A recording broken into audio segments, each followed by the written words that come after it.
Welcome everybody to the Snapdragon Pro Series ESL. We are now in the challenger side of things. You guys, if you guys were participating earlier, a lot of these teams were duking it out for access to the challenger finals. So right now we have the greatest teams that are going to be duking it out. But without further ado, we have a new caster on the desk. I'm G the Ico. Hello. We have Hawkey over there. How you doing? Hello everyone. I'm pretty excited to be here. I'm pretty happy. It's my first time casting on the Snapdragon. I'll give the honors to Ico here. Thank you for inviting me over. And Yeah, no I'm pretty problem. excited to Birthright versus Moon Knights on the first game, and it's a tough match, one that I'm super excited to cast. It's gonna be a good bout, I would say, because like the biggest thing to highlight between these two teams is that Birthright's EU and Mina, and then Moon Knight is going to be Turkey, right? Yep, Turkish versus EU here. So it might have one team not being the best because of the MS problem, but let's see if they can manage out and maybe have a better outcome, maybe win and surprise us. Yeah, it is true. It is true. Both teams, I mean, in their previous series did pretty well. Birthright, of course, almost 2-0'd everybody. Twisted Minds got sent down to the lower bracket into the upper bracket quarterfinals against Centaria, and Centaria then went on to go against Birthright, and Birthright got sent down. So it's going to be an interesting take if we look at Moon Knight. That was the Turkish side. There's so many tournaments going on. A lot, and you have not only Snapdragon, you have Mech and other stuff going on, so it's pretty difficult to keep up what current game we're on right now. Not exactly. I was kind of looking up, wanted to see where Moon Knight was on theirs, but diving through so many different type of tournaments is going to be a little tough here. I would say the biggest thing that we see is that, if I'm not mistaken, both teams are kind of new to the scene. They might have some pro players that are in the team that have been here for a little bit, but most of them on the team are pretty new for the team itself, if I'm not mistaken. I can't see if there's anybody that is actually someone that I've watched and casted before. I think Birthright still remained the same from since like a while ago. Maybe they have one or two new players. Yeah. But I can still recognize most of the members. For Moon Knight, though, it's my first time casting them, so I don't really know much about them. Yeah, and I mean, when I've watched both of them fight into the lower tournament as well, and it was good. I mean, they went pretty hard, to be honest, in the early Snapdragon series. So Birthright putting on quite the show, quite the domination in the upper bracket, and then I want to see what Turkey did here, because I feel like Moon Knight also did insanely well. Let's see here.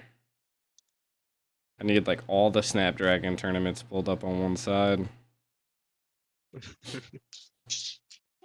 No, it'd be worth it. Yeah. Yep. Snapdragon. But yeah, I mean, these teams are going to be going at it. We can kind of, I've already looked at the bracket here. Right now, you guys probably won't see it, but my guess is that while all of this is going on, we'll end up having the lower bracket of this go on, or they might do it tomorrow. I'm not even quite sure on that schedule neither. Did you pull up the schedule? Or I think, because last time when we were watching it, we have Twisted Minds versus S2G next after Birthright versus Moon Knight. But I think the other bracket is 2 other best out of 5s, and they're going to be actually taking place at the same time. Probably. It's about Fireflux and Team Falcon? Yeah. Yeah. I wanted to see how Fireflux, I would say, is probably one of the most anticipated teams, and Team Falcons is as well. So yeah, I've been hearing a lot about Fireflux esports here, and I'm pretty excited to see them in action. Yeah, Let's see. Moon Knights. Moon Knight's got a full roster, man. I like it. Their jersey's pretty awesome. Sanity. I think I've seen Sanity quite a few times when I've casted before in other tournaments, if I'm not mistaken. On the Turkey side, I feel like I've seen Sanity and Chapo quite often, so we'll have to see what they bring to it. Yeah, I may have heard about Chapo, but I don't know the rest of the players. Not much. I don't follow up a lot with pro teams. Mainly when I watch and cast, etc. I just focus on the gameplay and learn. So Yeah.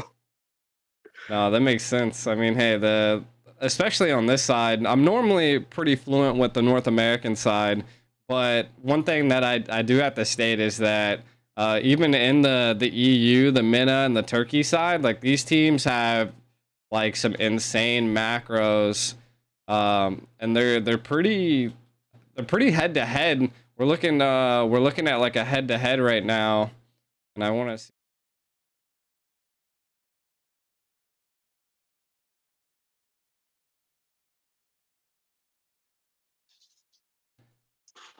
Throw up the head to head real quick. I didn't actually have our mics on there, so it's all right. But the head to head was actually pretty decent. I mean, both teams are about 50-50. So I think out of 5, like they have a pretty insane chance to make some big moves here. So I want to see what Birthright and Moon Knight bring to this best of 5. it's gonna be a close one. Yeah, and then also with the new patch change, right? Yeah. New patch change is gonna change things up. We might see different plays or different meta right now because it's constantly changing after each patch note. So we might learn something, maybe see something new here. Yeah, true. I think it could be anybody's game. I still think a lot of teams are going to be utilizing the metas, but we'll see. I mean, the metas could swap from being utility. We might see a team flop back and forth between utilizing utility and assassins, depending on how they feel and depending on the ping difference here. The tournament does have a overall scope of a bigger region than North America, that's for sure. They're I think that's 3 regions we're dealing with: MENA, EU, and Turkey, and in one tournament. Like, that's wild. Everyone from everywhere. 100%. If you had to pick, who do you have right now? You just out of the no looking at drafts yet, no looking. Birthright, like I would say, because I know the most, so I'll be pretty comfortable going by Birthright side. But once again, maybe Moon Knight could surprise me. Maybe I might become a fan for them. I have no idea here. First time I cast a match as intense as this, so I'm pretty excited. No draft, no nothing. I'll just go by Birthright side since I know them. Yeah, I mean, hey, Birthright sounds like a pretty cool name, to be honest. So does Moon Knights, though. I'm not gonna lie. Yep. So we'll have. I mean, it'd be anybody's game. I really wish I had a little bit more information on the overall teams, but for right now, it just seems like the teams are fairly new from my side of things. Again, other than we know that they've been showing complete dominance, Birthright has, as well as my guess is Moon Knights as well. I'm gonna see if I can actually pull this up, because I want to see the Turkey Snapdragon. I think on the Turkey Snapdragon, I think I found it. We have Moon Knights playing against the Prestige. Oh, so Moon Knights would have been the lower bracket. So it seems like Moon Knights are going to be at just a slight disadvantage, depending on if I mean, unless we can tell that the Turkey bracket was a little bit harder than the EU MENA bracket. But we're seeing the upper bracket of the EU MENA, the very first qualifier into the Challengers Finals, going against the last qualified team of the Turkey. So again, I think it'd be, we'll have to see if Moon Knight can do it. It's gonna be a rough one. That's all I can say for that. I will say that Moon Knight got taken out by Fireflux, which I mean is respectable, right? Like, because Fireflux Yeah. is one of those teams that have been around for a while. Like they have international team experience. I mean, they were Incendio Supremacy back when I went to M4 for the World Series. I actually met the team, so and we did have to. I was out there rooting for the team when like when we weren't rooting for the Valley back then. So we'll see. We'll see. They got a lot of titles underneath of them, and I mean, for Moon Knights to take on that challenge was huge because they got sent down to the lower bracket, then 2-0'd Futu Hot, and then moved on to the qualifier. So to be honest, I mean, they're kind of unknown, right? Like, I mean, yeah, they lost to Yeah. Fireflux, but I There's mean, they made it this far, so yeah, yeah. could be. They made it this far. It's not an easy. You have to beat also players who have insane plays, insane macro and micro plays. So it shows that they're still a tough team regardless. And maybe one that lot they could probably like be enraged right now. They want to play better, motivated to win, and maybe get a revenge. Yeah. I mean, it could be, to be honest, like anybody's game at this point. Like you were saying, looks like the draft might be starting here soon. And we'll get into seeing what is going down for Birthright versus Moon Knight. That rolls off the tongue pretty well. Hmm. All right, let's And take a there it is. look We have the here. bans already. I have Moon Knight banning Nolan, Harith, and Angela, and Birthright on the other side are just banning Exborg, Fredrin, and Matilda, knowing that they have Exborg as the most, I mean, Fredrin, most banned hero on their side, something they probably don't want to deal with. But the Barretts coming in, first pick, despite the nerf against Louis here. Yeah. And I mean, hey, Low Yi getting first picked is actually something that I've seen quite often. And then the bans are definitely, like you said, already kind of flying through, picking up the Natan and the Brats second.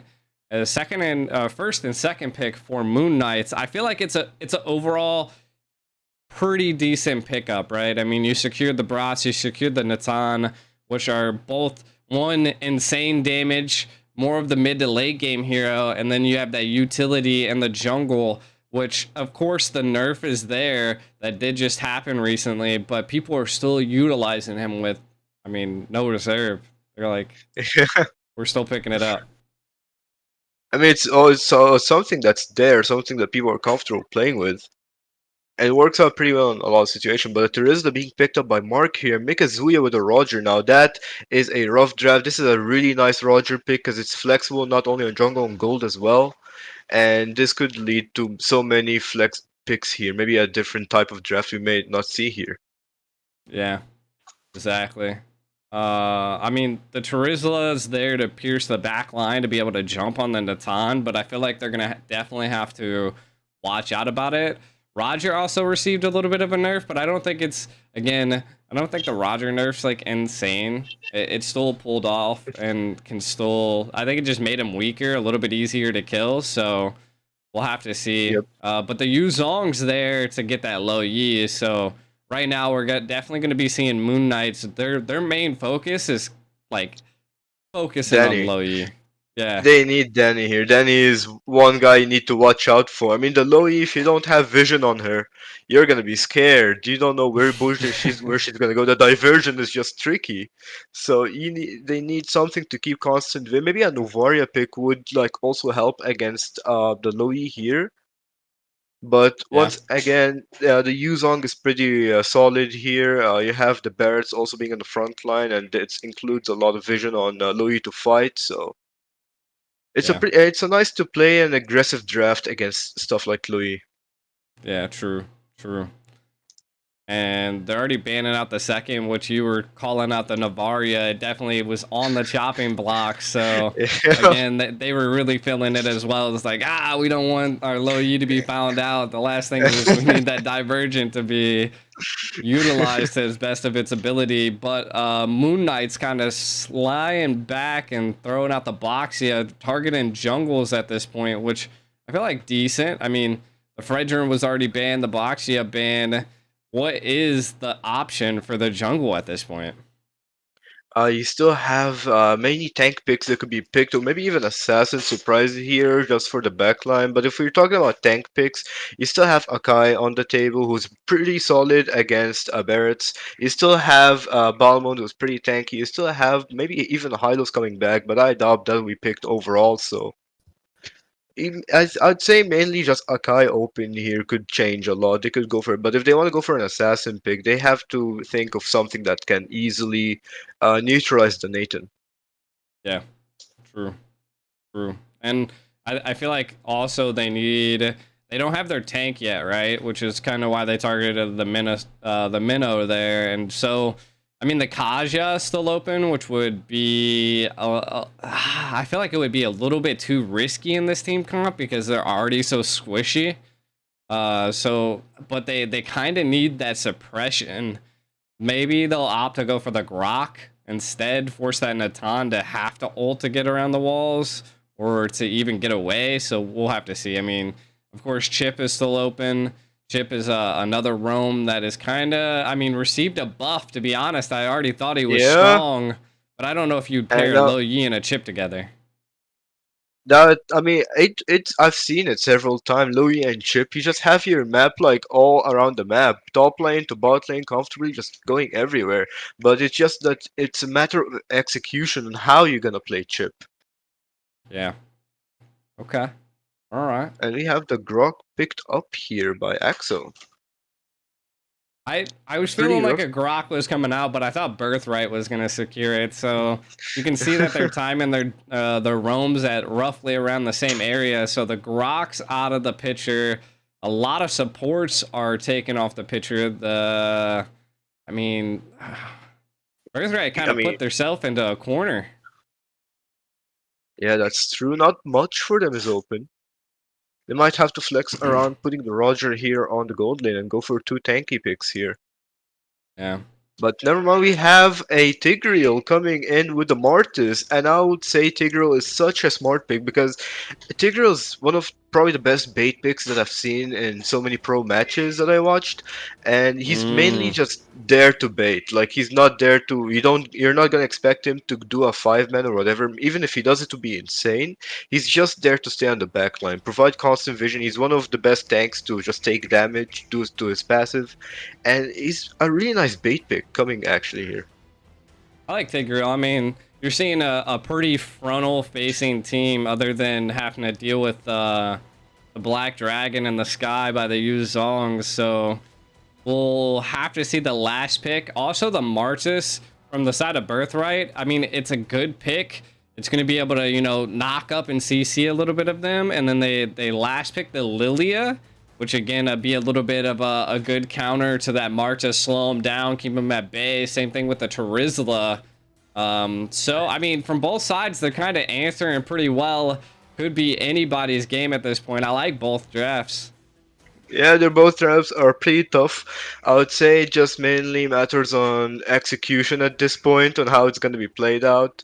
Lilia is actually they just replying aggressiveness with aggressiveness here, and we could probably gonna see a lot of things happening, a lot of fights. Yeah. So it's gonna be an exciting match. It's gonna be a match where everyone's gonna be on fire here, and it's just gonna be a no-breaker. Oh yeah. I mean, the biggest things going into this match, I think, to look at is the Lo Yi. Of course, I feel like she's going to be the main damage dealer for Birthright, but Moon Knight, their response to that was the Yu Zong. So again, if they're able to get vision on the Lo Yi, the placement No, of the Lo Yi is going to be crucial. yeah. And then forcing out the Black Dragon from the Yu Zong. So both sides have their crucial picks. It's going to come down to their strategicness of how to utilize those. But we're going to be getting into game one here. A Birthright versus Moon Knight. Who is going to be And victor in this first game? There's gonna be a first match here. It's gonna be exciting. I'm pretty excited to cast this. I'm welcome to be casting alongside the great Aiko himself. And you can see Hey, both laners starting opposite of XP here. I mean, opposite of gold, I mean. They really want to get their gold hyper going on. They want to push that and try to funnel and swap as fast as possible when they do that. I think So it's good. It's good. I yeah, like it. it's pretty good. It's one of probably the best outcomes you can get if it's executed. Yeah, and you can already see that they're fighting over it here in the mid. I actually like that they're taking a little bit of a different approach on taking that lethal, right? Like the Martis is really focused on getting that level 4 as quick as possible. They want to jump onto that Natan as quick as possible. But I do have to give it up to Moon Knights. They do have the clear, like their clearing in the mid lane right now is massive. So that early rotation is what Moon Knights need to really capitalize on here.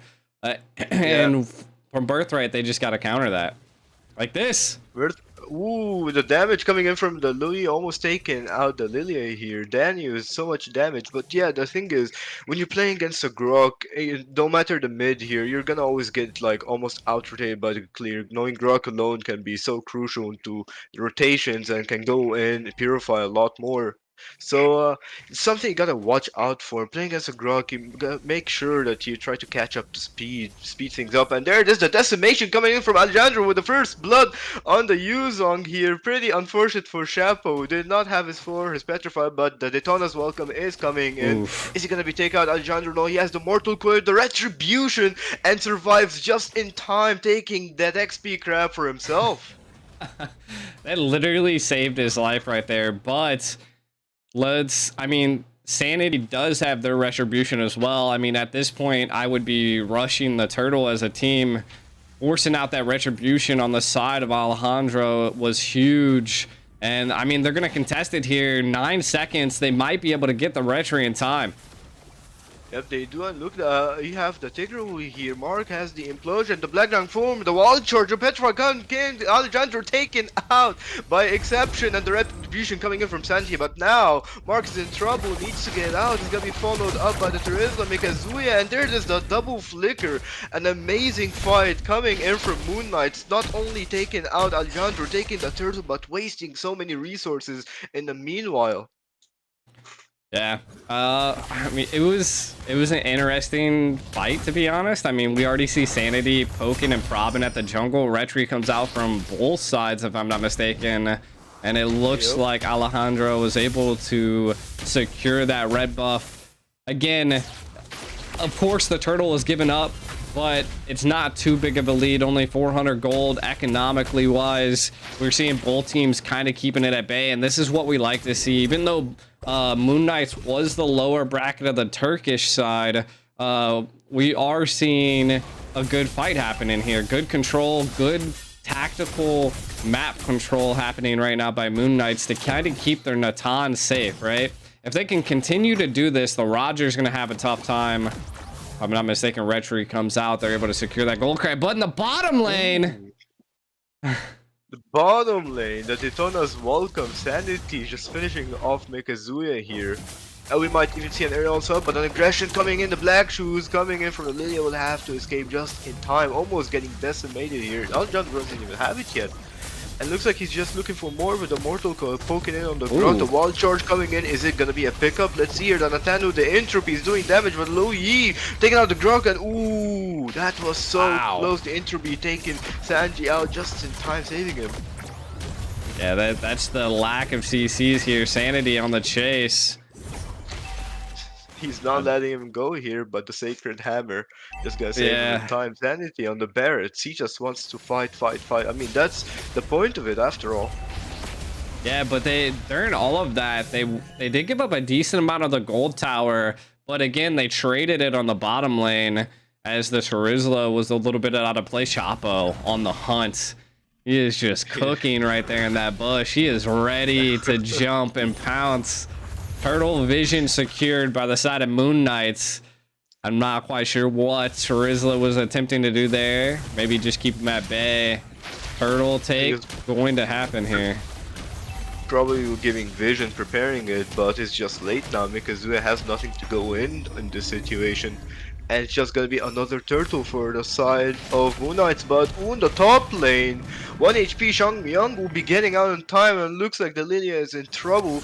Does have still the Black Shred, the Wild Charge coming in. I had taken out Danny, and Exception taken out Myung under tower, the Wild Charge. What? And this is insane. They're just not leaving anyone out. Yeah, I don't know if you saw Exception here with the Wild Charge Flicker. Even the Purify was triggered by Myung, but it's not enough to get him out. Yeah, and Chapo is just down here. XP lane controlling. Charizla having quite the problem. If I'm not mistaken, I think Charizla is a decent counter to Yuzong, so it's interesting to see the diff here. Yeah, that's pretty interesting when it comes up on the decimation following that entropy, the diversion coming in from Dania, double and a triple kill. Is he going for the maniac here? Ayaya is in trouble, does use the black shoes, but is it gonna be enough for him to get out? There it is, Alejandro is looking for the decimation and the maniac. Is he gonna go for the savage though? The penalty zone can just stop the user from black dragon form, and there it is. Is this gonna be a savage? And no!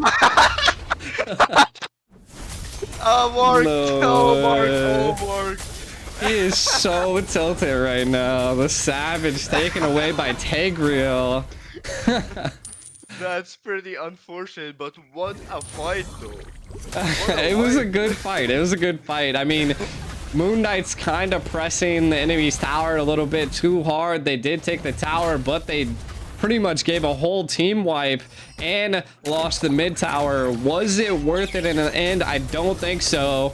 Daytona's welcoming a Purify. And the Purify coming in, but the Virgin getting the Louis out just in time. Danny escaping, a Mark on the other hand. It's just gonna be picked up by Chapo here with the Black Dragon form.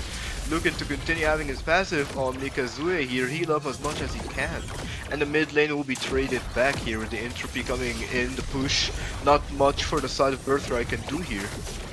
I mean, right now, I mean, it looked like Birthright had complete control over the map, and then now you just see Moon counter that. I think it was a little bit of a early diversion by Danny there. Looks like they might want to go in for this turtle.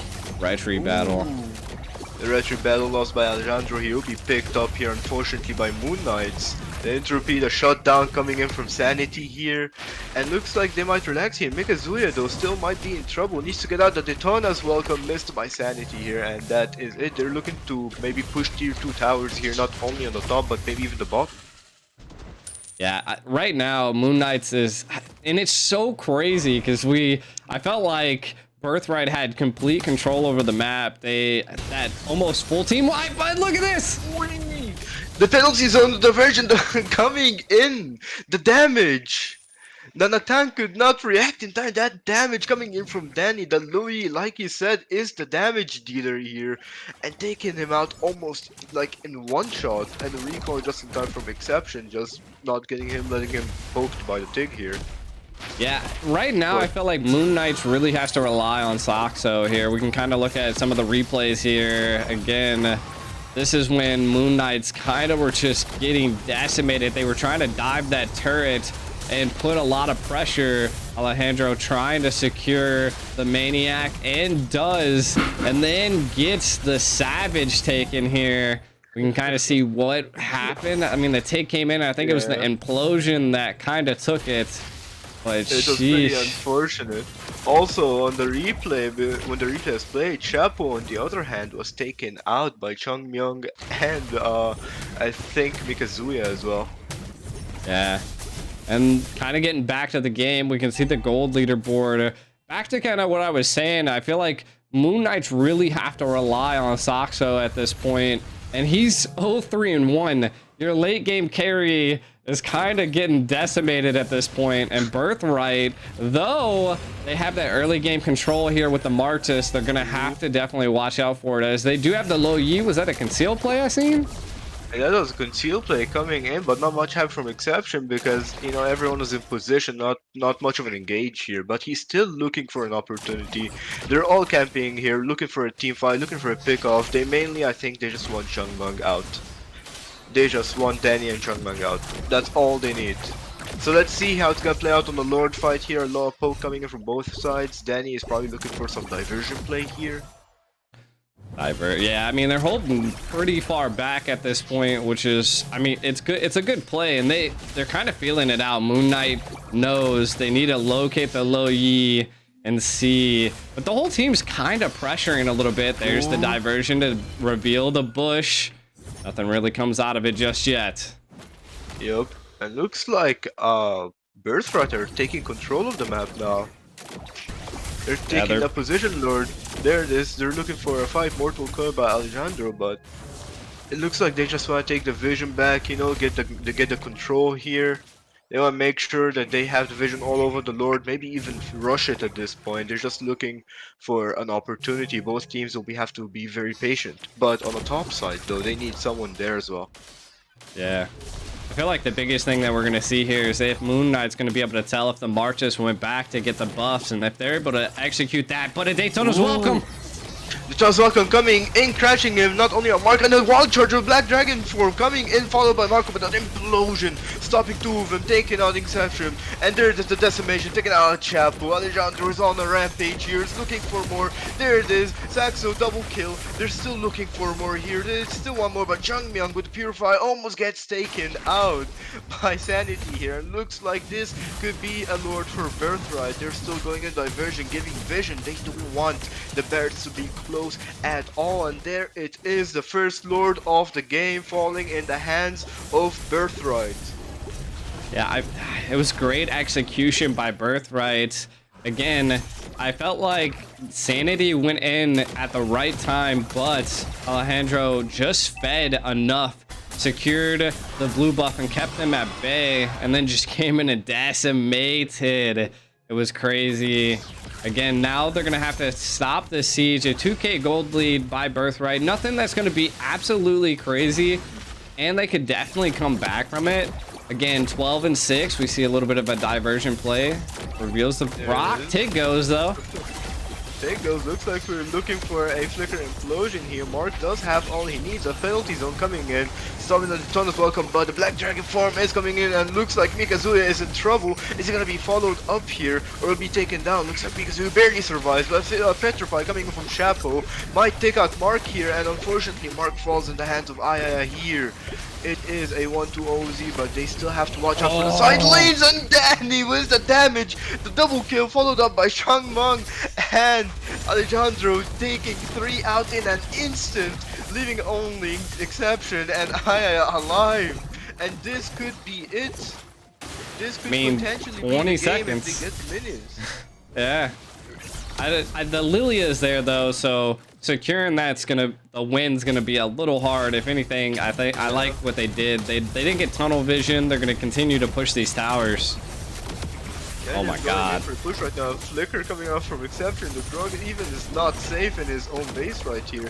Looking to push the mid, and maybe gonna have another patient game till next Lord. So what a play. Ooh, never mind the penalty zone on the Nathan here. The Purify, the Entropy getting him out, but taking him on. The Mikazuya, the Daytona's welcome is in trouble. The knockup coming in from the Yuzong.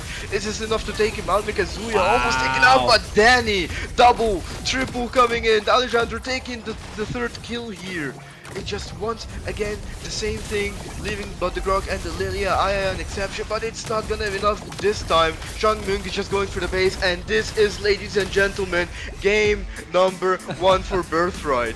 What a game! What a teamfight execution with that low Yi. You were talking about a patient next Lord take, not in Birthright's hands. Not in Birthright. They just went in the penalty zone, the flicker. That was unexpected, but it was amazing. I mean, that just goes to show what a team Birthright is, right? Like the Tigreal just, I mean, he kept his cool. He didn't go in as well. Yep. The Charizla utilizing the penalty zone to kind of bait them, and it baited them good. And then Birthright just able to go crazy there, and then control the overall flow. And then the Marxist just able to slow him down. We can kind of take a look at some of the highlights. We've seen this was the point. Yeah. Alejandro. Still quite funny. He didn't unfortunately get the Savage here, but that was just an insane insane decimation. Started with the Nathan, he just flying behind them.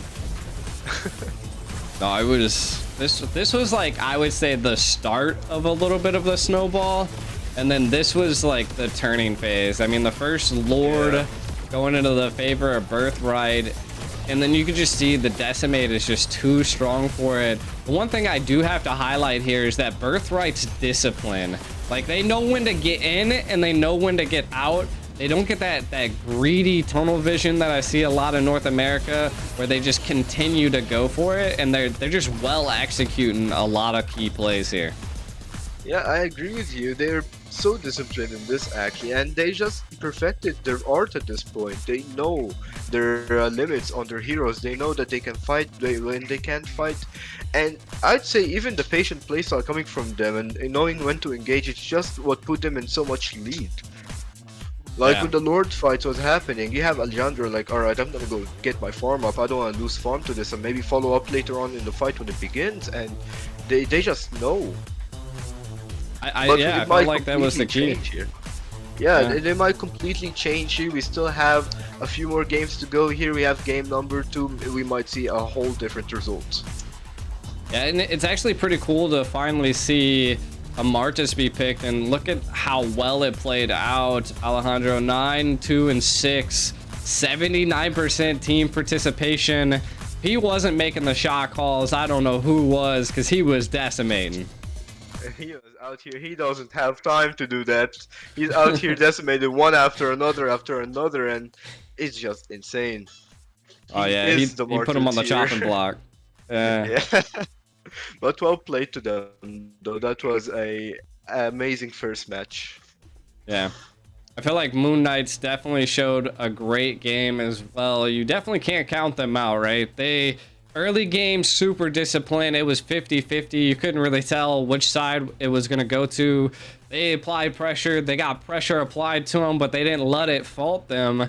They secured a lot of the turtles in the early stage as well, but Birthright just being able to get those micro plays down and secure a lot of the neutral objectives were the key for Birthright. And then the overall just being patient and knowing when to take those kills was, I feel like, one of the biggest plays into Birthright's hands. It was amazing. I enjoyed that match. I said it's a close match, and to be honest, we were so confused into that match. You had Moon Knights taking advantage of the map, being ahead, and then you had Birthright and then Moon Knight again, then Birthright again, until the Martis just came in like, nope, I had enough. Decimate, boom, boom, boom, boom. Just, it's amazing. But let's see. Maybe we might even see the Martis band coming up on the next match here. I mean, if it does, it's definitely respect for the side of Birthright. Again, they kind of got pressured into that Martis pick. There was hardly anything else available to pick up in the jungle, and again, when you're put into a situation like that, it's really awesome to see that they were still able to, you know, pair that Martis with their team comp really well. Again, we'll have to go to find out and see into this next game if they can keep that fire going that Birthright lit, or can Moon Knights kind of stuff out that flame early on and stop a sweep. I'm ready to find out. Hey, same. It was a good match. I mean, yeah, you couldn't really tell until the end. I agree there. It was amazing up until you saw the damage just coming in from Danny. The low Yi. One after another. I mean, the low Yi is the carry here in my opinion. Going up and down, the damage. Even the Nathan could not react in time, was damage just coming from that guy. So it was insane. The low Yi pick is a respect pick. One of the best mages in this current meta. Alongside with like really fast rotation picks as well. I prefer low Yi over anything at this point. Exactly, and it looks like we're getting into the draft.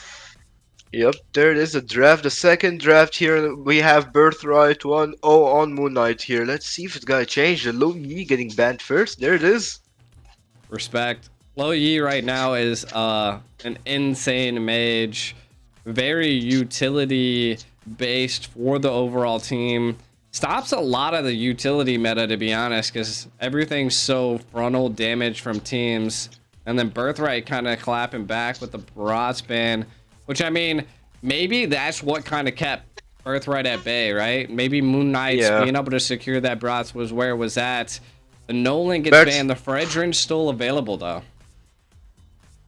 I mean, it might get taken out. Now, the thing is, Barat in the previous match was keeping everything up front. He was taking fight with the Daytona's Welcome whenever he had it. So it's what actually sort of put Moon Knight on the lead here, because they had that tankiness that they need for the early game. They had a Barat followed up by the Yuzong on almost every fight. So they had a really aggressive early, though in the mid lane, in the mid game, in the late game, they still have to keep the consistency. And well, not against the Louis, when her ult, her diversion just gets further and further, and you still have to start watching out for the gold, which was pretty tough for them to do. Yeah, no, and again, that's just the late game. It's of the Natan. Like it's to be honest, like I'm still hesitant if I even really like the Natan in a lot of comps. Like it takes a specific person to pull the Natan off, and it's Yeah, just I hard agree. with a lot of drafts, especially when you're trying to deal with it with Martis. Like that dude's so fast and Natan's so slow. You're just gonna get caught off guard. There's a lot of utility available. The first pick for the Roger on the Moon Knights, we did see Birthright secure that and do really well into the Yeah, last game. Shangyang was playing amazing with it. So let's see here if Chapo is gonna impress us with the Roger here. We have two picks coming in from the side of Birthright. Yeah. Probably calling in something aggressive. Maybe a Natan could also be picked up. Maybe a Moskov.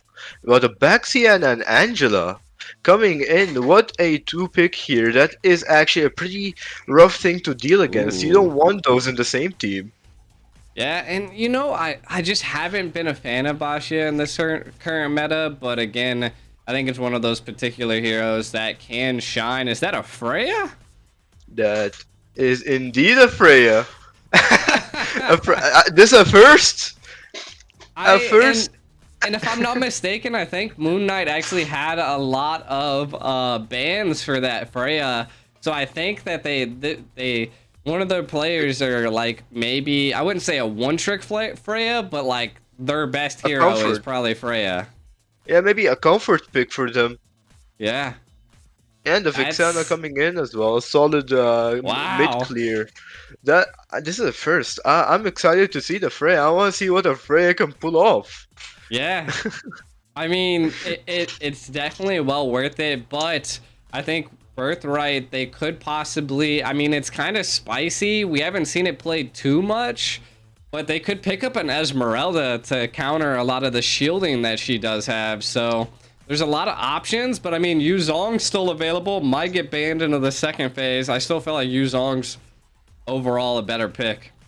Yeah, I agree here. Yuzong is pretty amazing because he's one of the few heroes that can follow up from such a far distance and has Mm-hmm. so many good CC here with so many damage. But once again, against the Freya, you have to be really cautious of what you pick It's that because if you Angela were to mid. pick Esme, yeah, this is a pretty anti-counter heal at this point. You can't feel counter anti-heal this because the Baxi is already there as well. So this is gonna be a really rough early game coming in from Moon Knight, but they have to figure out something here. This is, I mean, it's going to be interesting, right? We still need a gold. I know we got the gold lane. We still need a jungle, and we still need a roam for the side of Moon Knight. So you can already see the roams being targeted on Birthright's second ban phase here. Again, Yep, yeah. what? You I have mean, to it's take anything right now. yeah, and the Xborg taken out as well. I mean, you don't want to play against an Xborg when you have a Baxi and a Mino here, so quite understandable, quite a respect ban here. The Natan taken out, and the last ban will be. Let's see here. I'm probably Yeah, gonna guess it's just gonna be like another marksman that can fit into this comp. yeah. Maybe a Brody, a Moskov, or maybe something unexpected. There's the Moscow. And yeah, Yeah. there it is. They're just gonna go gung ho against the marksmans. I mean, we did see we did see Birthright actually control that gold lane pretty well last time. They opted to pick up a Claude. Again, another great backline play here. They haven't picked their EXP, which I mean at this point could be anything. But again, I still just think it's gonna be a Yuzong or less. A Kufra coming in, an aggressive pick coming in from Moon Knight That's through the worth it. Terizla. And yeah, it looks like they do need the setup. They need to set up the Freds, the Freya jungle here. They want to play around that. And it looks like we might have something similar to the previous match where it's just What going to be fight, is fight, fight. this? So Roger jungle, Freya jungle. What are we Freya, rocking here? they're rocking a Freya Freya. Maybe gold?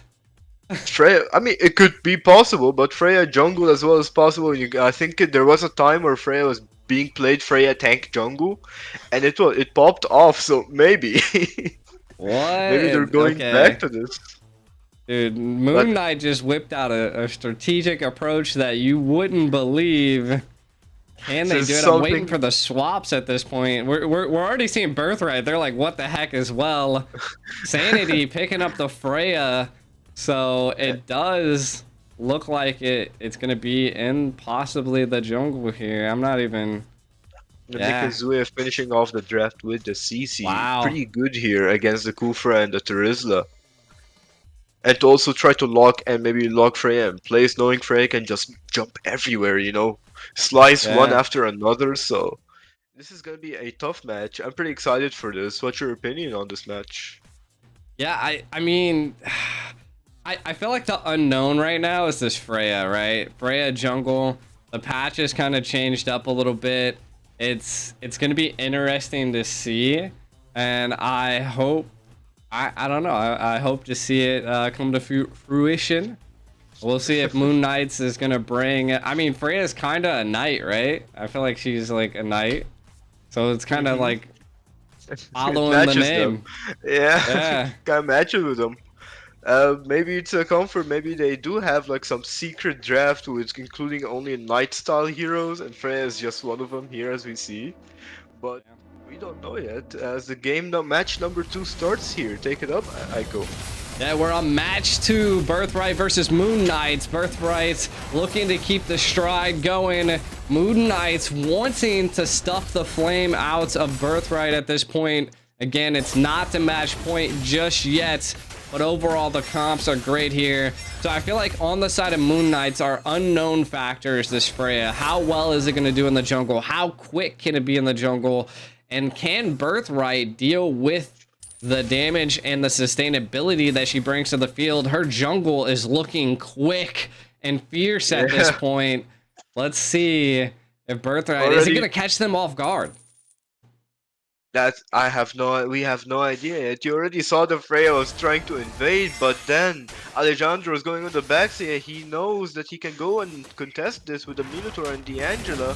But let's see if this is a fight for them. The Vixana poking a lot here, and the Freya still engaging in the first blood for his exception here on the Axia. Alejandro, pretty unfortunate for him. He did not expect the Freya to just burst him like this. Yeah. First blood going to Moon Knights. Definitely an interesting approach. I want to see. I mean, the jungle right now and the attack speed is phenomenal. Could definitely get it, but look at this. Ooh, and Engage coming in, going in for Baxi again, and just another ear knot, leaving him alone. Alejandro is not gonna be left alone this match. They know. They're like, nah, I don't want this guy. Do the same stuff on Martis. They're just not gonna leave the Baxia alone here with the Freya pick, the Kufra pick, an aggressive draft. Like I said, it's just gonna be a fight after fight with the Kufra followed up by the Freya. She needs that setup, and she's getting what she wants. Yeah, I mean, Moon Knight's definitely controlling this early stage at this point, not allowing the Boxia to rotate. The zonage under the turtles here. The hard guard might come in, and the Boxia going in. And the Monitor coming in with the flicker from Aya, Wow. getting outside, the Retribution coming from Sanity, and the Hard Guard on the backseat with the Tortoise Pieces triggered. And is this gonna be a fight for them? Sanity needs to get out. There it is, Tyrant's Rage coming in. But Mikazuya, on the other hand, just takes out Aya on the backline here, putting the rest of Moon Knights in trouble. Sanity is pretty low on HP, and so is Exception. And there it is, Mikazuya with another kill, but taken out under tower by Exception here.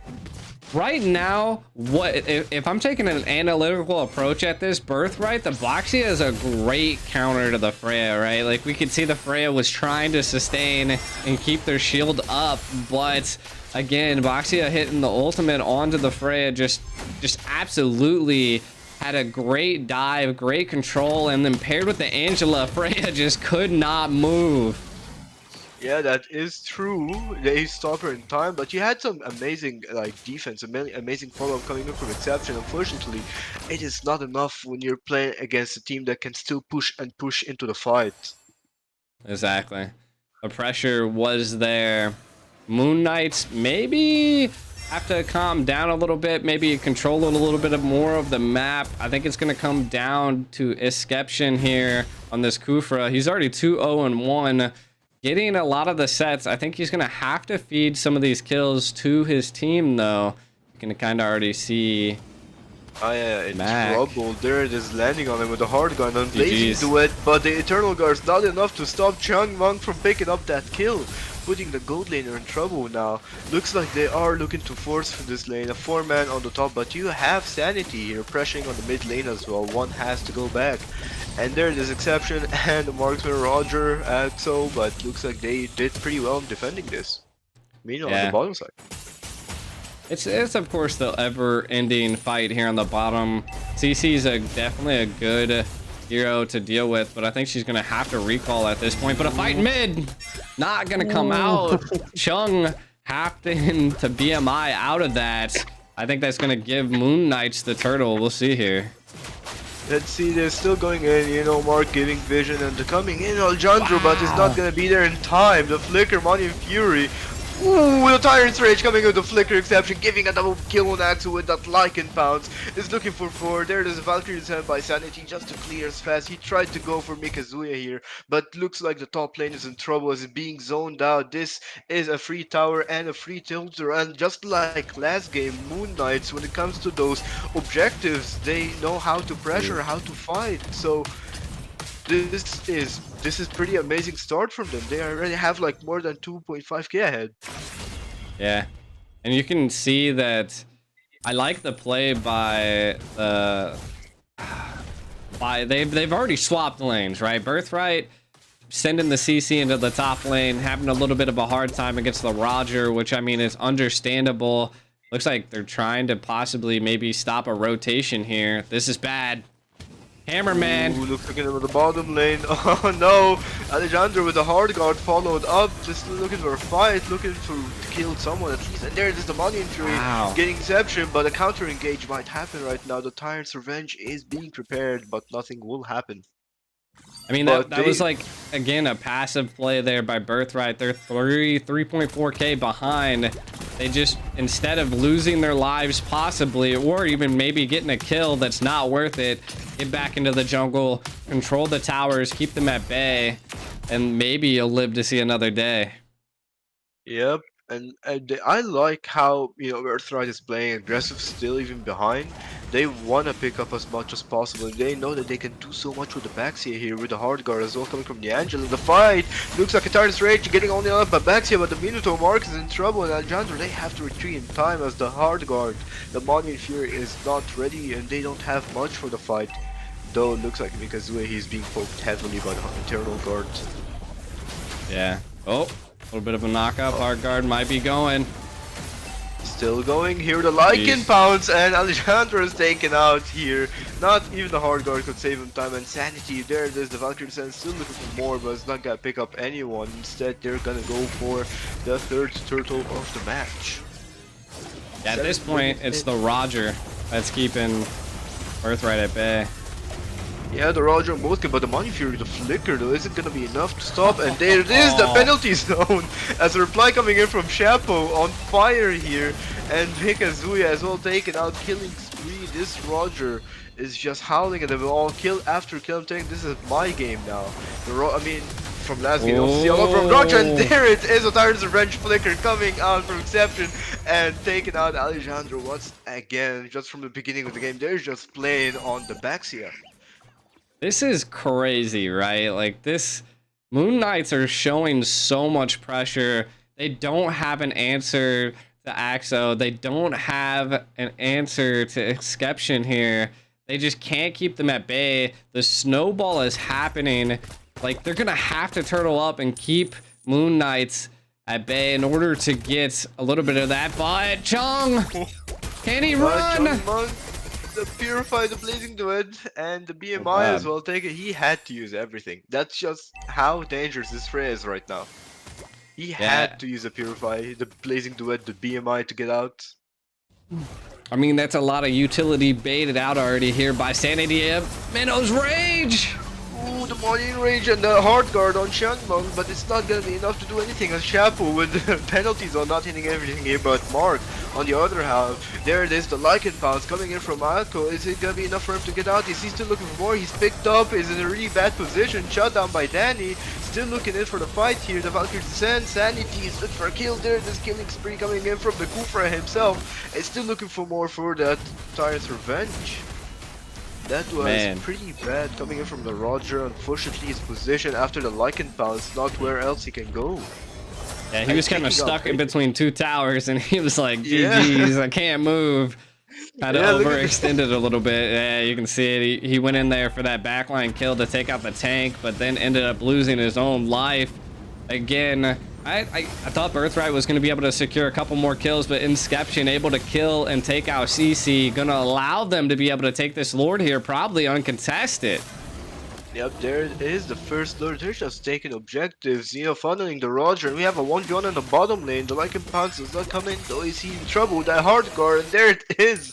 Shangmeng with the Blazing Duet is just taking out Axo alone. He said this is getting to a late game now. We might see the real Shangmeng on the Claude here.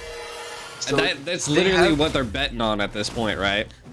Yeah, it is their star pick here, the Claude. That's what they need.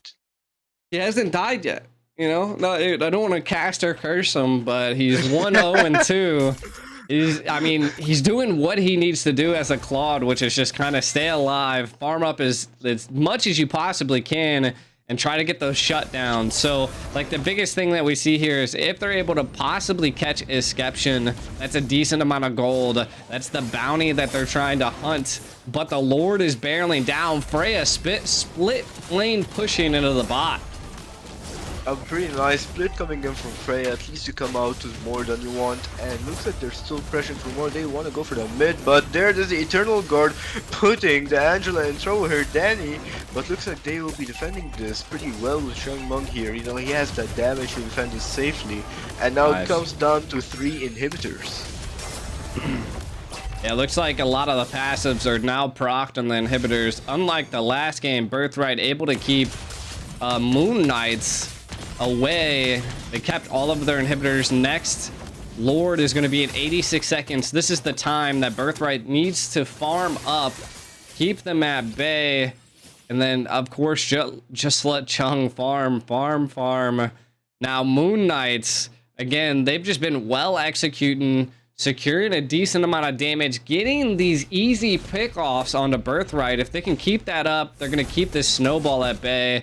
Again, 8,400 gold lead. Kind of taking a look at some of the items. Oh, the Lord score came up in the middle of it. Definitely can't take a look at them now. That's pretty unfortunate, but it just shows that the pressure is on Shangmeng here. He needs like the perfect setup, knowing even though the Blazing Duet can only hit up to 2 people at once, he needs the perfect setup to pull in the damage and the anti-heal coming in from Alijan. They need this Lord fight. Yeah, kind of taking a look at again, they're just playing safe, right? They're trying to freeze the lanes at this point, force Birthright out. They have a lot of mobility on the side of Birthright, which just allows them to secure. Deception gonna get in there and check that bush. Nice. Because they're revealed here, and looks like they do know where everyone else. They also seen the Minnow and the Claude be pushing in the top lane. And now another Lord coming up. We might see a steal though. Alejandro is preparing. She is eating this Lord though. Yeah, this Freya Sanity. Wow. He knows his stuff on it. And with the Roger too, I mean, that Lord is gonna be gone in seconds. Jeez. That, I mean, again, goes to show that the Freya has 7 assists at this point. Not the most in the gold, but definitely way up there compared to the Baxia. That's 0-4-3. Again, they want to keep this snowball going. Almost a 10,000 gold lead. Can Birthright turtle down? I'm pretty sure they're going to lose at least one inhibitor here. That's just the price you pay when a Lord is going to be barreling down. But can they keep the rest? Yeah, this is gonna be a full-on fight, knowing exception here with the Kufra. He has the Tyrant Revenge, he has the Flicker, he has the Tyrant's Rage. They're gonna look for something. And they're gonna probably look for more than one inhibitor here with the Kufra. So let's see here, there it is, the Tyrant's Revenge being prepared. He's looking for something, he has to play safe, he needs to find the setup that he needs, and Sanity. They just being aggressive. There's the Eternal Girl coming in, the penalty zone. Taking out Mark and Sanity, taking out Jungmung, and there it is, Axel with the Alejandro. And this could be 1-1, ladies and gentlemen. A double kill coming in, and this is it. More than they bargained for. They got what they wanted, and they tied up the match 1-1 here. The Freya pick unexpected on that early game, just focusing Barretts with the Cooper. They had that early aggression and were able to keep consistency not only like for a while but throughout the entire match. Yeah, I mean the consistency was there. The Freya pick coming to fruition here. Again, a wild pick, but look at the amount of gold. Like the jungle speed on a Freya was just insane. I might have to pull one out for myself here. It inspired me. Moon Knights taking this game to 1-1. Yeah, it's pretty insane. I would say on Birthright's draft, they did have a good draft. Unfortunately, it's just not enough damage against the Freya, the Kufra, the Terizla, especially only depending on the utility more than the actual damage here. It's a pretty tough draft to play with. It just needs like perfect execution, but not on this match when you're playing against Freya unexpectedly and Roger just bursted one after another here with the Vixana follow-up. So it was a rough game for Birthright, but maybe we might even see more and more. Like I said from the previous match, the Knights, the Moon Knights themselves could surprise us, and they did with the Freya. And we might see a vice versa now. Yeah, I mean, respect. The Freya kind of slipping through the cracks. Moon Knights following true to their name, bringing out the Freya, something we just don't see in the tournament scene. Might be a trendsetter here. We'll have to see. We have to see. This is pretty rough. I mean, you've seen both teams, they're equal footing right now, head to head, like you said. And we're seeing it right now. This is a pretty tough best of 5. Yeah, crazy best out of 5 that we're gonna see here. The Rome getting the MVP exception. I mean, to be honest, he was just unstoppable. Yeah, he was everywhere, jumping one after another. He's the man himself, the Kufra himself, you know, going everywhere. I was actually amazed by his performance in this. Oh, So yeah, aggressive I mean, on the Kufra. he was aggressive. His precision was key. Like every time Birthright was trying to get just a little bit of a heads up, you just like, whew, and then Tyrant's Rage collapse them against the wall, and they're like, no. Yeah. It was pretty fun though. It was a good game by Moon Knights. You can't count them out. You can't count Birthright out. Both these teams coming here to fight. Moon Knights looking like the underdogs in the situation compared to the two tournaments. But again, like I said, these are like Moon Knights Turkey, and then Birthright's EU Mina. So I mean, you're looking at two different areas competing at it. Again, I don't know how Snapdragon's really going about it, but they could be switching the ping back and forth. So I mean, maybe that was Moon Knight's ping, and then the last game was Birthright's ping. Who knows? I mean, if they were playing on equal MS, I think we would have seen a way different result. But when you have a game ping and ping, it's gonna mainly end up to the 5th match here, as we can see. Or maybe even we might get surprised by Moon Knights or Birthright and just have a complete 2 wins in a row. Yeah. Again, might have to see if they ban the Freya. I mean, the Freya was kind of just like that unknown pick that came out. Um, and I mean, quite wild. I think it was Yeah, overall a great no, go for him. no one expected it. I mean, just like we've seen on previous match, you gotta ban what's dangerous. They banned out the low E, they banned out the Martis, I think. Or maybe Yeah. they did not ban Martis, but they picked something that was enough to not have a Martisan, but a Freya All by right. Birthright instantly taken out. You don't want to ban it up, or don't want to see it on the playing field once again. They ban it down at this point. So Uh, crazy There's overall take here. What are they gonna do? the Louis taken out just like last time. I mean, I wouldn't want to play against the Louis as well in any game whatsoever. If it's especially the man himself on the mid lane, Danny. Um, So yeah, I, they're respect probably still bans at this gonna point. go for like previous game draft bans, or maybe still continue with whatever meta ban here, and just try to make the most out of the draft here. Maybe they want something that could abuse, maybe something tanky and not have anything against it. Or maybe another unexpected pick. Oh, And the the Angela Angela is out in there. taken out here by Birthright. See, and this is what I was saying. I don't like the Bashia. The Freya's already got a higher win rate over than the Bashia, so uh, I'm just not a fan of it. I mean, again, I think it was well executed. I think they're probably going to opt to go for the first pick, Roger. Even though Roger received a nerf, like it just seems like it's massive at this Yeah, point. I mean, Roger's kit is still so good despite a nerf. He can follow up, he has that insane farming speed, he can play safe, he has so much mobility. I think his kit alone, even if you nerf it, he's still gonna be always there in the meta. Yeah, exactly. And So, the Nolan coming in hmm, with a ban, and there it is, the Matilda coming in from Birthright. They take it kind definitely of can see it. supports. Yeah, they're taking the supports out. Maybe they don't want to play against like some tank jungle support here, it's like how they did.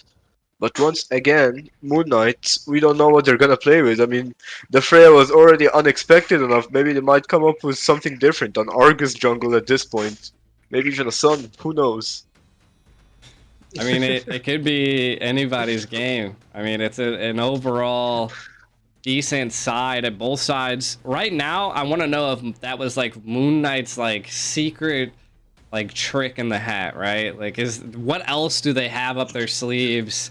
Can they pull I something mean, out that just keeps that like knocks the socks off of Birthright? probably. I wouldn't say that's the secret. I don't think they would use it this early on. But once again, we don't know yet. The Harris is left open and is gone to Danny here. There it is, the Harris first pick, known to be such a difficult hero to play against from time to time, proved it over and over. But let's see how he's gonna do in this match, in this current meta, where you have still fighters are being extremely amazing in this current meta. Yeah, And 100%. Esmeralda and Kufra are still open, exception is still there. You might see another aggressive Kufra pick. So pretty Mm-hmm. excited here. There it is, the Barrett's taken with the Vixana once again coming in, the follow-up pick. It looks like the jungler here is really comfortable with the Barrett's pick. He likes it. Mm-hmm.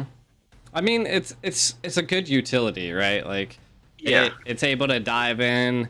It's still decent damage. It's just not as tanky as it used to be, right? Like you're just not that big bad dinosaur controlling the whole field. It's keeping them at the more of the pace that you have to really think about going in. You really have to think about the Daytona's welcome, and that's what Yeah. Birthright's going to be thinking about at this point. The Harith pickup quite wild. I mean, it's still a really good overall pick, but the Roger was still available. So I want to know what Birthrights have up their sleeve here to comp with it. And they're going to go with the Ooh. Fredrin and the Faramis, which I feel like the Faramis is an overall good pick here. Fermis is a rough pick, especially against Vixana, and he still can still get counterpicked here by maybe a Roger, a Claude, something that has good area damage. But we still don't know yet. It's Birthright. They have the discipline to play. They have good discipline, so maybe it could be an exceptional pick here for the side of Birthright. Yeah. because they also need Wild. to watch out for the gold lane. You know, they need the Hearth for the late game. Although they still didn't pick up the Roger, it's still up there. They might even get it banned right now alongside Moscow as well and the Terizla by taken out here for the side of Moon Knights.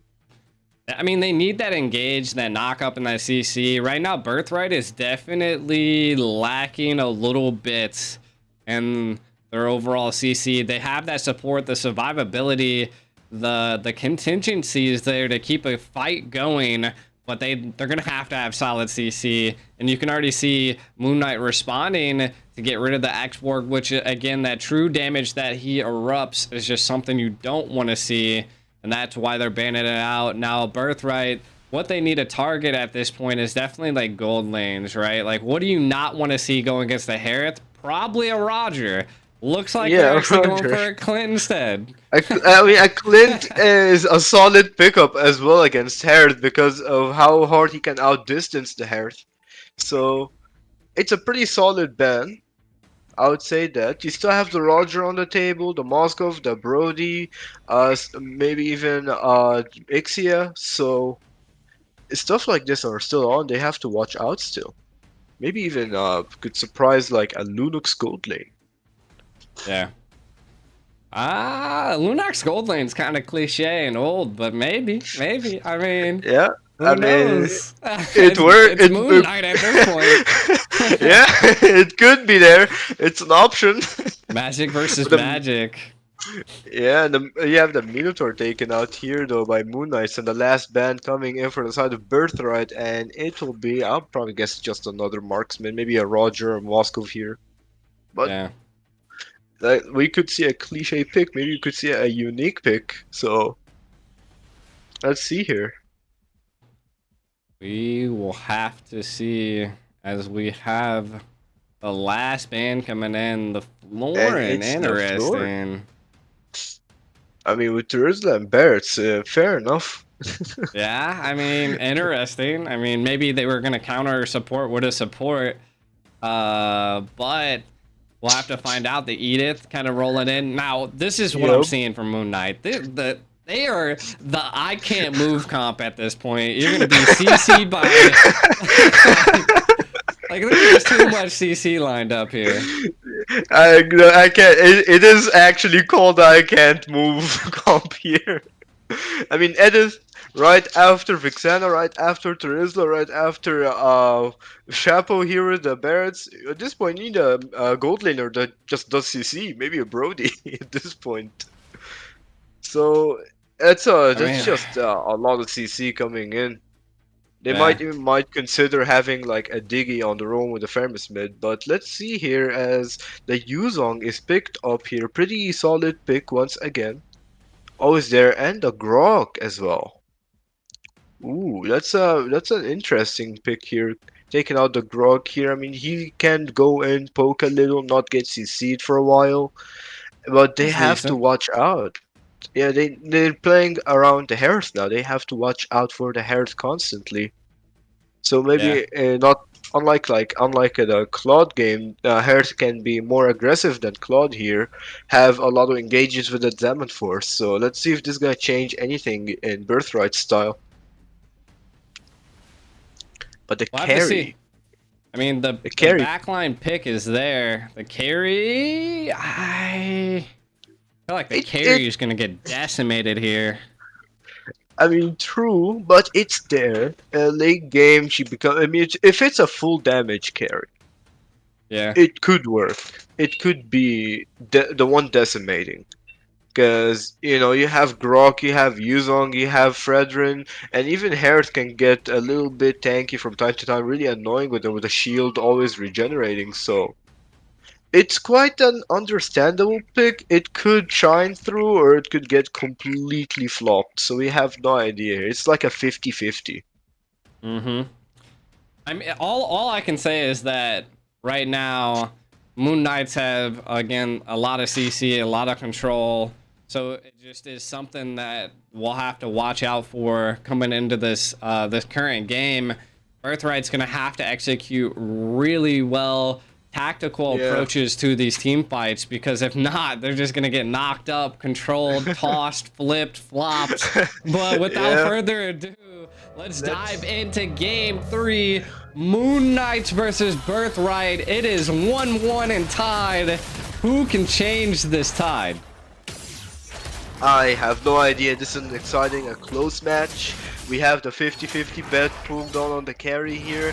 We just have to wait. This is gonna be this might be one of those long matches. Exactly. And there is poke heavily coming in from Danny and Mark here. You have Exception pretty low HP already on that edit. And I still looking to poke the Grok here once again as low as possible.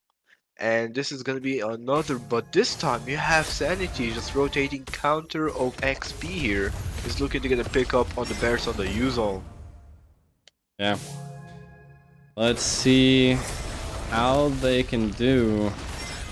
Kind of looking at the overall draft here. Again, they got a lot of purifies. Again, respectable. I mean, there's a lot of CC on the team.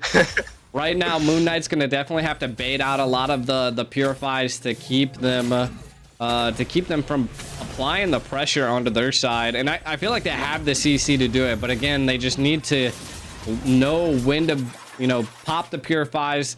Great call outs by Moon Knights to see when the purifies are not there. By the side of Birthright, really, they just need to keep applying pressure. It does look like Fredrin's able to.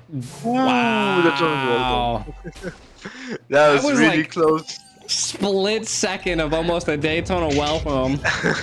Getting my belly. Getting my belly. And there it is. You have the first blood on the Exception. You're picking up by Danny and Alejandro here. But actually, it's still like on that Daytona's welcome. Great reaction time coming in from the Grok here with a flicker just to avoid getting under tower. The thing is, I would say Moon Knight's draft they have the edit here who can bait out anything if he just flips anything over.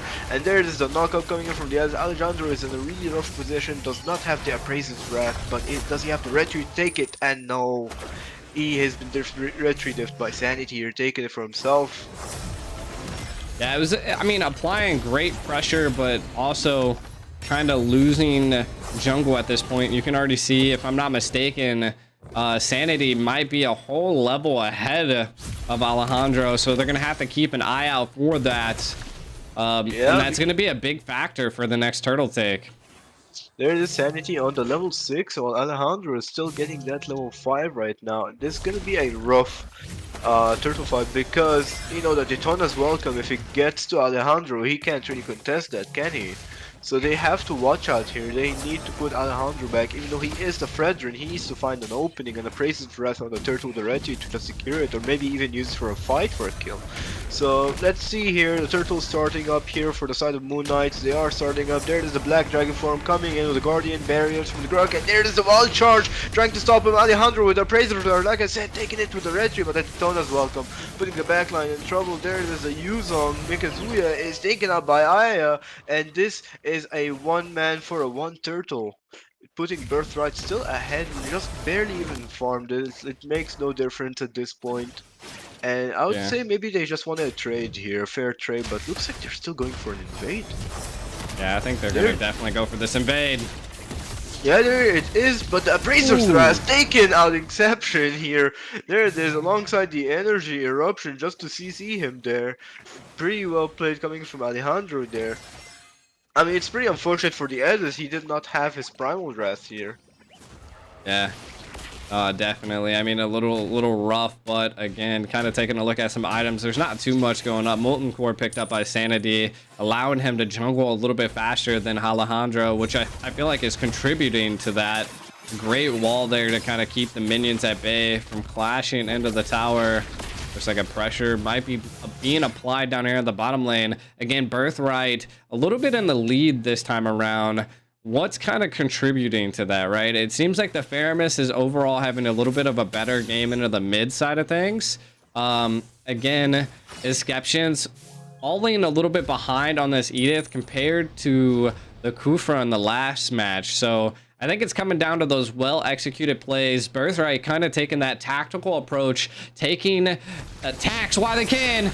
Ooh, there it is, coming in with a fight with the energy eruption, seizing in time. Aya, not only Aya, but there it is, the Fredrin taking out, bonking Exception out of the game here. Looks like they are still going for the gold lane. They still want to poke out anything they can get from the carry here. He has a Purify. The Grok is coming in. He does not have the wall chart, but his appearance is just more than enough here to just zone him out of the tower and maybe further boost Chongyang's gold here. But Energy Eruption, Alejandro and Chapo and Sanity is looking for a little bit of a fight here. Maybe take out a Daytona's Welcome before the turtle. Does not though. Yeah. And Retri's kind of down for 6 seconds. Can they make the call? It's going to be up before the turtle take is here. Can they zone him out? Let's see here. We have the Black Dragon form coming in, zoning everyone out there. And there it is, the wall charge getting most of the team. But the Primal Rats from Inception taking out the Fermis ulti over here. And this is a pretty nice engage coming from both sides. There is the Energy Eruption alongside the Appraiser's Wrath, but it's not enough as Aya still is taken out by Mark, or taken out Mark, my bad here. And looks like Turtle goes in for the side of Birthright. I was actually severely surprised that that what just went down, right? Like, the turtle take was there. Both sides were kind of, you know, low, but ultimately Moon Knight was able to secure a kill before Birthright. Birthright secured the turtle, so they are keeping a little bit of the snowball engaged. And was Chung able to get the solo kill in the bot lane? But you can already see that they're kind of making up for those plays. Maybe Presser in the top lane as well. Let's see here. Yeah. I think they're gonna get the kill up there. Top lane here. The one and only Chapo is in trouble. Is running away. The Zaman Force already by Shangmyeong, and looks like Danny is falling up here. Is it gonna be a kill over here? Looks like Shangmyeong is getting poked, but there it is, picked up by Danny here. A great kill coming in. You have on the mid lane though. Alejandro's in trouble. The Daytona's Welcome's coming in the wall charge. It's not enough to save him, but the Netherrealm with the Black Dragon form isn't enough to save him. And no, Aya secures the kill. Said he's not gonna escape to the Petrify coming in the Purified. And there it is, another kill going in for Sanity. The Purify from Axel just in time with the Petrify. And Changmyeong just gets undertown, unfortunately pushed in by Sanity. They are just so greedy at that point. I mean, that was so many greedy plays by Birthright that look at it. The gold lead went from like almost 3,000 down to 900 because of this greedy play. A little bit of an overstep here by the Yuzong, and then the Hereth going in and getting CC'd and controlled right there and not able to secure 2 kills. Again, these micro mistakes are causing Birthright to fall behind and allowing Moon Knight to capitalize on them. Again, look, I mean, the gold lead is nullified at this point, and it's coming to the Lord take. Yeah, that's pretty fun, but it looks like Exception with the wall charge taking in the Zaman Force as well, but that's put Mark in trouble in the Netherrealm food, and there it is, Sanity just pushing Mark out of the Netherrealm, and they're still going in for an engage here. Ooh, the Purify coming in as he pulls in Sanity, not the best to the Daytona's Welcome. Chapo with the penalty zone just ends it completely, and this is might be another objective for the side of Moon Knights here if Sanity just doesn't get too low here from the Lord, since, you know, he's buffed, he has a lot of damage. Yeah, and this is definitely gonna lean a little bit, but a Black Dragon. Black Dragon form coming in. He's looking for Sanity. He has the Petrify, but it's poked heavily by Axo and taken out. This is the carry that I'm telling you about. Full damage. It's just melting one after another, and it looks like the 50-50 is on Moonside's side here. Yeah, they're definitely keeping him at bay. Again, the Lord is kind of hurting at this point, right? Like, it's chunking away Sanity. They're looking for a play here. Wall there. They're going to get the wall charge. It misses. The Retri comes out. The Retri coming in, but then we have Chapo here, almost taken out here. And there, the Changmyeong picking up the kill, and so is Exception as well. Taken out. That is a 2 for a Lord. But it's definitely great plays here. Get the mid lane. Yeah, I think they're going to. I mean, we'll have to see. Can they? The minions fall pretty quick, though. Oh, wow. Mark taken out by the tower. I don't think he expected that clear.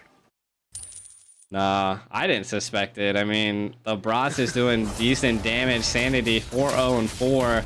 Again, shows you that a nerf was there. And then overall, just Birthright again making these greedy plays, and Moon Knight just taking great advantage of every opportunity that Birthright's just puts right in their hand. Yeah, it's not going for the best of them. They need to wait and scale up a little.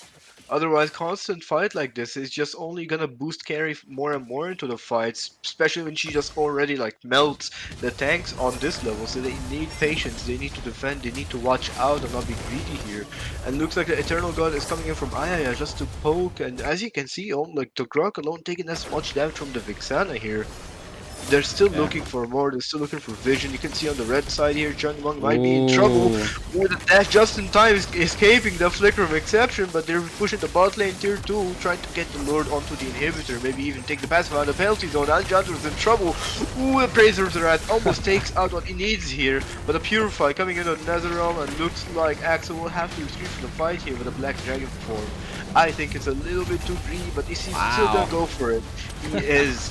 And he has the passive proc. Is this gonna be enough? He gets taken out but takes a shutdown. Mikazuya taking sanity here. Said if I'm dying, you're falling down with me, and successfully does so.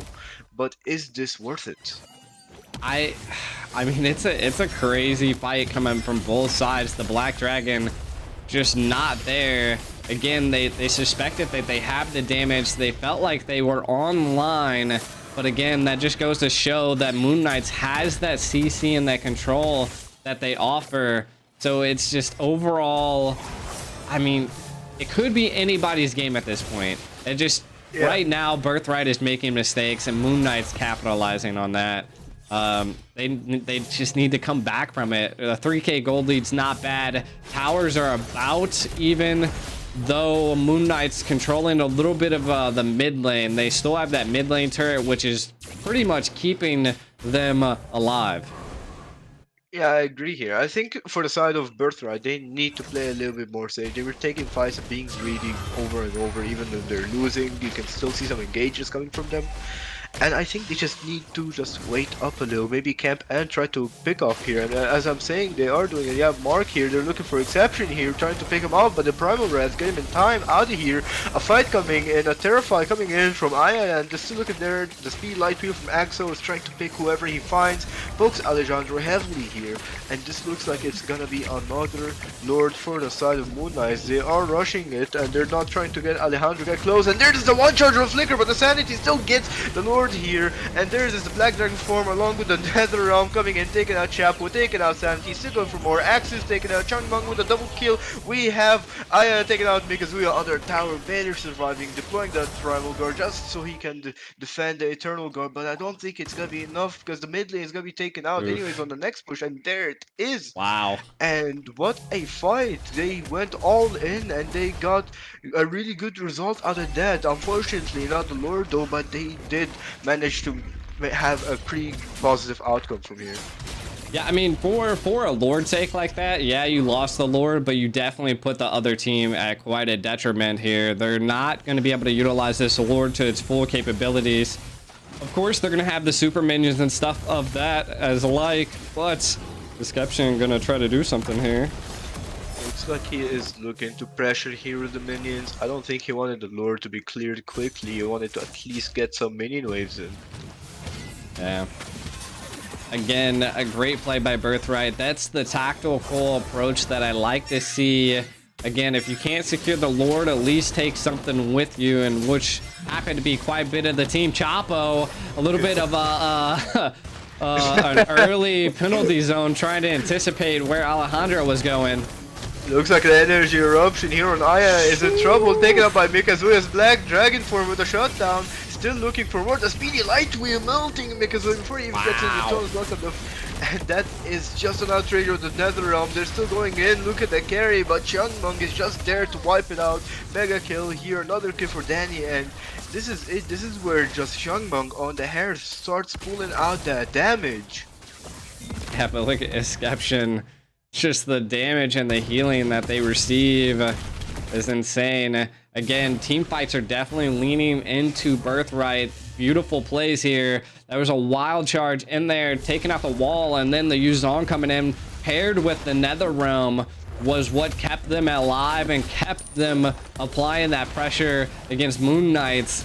Moon Knights capitalizing on a lot of mistakes that Birthright's doing, but we are seeing that they're kind of turning those around. They're calculating those micro plays a little bit better than they were previously. So if they keep this at bay, we'll see them possibly win here. But look at that damage coming in from Ayaya. Again, the Vexana gonna have to that's why they kind of won that team fight, right? They took the Vexana out really early, and just there you go. I mean, you have Ayaya with the AoE damage just damaging everyone on site with the Terrify the passive, so fair. I mean, I quite expected the Vexana to have a lot of damage in these fights. You know, the passive coming in when they especially fight near minions and they die, just the AoE coming in. It's not something that's light. That Vexana damage is dangerous. But as you can see here, Moonlight are going in the penalty zone, and this is a Black Dragon form coming in, is looking for something. Almost taken out because he'll have to retreat on Alejandro with the Retribution. Out Retri Sanity here, but is this gonna be enough for them to retreat? Sanity on low HP taken out by Shang Meng here. It's a lot of damage, 1.5k crit damage coming in, and they're still looking for more. Has the passive, has the true damage going in. There it is. Energy Eruption is not gonna catch Chapo here, but is it gonna be enough to take out Immortality? Nope. No, pretty well retreat, but now, Moon Knights, they have to watch out for the upcoming Lord here. Yeah. Oh, it looks like his emo was proc it. Yeah, I think it was the burn from the lethal ignition. Lord sieging though. Oh, he still has it. Wait. I'm confused. I think maybe the camera angle did not show the emo. That is weird. It's pretty weird, yeah, but you have the top lane here being put well defended by Ayaya here with the Eternal Guard, but the mid lane inhibitor unfortunately falls in the hand of Birthright. Yeah, they're kind of playing patient, going the long game. Again, you want to end this as soon as possible, to be honest, because the longer the game gets, the better, and the more items Carry is going to pick up and just going to decimate the team. Right now, the biggest thing that we're seeing is that Chong is just a monster on this Harith. He is chasing down the team and keeping them at bay. And then the Yu Zong, right, of course, is just nasty. Somehow always escaping with 1 HP and applying a lot of pressure to Moon Knights, kind of leading the game back into Birthright's hands. They're positioning themselves around the map. Full 5-stack, though, here. Yeah, it looks like they're taking position for Lord. You have I mean, Mikazuya on the Fuzong. He pokes a lot. He baits a lot with the Black Dragon form going in around. That little CC is so important for them to stop whatever's going to happen. And it's just, I think, generally, it's what keeps them into these long fights. Yeah. It was funny. I think they were trying to get a play, hopefully a rotate there, but I feel like that ultimately is now going to keep like them it's pushing Moon Knights back into their base, right? We're seeing lane execution here by Birthright. And again, that's going to set them up to have position for the Lord in the next 30 seconds, while we see Moon Knights have to focus on pushing the lanes back doubly. And they're down an inhibitor, so there are super minions in the mid lane. They're going to have to keep that lane at bay. I mean, you have the Bear's Sanity here managing in on the top lane pressure push. The Lord is coming up. Everyone just wants a lane that can be constantly pressured. So even if it goes like not on their side, they at least have something to keep the other team back. Yeah. Let's see here, you know, they're giving the vision that Axe needs. Axel here. They want to make sure the carry is the one that's melting. There it is, the one charge. Yeah, taken out just in time here, instantly. But Axel, on the other hand, might take out Alejandro here. There it is, taking out Alejandro, jumping out of Netherrealm. But Changmyung was a double kill, shut it down. There it is, a reply coming back, and this could be a triple kill coming in. There it is, Axel on fire with a carry with a speedy light wheel, melting one after another. But is Danny gonna take him out here? Almost, the glowing one is just almost there. Take him out of the wall, the wall coming in from Marco, close enough to just kill Axel here. The Guardian's barrier would have It been funny here, not gonna lie. Danny's like online 4-1 and 14. The damage coming from this, we can see the wild charge going against the wall right there. Once you thought Birthright was in the lead here, you can see the speedy light wheels coming out by Axe. No response to the carry. The Cult Altar Nether Realm being utilized there, and then the Yuzong just being left alone.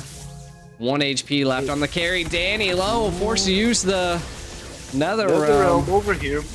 And the Primal Wrath, I mean, the edit now is gonna start dealing a lot of damage here. The Primal Wrath taking out whatever, and Alejandro is just deleted on the mid lane.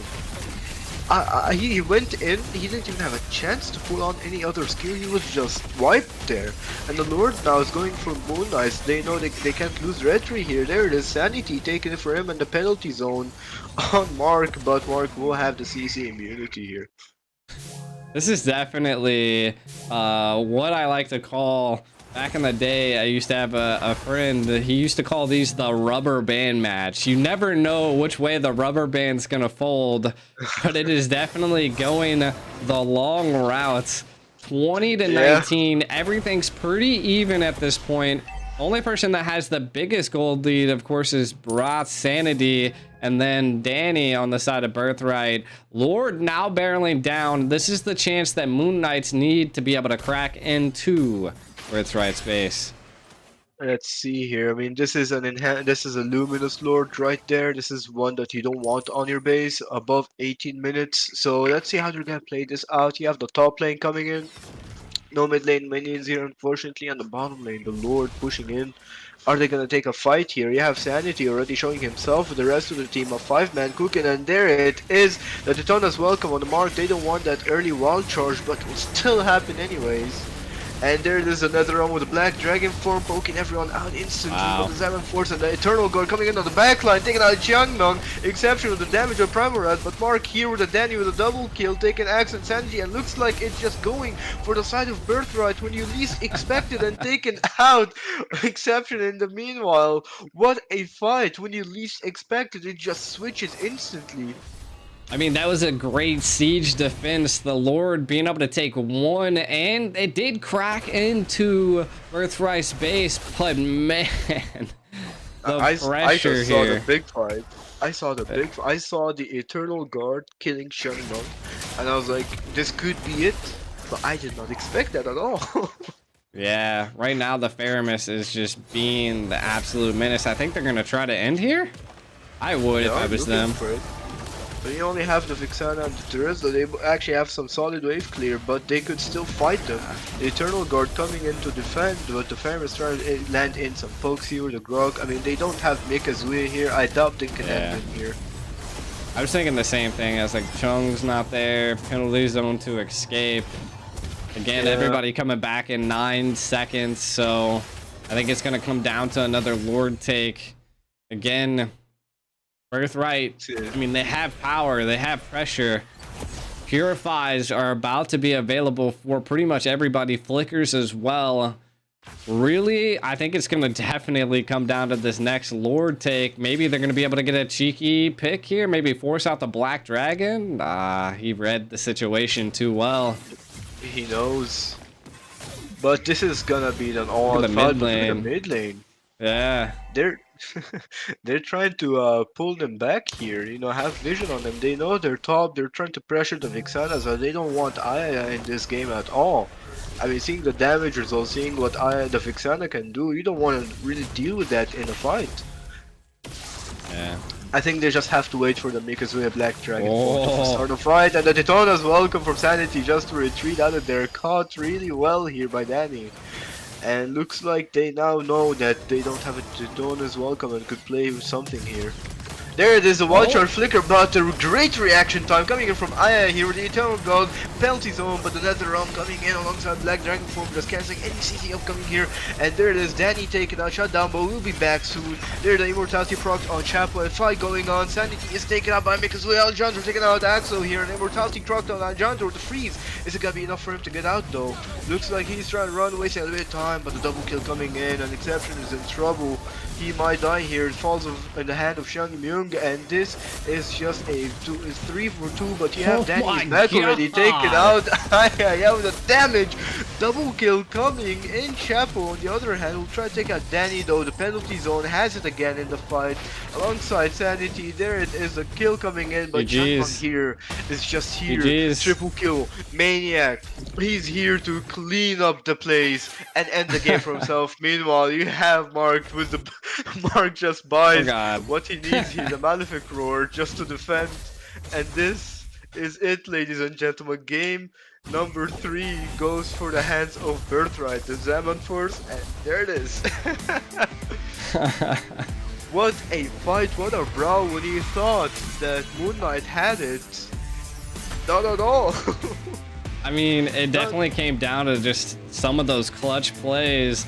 Yu Zhong just not worried about taking a death and just diving in and keeping them knocked up. There was so much CC coming from the Yu Zhong, but fundamentally, I think, right, like Danny was the breadwinner here, paired with Chung, and I mean 5, 3, and 21, more assists than the roam itself. And we can kind of take a look. This was like the 7-minute engage. Again, both sides just going back and forth. Little mistakes happening right here. And this is where Moon Knight was capitalizing on it. And they pushed Birthright back. That's true. A lot of mistakes did happen here, unfortunately, but they were able to fix those in the middle of the game, and somehow even becoming better and better here. It's like they just improved mid-game. They know how to fight now, using that Nether Realm to its full potential. You saw it canceled a lot of the upcoming CCs, and the Ferris pick here, I would say it just did so much for them with the Nether Realm. Danny does poking left and right, Nether Realm protecting the team from the penalty zone, the upcoming damage coming in from Sanity, and the one and only, exception, but they just popped off at the end. Changmeng just needed the right engage, and he got one, and it's ended in a wipe. When you thought that Moon Knight had it, Changmeng said no. he just said no, I got it myself, and just pulled out a Maniac. Yeah, for sure. I could definitely, I mean, it was just too much for the side of Birthright. Their damage, their control, their execution was on point. You can already see they took a lot of damage. Didn't deal the most damage, but overall their healing is what kept them at bay. 310k. That's a lot. I mean, you gotta also give it to Danny here doing so much, but also you gotta give it to Mikazuya. The Yu Zhong, just baiting the little CCs he does, the engages and the survives is also what helped them so much into most of the fights. Yeah, for great sure. Focus here, great team play by Birthright. They've truly impressed so many people in this match, and we still have more. This is a really tough game. Yeah, so we're at match point, right, for Birthright. Moon Knight, they got to do something here. I mean, both teams looking 50-50. I mean, it could be anybody's game at this point. So who knows? Who knows? I mean, I'm excited to see. It's going back and forth, back and forth. You just don't know what's gonna happen next. You can't predict it. It's actually pretty crazy. I mean, Birthright comes online, Moon Knight comes online, and then just the other one shuts down the other team, and it's coming down to whoever makes mistakes first. This is one of the most intense matches I've ever casted. It just doesn't get as intense and also as confusing as this. 100%. I mean, judging by how it's going, I would probably say Moon Knight could win this. I'm just saying. Because it's just back and forth, back and forth. But Birthright could just once again pull another unexpected thing and just a 2-0 here. Or a 3-1. So let's see here. That's a pretty rough. It's a pretty rough game. They had like a long brawl here on the game 3. Game 2 as well was pretty unfortunate for the Birthright. Game 1 was also just another brawl. I mean, when the Barretts is in the game, you're gonna see a brawl coming in, a fight after fight after. It's just mainly when there's a Barretts in there. So yeah. Nah, exactly. And it was crazy. It was crazy. I did not suspect it. Birthright looked to be pressed against the wall, making mistakes left and right.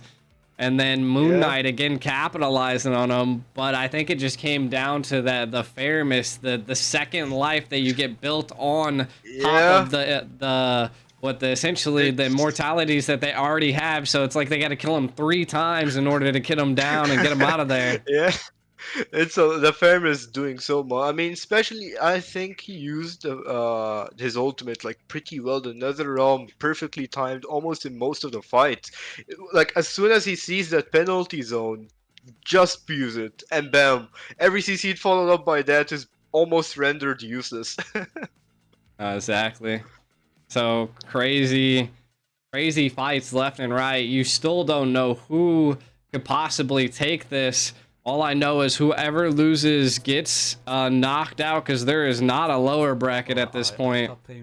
Yeah, they're gonna have to play on their best here. Uh-oh. Moon Knight, now they gotta pull out the secret to card. play If not, if professionally they've in already Europe pulled it because out, the there Freya pick, weren't I don't think any it's gonna be the tournaments, best for big them. tournaments, and They now probably that have we more have and more, a so lot we of don't know tournaments yet. going on I in doubt they Europe, pull out we took the opportunity their card to this be early. professional. We're We're excited to listening play to pro teams Alejandro's because interview in Europe here. we have many teams in Europe that have a lot of level, and we needed this tournament to show that we can play against professional in MENA. I would like to play against Turkey or Russian teams. We're excited to play. It was weird because we didn't practice so much during the tournament. It's gone well and we're proud of it, but we have to play more. My favorite hero is to play this season. It's been Nolan as a jungle because he has a lot of movement. You can do objectives easily, you can invade the enemy easily. It's pretty easy to play. Well, my long-term goals for Mobile Legends is our country is Spain, and we would like to make Spain going to the M6, yeah. And we will achieve it by playing a lot, competing against good teams here in Europe and other countries. Thank you for your support, and we will try to get better and make good and big things in Mobile Legends to make the fans proud. Wild. It was a great interview there by Alejandro. I mean, again, ultimately, he did good on the Martis. I mean, you can definitely tell he's a seasoned jungle, and he's keeping them at an equal playing field when they're looking at the jungle. So I mean, hey, it's good to see. I think he said they really didn't train too much, but for what they're seeing here, they're happy with the outcome they're making. So again, we're on match point here for Birthright. Can Moon Knight come back and tie this up once again? Let's see here. We have the Freya already banned once again, and the Nolan from Moon Knight here. And we might start seeing almost the same bands left, maybe even new focus bands now, because he's still got to take out the Loyi, maybe Birthright might take out the Barrett, and it's just gonna get rough from here. Now we can see something completely different since both teams have learned from what was happened in the past 3 games. Yeah, exactly. Kind of looking at what's going through Birthright, understanding the play, ban the Freya. No reason to deal with that once again. And we can kind of see, again, the Lo Yi getting banned, the Nolan being banned, the Matilda. Typical bans. Looks like that maybe the Angela might make it through the crack, the Brass as well. Again, Moon Knight did really well when they first picked that Roger. So maybe they'll run it back and first pick the Roger once again. I'm surprised that we didn't get the Roderick being picked up on the last match, despite being open and doing so well in the previous matches before that. Yeah. I was actually surprised too, because Roger is definitely a great counter to Harith because you just have that mobility. You can't be locked down. The carry, I think, was more for the late game security, but I don't think they needed that. I mean, it did well. The carry did as much as it can. It did pretty well, but unfortunately, at the end of the day, not against Xiangmeng on that Hearth. He was deleting one after another. There, I mean, he has a lot of damage on the Hearth, basically, and looks like it's something that they need to focus here. Xiangmeng is definitely one to watch out for. Yeah, So we definitely. have an Atan band coming in as well. Could be that they're wanting to maybe run the Harith on their own. Um, Definitely something that they could first pick here. Again, they could still first pick the Roger. Something you don't want to see versus the Roger is that range that the Natan has in the CC and control. So mopping it up here. Birthright. Do they go for the Brats, the Angela ban? What do they target? There's the Angela. There it A Moon is. Knight. Do you first pick the Harith or the Roger? What do you got up your sleeve here? I mean, they might even go for none, but there it is actually. The hair is being picked up. Are we gonna see a Roger reply here? Or maybe even something else? Maybe a Clint that was banned from the last time. Because we see Mm-hmm. Clint getting banned against the Harris, and there it is, Mark taking in the Barretts, not giving it for Moon Knight here. And now, are we gonna see a Marksman Clint here, maybe a Roger, or are we gonna see a Mage here? Probably Yeah. expecting something aggressive here, something that can follow up. Maybe even another Faramis pick just to watch out for any upcoming CC, but I bet it's too early, so they have to watch. And there it is, the Vixana coming in. I mean, seeing what the Vixana was doing last match, fair enough, respect. She was Yeah. pulling out a lot of damage, contributing a lot. The CC, the passive proccing every time. It's fair enough, I guess. Yeah. It's a good play. I mean, again, like you said, CC knockup definitely had the most damage out of the last game until Danny started pulling back with the Faramis. So still an overall good pick. They're gonna counter Moon Knight, gets the Fredrin. Do they secure right now? Oh, they go the Terizla. I was suspecting they So, I were mean, gonna go the Yuzong to keep it out of the hands of Birthright, but they've been going for the Terizla every time, so at yeah, this point, they gotta keep the consistency. Even if it doesn't work, it's probably like the comfort pick for them. They're better off with the Terizla than a Yuzong. But once again, we don't know. Maybe Moon Knight are now cooking something since there's no lower bracket after this. You're just out, so they have to pull out all they can have. All they have right yeah, now is gonna be out here. You're gonna see full on Moon Knight on display. yeah. We'll definitely have to see. I mean, again, the penalty zone is going to definitely be there. Ooh, they don't even opt to go for the Yuzong. They're getting They, spicy with it. They're bringing out the X-Borg for that true damage, which, to be honest, is a great counter to Fredrin. I agree here, and Terizla as well. And any upcoming like Rome pick, because knowing exception, he might go for like a tanky pick here. So Xborg might make his way here. Such an amazing pick, and also limiting the draft of what Moon Knight can pull up. 100%. And huge. I don't know what just happened. There's a little bit of a delay that just happened on the live stream aspect of things. Everything looks good on my side, so I don't know. Must have been something else. The Lilia getting banned out. I like it. I mean, right now you could see Moon Knight just run back what happened to them, right? Pick the Faramis. Or Yeah. we see Birthright. Do we see them ban the Faramis? Let's see here. I mean, you still have the marksman pick open for the side of Birthright as well, so the bans are gonna also be nasty coming in from Moon Knight. We might see a Roger, and there it is, Mm, as I say, and maybe even another marksman pick, or at this point a roam pick that they don't want to deal against. The Minotaur is still open, yeah, Kufra, Edith, stuff like that are still on the table, so they need to watch out and ban carefully here. You have the last ban coming in from the side of Birthright. This is their last ban, and I'd probably say it could be a Faramis, like I said. yeah, definitely. And oh, they go the Navaria. I Ooh. mean, interesting. The whole team is kind of dependent on being a little bit faster, so maybe they can deal with the damage or the burst ability. I mean, they do have the burst ability with the Vexana and the X-Borg to be able to secure and take away the Nether Realm if it is popped. So we'll see. Right now, from the side of Moon Knight, do they ban the Moskov. I feel like that would be a good go. Like you were saying earlier, the Minnow could be another run up, but again, they still would have to deal with the Tigreal And that there I it think's is. gonna come out from Birthright at this point. Yeah, the Minnow taken out here by the Moon Knight. I mean, it's what they need here, especially when you have such great AoE damage coming in from Vixen and Exborg. You just need an Yeah. AoE CC to follow that up. And you still have Tig, you still have Kufra, you still have Atlas, and so many stuff on the table. But I think Minotaur was one of the most dangerous picks you could have given there, due to his supportive abilities as well. Yeah. The supporter, he's just, to be honest, he's an absolute menace. When I roam, I like utilizing him just because he has sustainability.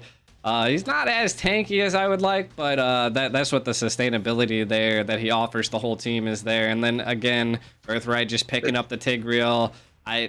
I kind of read it like an open book at this point. You ban the Minnow, you force them into the Tigreal. Now, what is Moon Knight's response to this, right? They could opt to go the Grok, because if I'm not mistaken, Grok's wall can interrupt Tig's implosion. So that would be the biggest thing that we could see here. Could go a Kufra as well to kind of stop the Tig from being able to get in and control. So, and we did see Esception play an insane Kufra. So, bam. I mean, I'm just saying you can also go with a Florin, knowing that her anti-heal's one of actually a few skills that can't get anti-healed as heavy as other healers. Despite having Fredrin, having Terizla, you could go for like an aggressive mid laner with the Florin, but we're gonna see Valentina Oof. here and Kufra at the same time. Pretty two heavy picks here. Moon Knight are pulling everything out here with the Kufra and the Valentina. Pretty insane Yeah. picks. No, But definitely. no. I think it was It worth goes it. to the I gold mean, lane. the Valentina is going to be able to steal the last Insanity, going to be able to steal the Death Knight from Vexana. There's a lot of opportunities. Could even Implosion if she really wanted to get spicy with it. So Yeah. a lot of opportunities, great damage.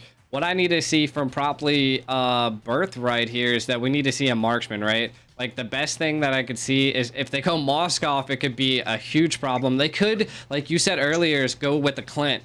Like, the Clint could Oh, be a good option here. yeah, the Clint could be a good option The here, but it looks like Moskov. the Moscow by Shang Myung picked up Ooh. here. So something you didn't want to see here, I'd say. Oh. A Sometimes, Moskov you into a know, Kufra. You're a little wild.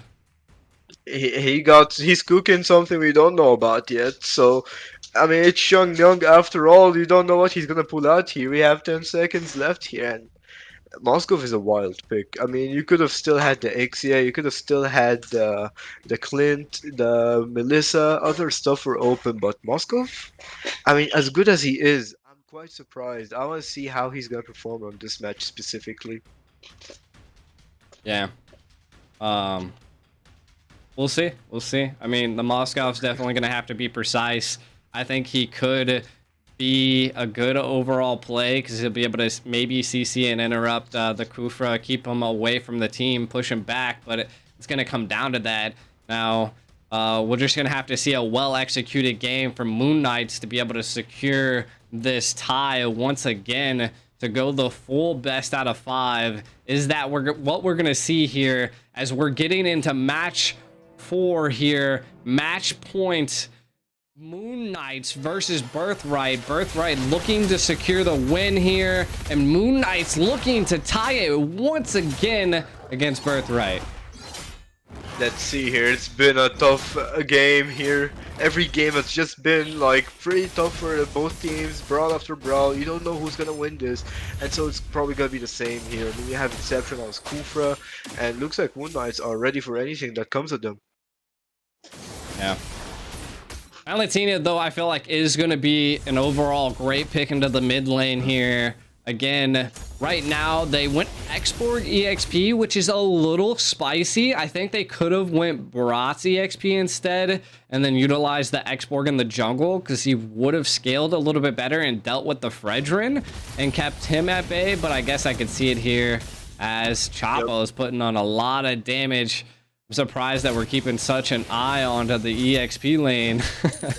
Yeah, on the gold lane though, it looks pretty chill, pretty patient. Both gold laners just trying to do their things, and looks like looking on the map here, it looks like Mikazuya might be in trouble alongside the mage here, Danny. Let's see, he's trying to go for level 5, the Appraiser threat coming in, but it's still taken by Alejandro here. Pretty unfortunate for Sanity, will have to retreat, does not have the Appraiser threat, even though he just used it and still lost the creep. Yeah. Kind of keeping him at bay. The dino's kind of shrinking. He's getting tiny. We got a Nebrata emote thrown up on the wall. We do see the Moskov kind of winning in the gold lane at this point. Maybe see a little bit of a cheeky play here. Looks like they're trying to get for the ultimates here. Level 4 IMU and the penalty zone is prepared here, but Daniel on the other hand does not have the Eternal Guard. The last Insanity is available though, and the Implosion, and look at this, they're looking for an engage. Exceptional good engage here, good penalty zone followed up, and there is the IMU last Insanity coming in from the Mage, but it's not gonna take anything here. Almost taken out. The man himself, Mark. Yeah, exactly. And kind of looking at what's going down right now. There it is. Not gonna be able to secure a play. Did have level 4, but didn't have Tyrant's Rage, so I'm not quite sure what he was maybe trying to make there, but maybe just apply pressure. I mean, the positive side is he took out the Purify from Chung Myung, so he's probably looking for the next engage to get some fun. That was a good, that's a good call, right? Like, and I think that comes down to, I'm not quite sure when he utilized the Tyrant's Rage, but maybe allowing the team to know. But look at this. Ooh, just spits him out far. Inception does not get into the wall. Spear of Destruction missing as well.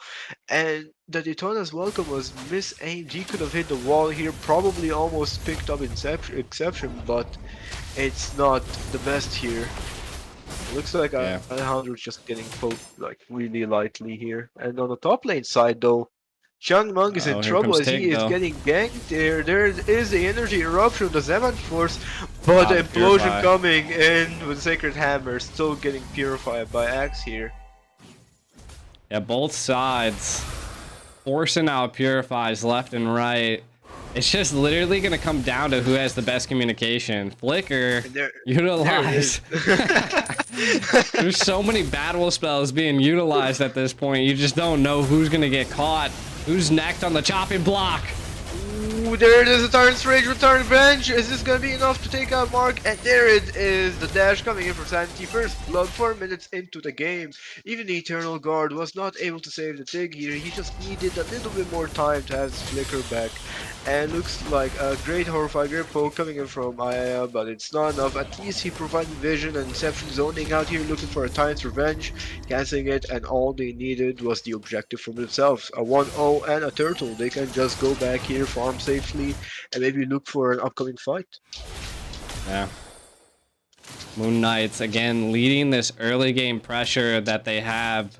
The best thing that we do see from the side of Birthright, though, is that once the export comes online, it's going to be detrimental. Once Danny comes online, also going to be crazy. Again, they're going to have to bait these Purifies out because they're going to escape from Tig like no tomorrow. Looks like they're going to make a little bit of a cheeky play here. Ooh, there it is, the implosion, but they're cancelled by the penalty zone. The last Insanity Chapo is still just fine here.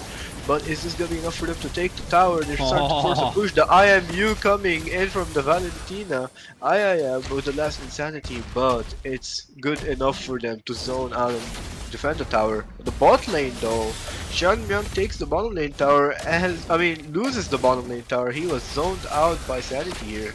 A fight is still going on, poke still going in left and right, but nothing happens. Nothing major happens so far. Yeah, a lot of commitment here by Birthright. Oh! Ooh, almost taken out, but the conceal coming in. And there is a stun into the wall. Looks like Axel does still have the Purify. There it is, Itona's welcome, but Tyrant's Revenge following up, taking out Alejandro here on the blue buff and securing it for himself as well. Sanity here. And this could be a mid lane tower. Oh, I think Chapo has this. What in the world? What a camera angle. Secured the kill. And then a midline push. For the mid lane, there it is Zaman Force taking out Mark and the mid lane as well. Sphere of Destruction, but you know, Jungle can't really go there. It's just a suicide at this point. Yeah, it's. I mean, right now, Moon Knights, the snowball's happening once again. This early to mid game, they always seem to control, and they always seem to have a little bit of a struggle when it comes to the late game.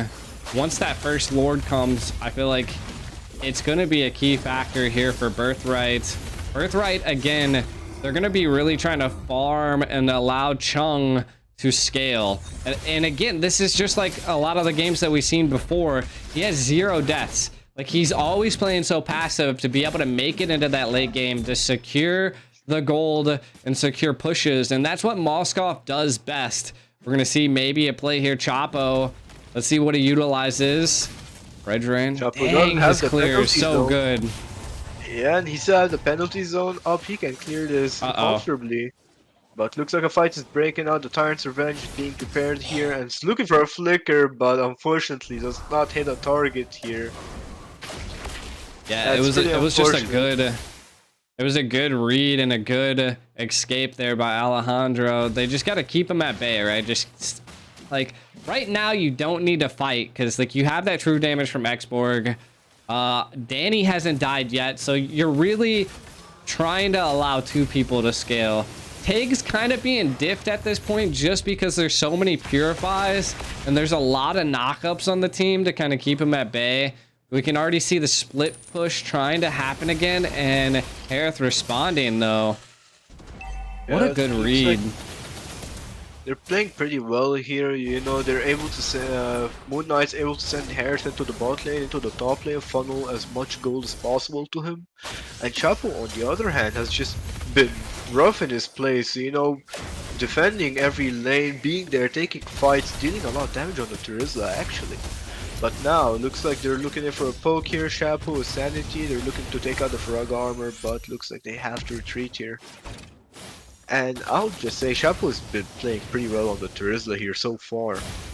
I mean, he's just applying so much pressure, but on the top lane side, the Zaman Force used stun into the wall of Purify has been procced, and looks like the implosion is coming in there. It isn't gonna hurt them, but the Tyrant's Revenge coming in, knocking him up, just trying to save him time, but it is not enough, and Exception is taken out by Shannon, followed up by Harith dying with him as well. And this could lead to a mid lane push. They're still looking in for a fight. The last Insanity, but Flicker coming in from Mikazuya, and there it is, the Moscow Shunmyung. But the penalty zone on the backline, the Flicker, the Praiser, Sanity taking out Chapo, taking out the Danny here, and looks like Alejandro will be taking out Sanity as well, trying to recover things a bit, not completely lose. And what a play coming in from Chapo. Yeah, Sanity falls, but there is still an outnumbered amount of people here available for Moon Knights to take it. You can see the penalty zone coming into the back line, and then the clap comes down, but not able to take out Chung. And that is the key factor there, is they just cannot catch the Moskov at this point. The moment they do, though, it could be detrimental. They need to. They have to depend on some Tyrant's Revenge Flicker from Exception, but apart from that, I don't think they can really catch a Moskov. And the Daytona's Welcome is coming and placed in trouble. The one and only Exception once again taken out by Sean Boom. And this could lead them to a Lord here. Unless the Terizla does something here, the penalty zone and a fight breaks out. But apart from that, I don't think they can do much without the Kufra. They have the last Insanity. Yeah, are they gonna 50-50 this? They're gonna no, they can't. Implosion coming in, and there is Alejandro the Retribution, the last Insanity trigger, procced air coming back. Looks like they gotta take out. There it is, Axe gonna kill, and the Spear of Destruction coming in for Shang Moon, which is not going there. But Sanity, on the other hand, with Ayaya, is just melting them one after another here. Still going for the kill. There it is, Ayaya with a lightning trunction is more than enough damage to just take him out here. Yeah, but right now you're just seeing that.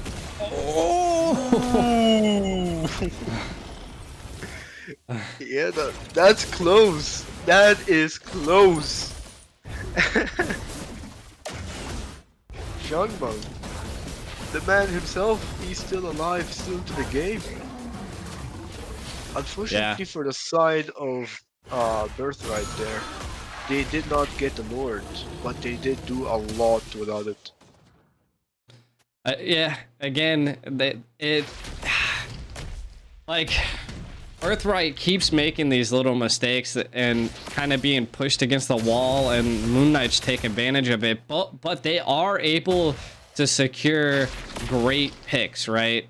That's the best thing that Birthright has on their availability right now, is that they just can't. Chung is constantly positioned perfect in team fights to not be like taken advantage of. Oh, an implosion! Ooh, coming in with Sacred Hammer, pulling him back into Daytona's welcome, and that's more than enough to just take Exception out once.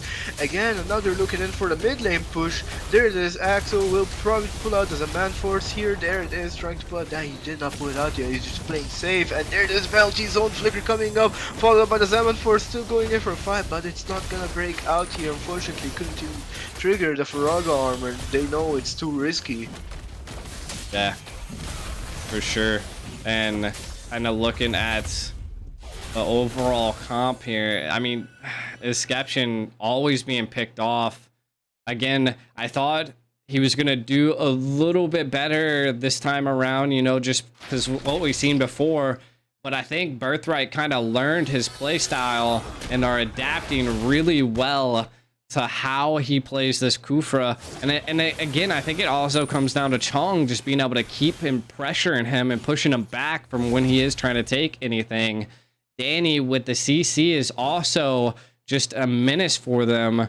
And they, of course, Chung has the Purify. He's been baited out with it a couple times, but it's nothing that's been too crazy. The minions are going to push the bottom tower. Lane control on Birthright's side is perfecto. Let's see who has the tactical position of this Lord.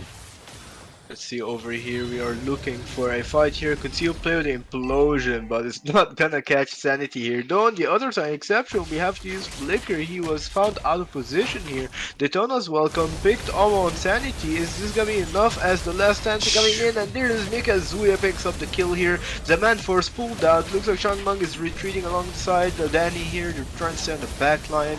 They don't want to get picked up by that Hearth here. And pretty good choice by them. Yeah. Looks like Danny is still looking for more. So Pukin Chapo still has that penalty zone. He's waiting for the flicker. Inception as well is waiting for something to happen, but there it is. The IMU last Insanity poked in by Aya, and they're doing a pretty good job just zoning them out. Yeah, I mean, look at the damage by Axe. Yeah, and there it is, another last Insanity coming into Daytona's welcome, and he is in trouble. There it is, Inception once again.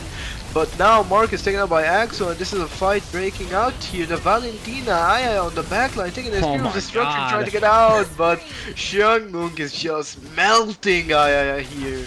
He got the far. He's level 15 already. He got what he needs. Yeah, but being zoned out. Yeah, he looks like he's looking for something here, but nah. Right now, I kind of wish I could see some items, because Alejandro is just so squishy and not healing as much as I would suspect, so I don't think he has Guardian Helm picked up just yet. And they're really good at just picking them off. You've seen there was 2 spears that went out. The IMU was able to nail the spear onto Alejandro and kind of took him down quite a bit. And then the Lord falling into Moon Knight's hands because of that. But Chung is now online. So a Lord barreling down to their base is not too crazy. Yep, looks like they're looking for fight. Zaman Force breaking out here. Looks like Mark is in trouble, terrified. But on the backline here, you can see the barrels. Alejandro taken out by Axo here. And this is not going well for the Birthright, as the Lord still pushing in. A Luminous Lord coming in close. Will have his time to push on the mid lane. And there it is, Inception preparing. He does have the flicker. He's waiting for it. Tyrant's Revenge hits with proc here. But the Zaman Force, are they still looking for a mid inhibitor? They almost get it. Yeah, I think they'll get it with the next super minions coming in. They're gonna zone them out. Looks like they're looking for a push here. There it is. The tower has been destroyed, and Mikazuya here with the last Insanity, you know, applying some poke in Exception. And now he has the flicker, he has the Tyrant's Revenge, the Tyrant's Rage. he just needs to find the right jump. Zaman Force here, and looks like they are not gonna go for any fights for a while here. They have to wait. Yeah, this is a good siege by Moon Knights. Again, it could be anybody's game though. Moon Knights have to play it as careful as possible. This could potentially be their last match. Yeah, 100%. So they're being as cautious as possible. They're playing pretty well, and also for the side of Birthright as well, they need to also watch out here. They do a lot of little micro mistakes, and they need to watch out for that. Looks like Exception's looking for an engager this time. It's Revenge, giving vision, knowing that the Barretts is there, and now the rest of the people are there as well. A lot of poke coming in from Ayaya, and Ayaya here has just been so threatening. Poking left on being so aggressive on that Valentina actually. Valentinas are like that, and then if they're able to get that last insanity, not only do they get access to that true damage, they just, again, their damage scales with it as well. And it is devastating for such a tanky comp that we're seeing here. And that's kind of where Alejandro's kind of fallen behind. The Kufra's positioning's a little wild. Looks like they're trying to get vision on the rotation. Again, the Lord is up in 6 seconds, so they are securing the Lord pit as well. What is going to be the response? Maybe a conceal play? We might see a concealed play over here. They're waiting. I mean, you can see from Exception's positioning, he wants to pick up anything at this point. The Zaman Force coming in, and no, they will not go for it, but at least they take out the Daytona's welcome coming in from Alejandro. Yeah, I think they're going to burn this Lord down too. I don't know if they'll want a 50-50. You can already see 3 immortalities picked up by the side of Moon Knights. Not too many picked up by Birthright. Yep. There it is, they're going in, trying to take out the frag armor from Mikazuya. Jump coming in towards Revenge. Alejandro is being frozen here, being poked a little. But the frag armor, the X-Borg Mikazuya, is now has his frag armor out, but on the other hand, the Fredrin Sanity is taking out the Immortality proc penalty zone, coming in on the backline, taking an Immortality here as well on Mark. Spear of Destruction, Changmeng does not hit, but there it is, the Tyrant's Rage on Alejandro is still going here. The Exception is just sitting on the Barretts this entire time. But now Aya is in trouble, and the Flicker coming in, taking Aya out here alongside Changmeng as well. Yeah, I mean, it was a good go taking out the Valentina. That fear that she emits is just immaculate. And I mean, now you're down 1 person. They're trying to reset here. They will have to zone out Fredrin, which they have that ability. They have the TIG. Again, Chung is just online. If they're able to shut down Chung, I feel like is the winning condition here. But you do see the Charizla out of play, so the outnumbered match is definitely happening here. Buddy might come in at the last second. Penalty zone is available. Oh, he's looking for something. Chapo over here. Mikazuya is doing a great job zoning out the tanks out. And there it is. Changmeng is also again gonna follow up. Mark is looking for something. The last Insanity coming in. Zaman Force triggered. And there it is. Exception with the Tyrant's Revenge, Tyrant's Rage. Mark followed up by that one and only penalty zone, getting 2 people. But Alejandro just wins the retreat here. Looks like for the side of Birthright, they do have to retreat now. They did get the Lord, but can they defend this 5 with just only 3 squishies? Maybe even an X-Borg can get the frag armor, but is this gonna be enough? They still have a wave on the top, a wave on the mid, and the wave on the bottom lane. Let's see how they're gonna deal with this. Yeah, the Lord is gonna come in, so a little bit of an advantage here. Can they keep him at bay? The damage! With the damage coming in with the last Insanity explosion coming in, but does not proc any immortality yet. Almost, you have like 3-4 people on low HP. That is the power of Vixana. This is the power of Vixana right here. Danny over here, he goes in! Spear of Destruction, he goes in, taking the immortality out of Exception, and it looks like he's still wanting more, but will have to retreat. Followed up, great follow-up here by the side of Moon Knights. Oh, but they are just the 2 squishiest people on their teams approaching this Lord. Yeah. They're just being scary right now. I mean, Vixana and Moskov, they actually put out a lot. When I say a lot, I mean crazy damage. So yeah. Changmeng though, looks like they're looking to push the tier 2 tower here. They do have the enhanced minions. And there it is. Yeah. and they're winning the map back. Despite losing a lot, they still, despite the game so close, looks like Birthright are just winning the map back. As you can see from the replay here, a lot of damage from the Vixano and the minions just blow up alongside the Mask of Penetration, just almost takes out everyone, but they got out just in time. And looks Yeah, like it's the just the Salmon Force is patience. triggered. Yep, alongside the last insanity here, but looks like Exception is once again in a little bit of trouble. Tyrant's Rage trying to save himself, but Danny will say, no, you're gonna be out already. And there it is going in, Chungmanga's Fierce Destruction Flicker from Oh, Danny, and the look at the implosion coming implosion! in with a knockup from Sacred Hammer, taking out the entire team of the one and Wow. only Moon Knights, and this could be game. Chunman needs to just heal up a little, clear the waves, and this could be game. Look at this, they're pushing on the bot lane here. They have Chunman, they have the rest of the team, only the Tigro. Is it gonna be enough for Shapu to defend here? And looks like they're doing a great job. The Winter Junction coming in, and that is it, ladies and gentlemen. GG's for the side of Birthright, taking out Moon Knight. Wow. What a play there at the end to seal the deal. Birthright knocking Moon Knights out of this tournament. That one last push didn't even need a Lord. It was still, to be honest, 50-50 from both sides. It was pretty close, but that implosion just sealed the deal. Like you said, it was just the end. It was the outro to this match, and that was pretty good play coming in from Mark. It was. The It tick- was fantastic. Yeah, the tick pick, like I said, it's mainly a purified bait pick, and as you can see from like the fights, Changmeng is I mean, MVP to Changmeng as well. He's been playing super well. His positioning is awesome. He knows how to play safe when needed, and he just like pops up when needed. Changmeng, Yeah, over it was just his tactical positioning. I mean, Moon Knights had no answer to the Moskov, which just crazy, constantly trying to catch him, but they have such a thick front line that they just couldn't get to the back line, and every time that the Terizla did, it was just GG's. Yeah, at first we did doubt the Moskov, but look at you, it's Changmeng. We can't doubt the man himself. It's just the And late this game. Birthright is always winning the late game.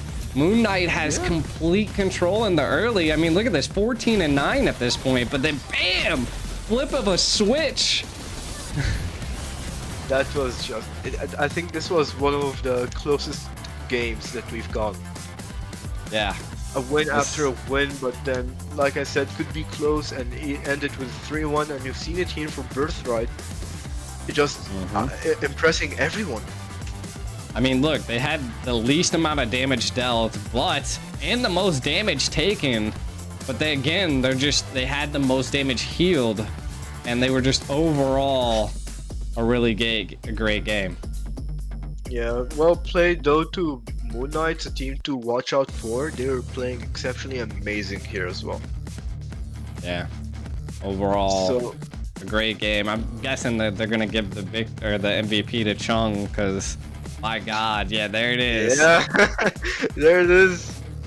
Dude just would not die. He's been on point. The man's been on point all 3 games, or all 4 to 5, like how many games he played right now. He's been just on point on the marksman. Safe, you know, fight when needed, show up when needed. He's just amazing. I'm impressed. No, exactly. It was definitely crazy and a wild match. I mean, Birthright definitely came out swinging. They were the upper bracket of their tournament, and then of course Moon Knight, being the lower bracket of their tournament, still came and fought very valiantly, and I mean, didn't go out without swinging. They, to be honest, controlled a lot of the games we've seen, but they just could not finish. The consistency was just not there all the way up to late game. The game changes completely, and you have to change around that. But unfortunately, Birthright, they know better on the late game. They were waiting. They were patient on Changmang here. And the mid laner, props to him as well. The Feramis and the Vixana, the great picks coming. The low E on the first match. They're playing amazing. They know their draft. They know their stuff. 100%. And it was crazy. I mean, I suspected Moon Knight was winning that one. They had complete control, but it was just letting that Moskov go to the end game, and then that one key implosion flicker just locked down the whole team, and then mopped them up. Boom, out. Yeah, there was literally just nothing they could do. It was amazing. That was such a close game. But we still have another match right after that. Yeah, it'd be Twisted Minds versus S2G Esports, which both of these teams are pretty crazy. I'm not mistaken, I've seen Twisted Minds quite a bit. I casted with them, if I'm not mistaken, in the Games of the Future. But they've also they beat Team Falcon as well, and they placed 9th and 12th in the Games of the Future. So still, they got a lot of tournament experience. And if I'm not mistaken, so does S2G. Like they're a pretty strong team as well. They were also in the Games of the Future. So both these teams looking to run it back and to see what they can possibly do. And I mean, we'll have to find out. I'm pretty excited about this. So yeah, this next, we thought this was like two teams that weren't like super known or had a lot of information on, and these teams definitely have a lot of information. They're ready to go at it. And I think we're looking at maybe some I'm not even sure what's going on over here on the game, but you know, what the heck? It's like a highlight reel. What is this video I'm watching? Here, we'll show everybody. Oh, I don't know, they're like showing, I don't know if this is definitely the lower bracket, if I had to imagine. I think it was Prestige and Chaos here. Yeah, I think they're just showing overall highlights. I don't know. We're our own production team here, chat. We don't ever, you know, get updated on what's actually going down. We're just rolling with the flow. Yeah. I like the editing style though. Yeah, they got editing as well. Yeah. I had to deal with that cameraman, but there's Twisted Minds, so we're getting a little bit of some of the teams that we've seen are going to see coming up here. Yep, there it is. Huda. Zoda, the panda. But yeah, that is interesting. I did not know about that at all. Yeah. So, again, you're kind of just seeing what I'm showing you, so. Yeah.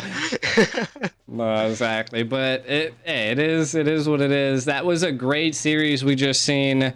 Kind of going over what is going on is that Birthright is now into the semifinals of the Challengers tournament, or the Challengers finals. So that automatically puts them into going against whoever wins in this next match, which will be either Twisted Minds or S2G Esports. I don't think we've seen any of the lower bracket. I think we'll see lower bracket tomorrow. And we'll definitely see. The overall prize pool that the teams are fighting for is 50,000 USD. First place getting 20,000, second 10,000, third and fourth is 5,000. So a lot of money on the line. Yep, a lot of they grit. gotta go all out. So but yeah, looks like we're gonna be going to a short break here, guys. We'll see you soon.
Snapdragon Pro Series is brought to you. All right, everybody, we're back here Hello. again. We're seeing Eh. quite the games today, and this just is something else, man. Crazy, Just been on and it's fire, been a long like- day so far, right? Fire. Yeah. Yeah. But now we have another big match: Twisted Minds versus S2G, MENA team and Turkish team. Yeah.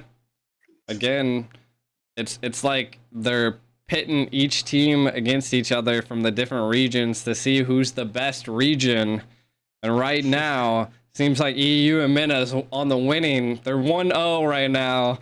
Can Twisted Minds take out S2G Esports? I feel like is the major question here. And we'll have to find out. It's gonna be a tough one. So let's see. Maybe it's just as tough as the previous one. Yeah. I mean, both teams are definitely seasoned veterans. Maybe not the top performers in World Series or major tournaments, but they definitely have the experience to take each other on and then to find out who will verse Birthright into the semifinals.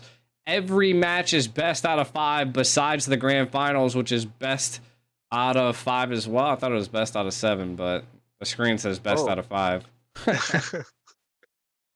Well, Yeah. it's gonna be a tough match. I'm pretty excited about this. So yeah. Yeah. Do you have any favorite players on either of these teams? I have casted Twisted Minds before, and I can just tell you, Huda is just amazing. Man, he's just solid. So Yeah.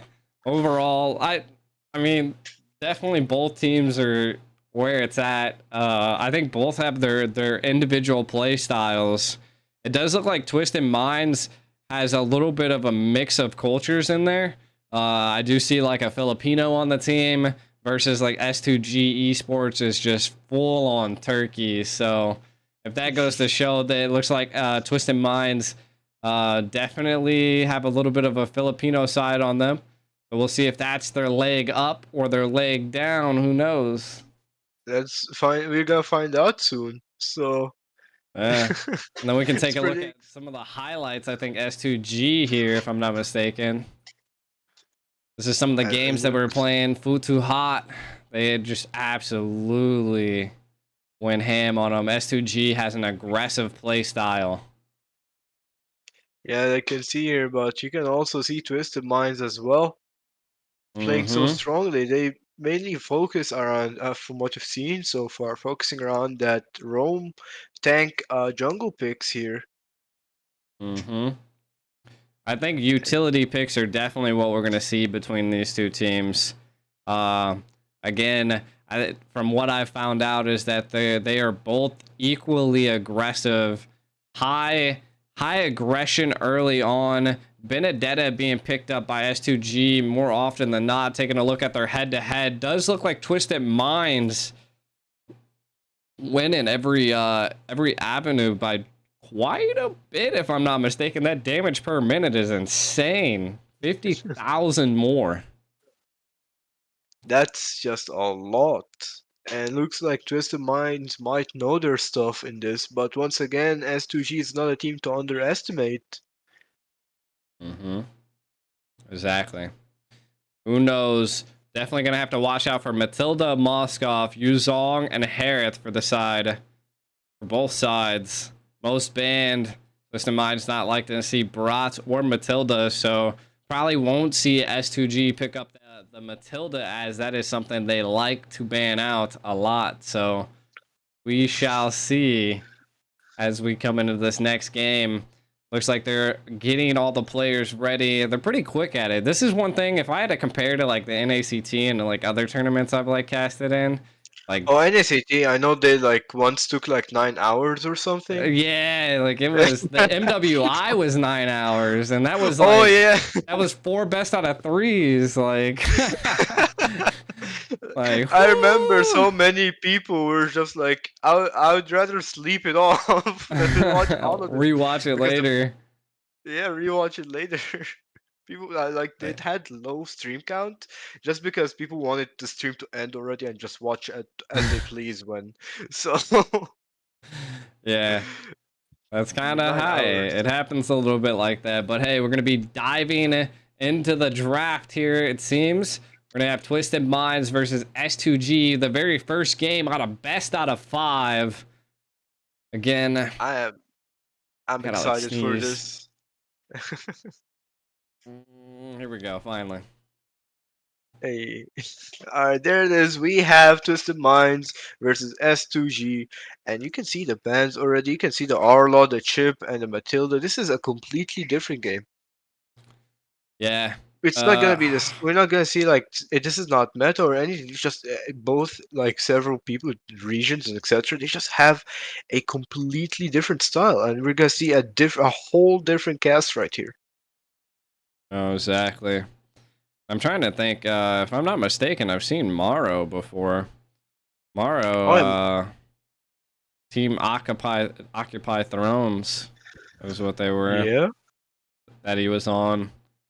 So, and if I'm not mistaken, even he was on Team Falcon at one point as well. So, definitely gonna have to keep an eye on their roamer. Twisted Minds definitely has quite the staff and player base. So, what they're banning could be, you know, something very targeted, not wanting to deal with the Angela, the Matilda. They don't want to deal with those supports.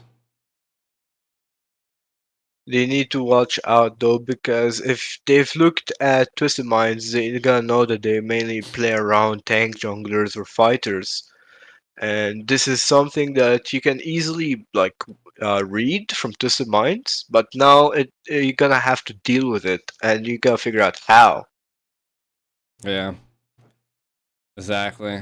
And I mean, do they ban the low Yi here? Because I feel like that is going to be maybe something that S2G is going to first pick here. But of course, there's a lot of great picks, which I mean, you have the low Yi, you have the Roger, you have the Harith, you have. I mean, you have the Brats, you have the Fredrin, like everything is left open here. There's the Brats. As the Brad, so I think we might see a Herth or a Low Yi on the first tier. Wouldn't be These are surprised probably if it's a low E. yeah. And there it is, a Harith. Herth Wow. coming You're just gonna in give the early low E on. up? I mean, not only are you giving low E, but keep in mind because there's still like Moskov, Roger, Yeah. Fredrin, and it's you're giving low E with something even more dangerous at this point. Yeah, exactly. I mean, there's a lot of opportunities to be able to do something here. And they're definitely trying to mock up something. I mean, you can see they're taking their time. What do they counter a Harith with, right? Do they go the Roger? Do they like they just picked up the Fredrin and then the Lo And you know, Yi? So yep, I mean, good picks, good picks. They good banned out the picks. Brats, didn't first pick it, and now they got a good jungle. Now for the team S2G now they gotta deal with that Louis. Maybe a Novaria pick from last time as you've seen was open. But you could also like take the Valentina or the Vixana as well. Works just as well. The Valentina can take the diversion to herself and just rotate just as fine as the Louis.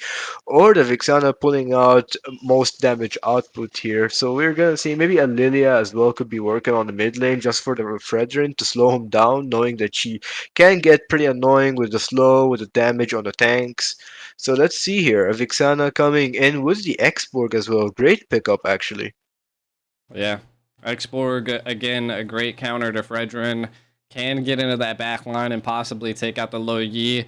And he pretty much nullifies like the low Yi CCs and controls when he's in the last Insanity. So,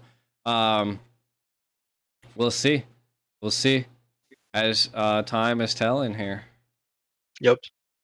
We have the last pick here before the second ban phase, and at this point, I would say they could go for a Paquito coming in. What a great pick! Something we barely see, but when it's pulled out, you know it's gonna be good and entertaining. And there it is, the Paquito for the side of Twisted Minds. I would say a Paquito solid pick, especially when you're playing against three squishies here. I mean, I would say Exborg is semi squishy, but you can still beat that with a Paquito, and you have the Vixana and the Hearth. So it's pretty solid here. Yeah.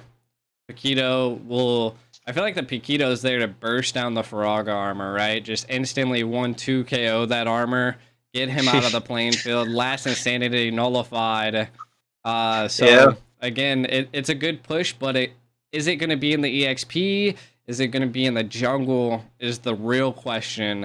And at this point, you're probably better looking at the Exborg in the jungle, but it could be anybody's game here. Yeah, that's true. It looks like we'd have Nanatan, the Minotaur band coming in pretty quickly as well. And Yeah. at this point, it's gonna Minos, be good. harsh. It's gonna be harsh on the Rome and the gold here. Foxia. So, Okay. alright, Baxia coming out, and now they're probably gonna ban Moskov as the last ban here, maybe even a Kufra or a Tig. So we could see either a Rome ban or a Moskov or Clint. We're gonna find out here soon. Mm-hmm. I would say a Moskov. I'm not mistaken. Yeah, there it is. I was Yeah. like, Twisted Minds like pulling out the Moskov. So that's something you don't want to have, is that late game security for the side of Twisted Minds. Yeah, true, but now what do they have here now? They probably still have the Roger open, by the way. It's still up there, it's still an option. And at the same Yeah. time, you also have stuff like Brody and Melissa and Ixia. Once again, those are still good. Ixia, I would say, is still kind of underrated because she can just stay back protected by the team, but I don't think it's gonna work here with the Paquito and the Fredrin alone. You have to go for like a Mm-hmm. tanky pick for that. But the Yeah. Clint is still up, the Brody is up, Brody. and there it is. Brody is picked up, as I say, and looks like now they gotta deal with that. Now they have a really good burst. They just need protection here for the side of Twisted Minds. Mm-hmm. Exactly. I mean, a Grok. He picked it up as soon as I said it. I was about to say a Grok would be a good option here. There's not a lot of escape from either of these. Paquito could definitely get out, but could lock down the Lo Yi or the Brody. And then the Yuzong, which is a great answer to be able to pierce that back line and take care of the Lo Yi and the Brody. You got two front, Yeah, two back, and now you need someone that's in between. yep. And now for the side of Twisted Minds here, they need someone on the front, and they can have one in between, which is the Fredrin, or maybe vice versa. And I think we're probably looking at a aggressive roam pick like Kufra or maybe even Tig just to bait out like last time. But it's gonna be a Kaja. Kaja instead. Kaja is actually a pretty solid pick, especially against a Grok. You can just use the Divine Judgment Mm-hmm. every time you see him. So that's also another ult nullified here, which is the charge from the Grok himself. Yeah, But yeah, this exactly. is a rough draft. I'd say both drafts here are extremely tough. This just comes out to a matter of execution at this point. No, exactly. It's gonna come down to does the Kaja secure the kills on the gold? How quick the rotations go? Are they gonna be able to? I mean, clear out. There's quite a few targets for the Kaja, right? Quite a Yeah, few key targets. So I think it's gonna come down to those big plays from either side. And yeah, they have to everybody's just game. watch out. Akaja could be mainly made for just pickoffs, Yeah. because a pickoff from Akaja is a lot. It's big enough for the team. So Yeah, we're gonna be let's getting see into here. game one S2G against Twisted Minds. It could be anybody's game at this point. Exborg's great against Fredrin. Fredrin's great against the rest of his team. Who can win? Only time will tell. You have already the quick clear and the insta gank on the gold lane here with the Grog. You have Twisted Mind. Maro is following up, giving vision. They need to play around the gold lane here, especially a lot because you have two really good gold laners, Hearth and the Brody, and both of them have the capability to just carry a heavy game here. So Exactly. And kind of looking like at S2G and then Twisted Minds. I mean, looks like the execution's definitely coming out from Twisted Minds. You can see they're controlling quite a bit of the map and just keeping the pressure. And again, Paquito's gonna have a tough time against this Yuzong. Definitely not the easiest to keep up with. Already rotating down to the EXP though before the gold, so maybe we'll see Twisted Minds rotate up to the gold instead. let's see here. You have the Fredder on the level 4. You have the Xborg here trying to get to level 5 as fast as possible. And let's see. I mean, Huda is going in for the XP lane. They're probably looking for a pickoff on the Yuzong. And the Loyi is following up, but is it gonna be enough here? And there it is. Not much happens. Looks like they want to go for a double level 4 with the Loyi and the Paquito here before the turtle comes up. You seen But you gotta Zoda get see- into that bush? He was like, "Oh crap, I'm out of here." Wrong bush, sorry. But now, this is sort of a 50-50. I don't know how this is gonna play out. I mean, it's more Fredrin's side because of the Appraiser's draft, but they now need to zone out the Fredrin. And there is the Black Dragon Form, but the backdoor coming in the diversion, taking out the Faraga armor, the retribution from Huda, and this is gonna be enough. Ooh, the slam coming in, first blood going on the Yuzon, unfortunately. And there it is, Mike Sama here with Flicker and Clear on the Grok. What a fight, and they managed to take the turtle as well. That's an early for them. I'm not gonna lie, that diversion was probably one of the smartest IQ plays I've ever seen. Paired with the Paquito, allowed a lot of backline knockup and control in CC, and then allowed the retry to come out by Zoda, and then also to secure 2 kills. So not only did they get turtle, they got 2 kills. That was like a huge heads up for Twisted Minds. They're definitely trying to initiate that snowball, and you can already see Paquito putting pressure onto the Yuzong, which is something you normally don't see. He got the diversion coming in. The Yuzong doesn't see that, and this could be a pickup here. Looks like he is looking for an opening, you know, a double punch, but nah. Just out of time. He's okay with the zonage, allowing them. I mean, he's gonna deny a lot of EXP from them, but the mid lane's also losing EXP and gold. It's like, yep. Huda here, the Appraiser's breath, but still does not proc the Frog armor. And on the top lane, the Zaman Force in trouble, the Hearth. It looks like a Guardian Barrier here just for vision, you know, to check who's there, who isn't, zone out a little. And the Grok so far, you've seen them just playing around the Hearth most of the time here. They know from Lumi that she can just unexpectedly show up there, so. Yeah, and the torn apart memories was utilized to kind of send Siggy back to the base. So look at the gold plating that they're just eating away. Twisted Minds want the snowball. They're looking for possibly the rotation down into the mid, but or the rotation up into the turtle, but nothing has happened just yet by Twisted Minds. They're controlling the lanes first. Indeed. Doing in a little bit of zoning here. There is the diversion play coming into the Paquito once again, going in. Are they gonna proc the Faraga armor? They successfully do, but the Black Dragon Form is coming in with the Wild Charge. There is the Zaman Force followed as well, and that's a kill on Coffin. Is still going for more. The Hearth wants more, but it's not gonna pick up the Divine Judgment coming in from Maro on the Yuzong, but unfortunately that gets him out as well. Another kill, and the Xborg on Huda, but Mike Sama here's back up here to take out whatever the Xborg had left. Yeah. And this is what well reads from Mike here at this point. I think he's gonna KO him. No, there wasn't a follow-up by Cuffin. Again, just good reads overall. Map control and map awareness from the team is phenomenal. The turtle fight was just a 50-50 at this point. Twisted Minds definitely not coming out on top just yet. Their gold lead kind of being pressed back. Now 3-3. I will say I think they're about to secure this bottom tier tower though. Yeah, you can. I have a really nice push coming in from Mike Sama here, applying pressure when needed everywhere, and is actually great at like following up. And there is the flicker divine judgment from Maro going on the Grok here and taking out the Eternal Guard, trying to follow up, but that's just a free quarrel over here. Yeah, they just don't have an answer to Mike. Like Mike is just, he's quick. His rotations are fast. They're well out executed.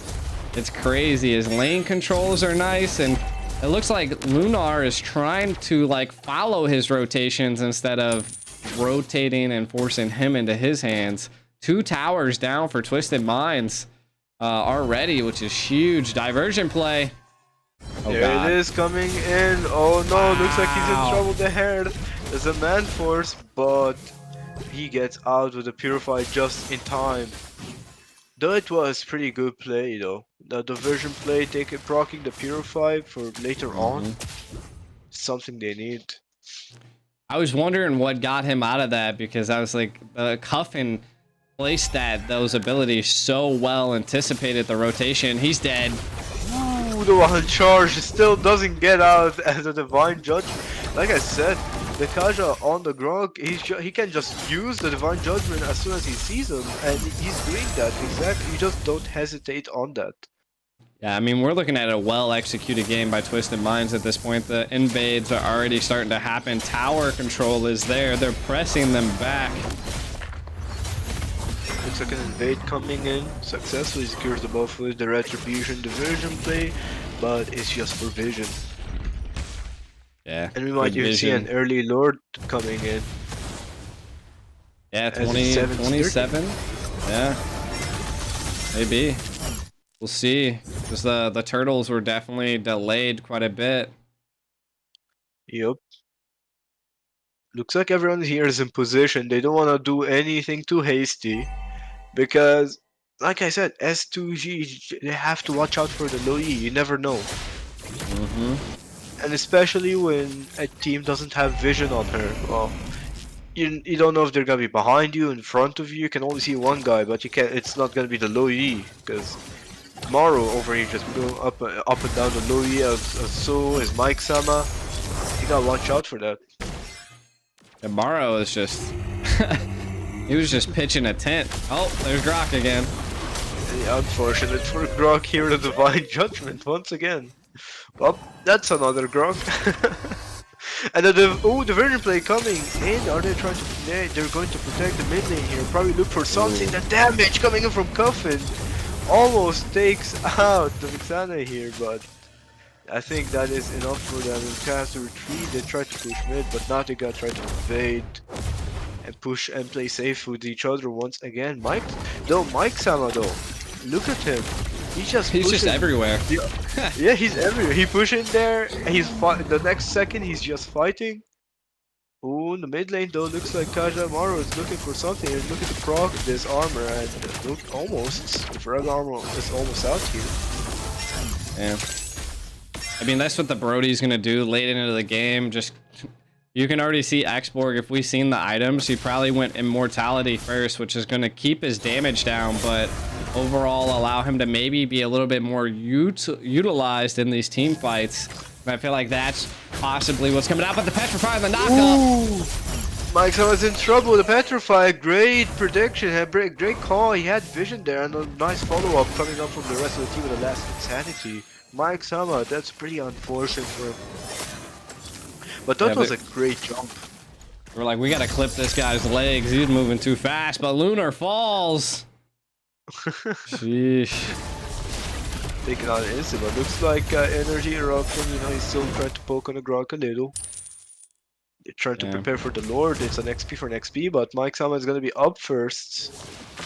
And keep in mind, you still have the low E, and the Herald might be in trouble here.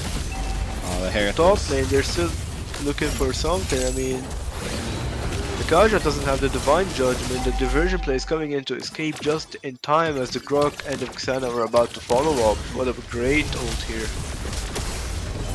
Yeah. I thought that he didn't have the Divine Judgment. I wonder if he attempted to use it on the Herald there. Oh, there it is. The Divine Judgment is actually here. There it is, he has it. He is waiting for the Grok though, and there he is next to him, but it still has a conceal. Goes for the hair. The team's gonna full up. Huda here with the energy eruption, taking out Lunar in an instant. They're still looking for more. Quaro needs to get out immediately, and there it is, a great pickup, a great lord, and they could possibly even have a great push incoming in as Mike Sama is going to the top lane once again. Right now, just great control by Twisted Minds. The snowball has already happened. 6k gold lead. Lord secured and barreling down. Lanes are pretty much synced at this point. Full on clap coming down out of the X-Borg. Are they going to be able to stop this siege? Twisted Minds is mounting up. Yeah, they're able to defend this successfully. It's just now they need to take care of the tier 2 mid lane. I don't think they can defend that though, unless they do a flicker wall charge engage here. And look at this, Quaro getting CC constantly. He's looking for something. He sees from his positioning, but even if he does do it now, he's not gonna have the backup needed. Everyone else is just so busy to defend because you gotta take care of the waves first. Wave management overall. Yeah, wave management. They got what they came for. They cleared out all of the, pretty much all first and second tier towers. I don't know if they were able to proc any of the others, but look at this. They're already freezing lanes. Like, you're 6,000 gold ahead and you're just freezing lanes at this point. Look at Quaro. They're kind of feeling them out at this point. Mike in the side lane push. He wants to check this bush. Oh my god, there's a lot of people in there. Oh no, but looks like a diversion play on the back line. The Black Dragon first popped, and there it is. The mid lane of Vixana is out here. Looks like double kill for Sanos, going for a triple, but the torn apart memory does not pick what he needs here. And what a play. This is what I'm talking about on the low Yi. You never know where you are. They never know. It's gonna be either behind you or next to you. And that's just the power of Louis. It's just a jump scare. Yeah, you don't want to let a low U or a chip come out of nowhere because they're just going to decimate you. Tower going to be pressured here. I'm pretty sure it's going to go down. I don't think they have enough to end it, but maybe. I think they might even try to go for another one as the last Insanity is popped. Yeah, great zone out here. He wants to defend as much as he can with everything he got, because if you use more inhibitors, you gotta have more lanes to take care of, and it's gonna be so unmanageable later on. Yeah. I was wondering what their thought process was when X-Borg just last Insanity'd in.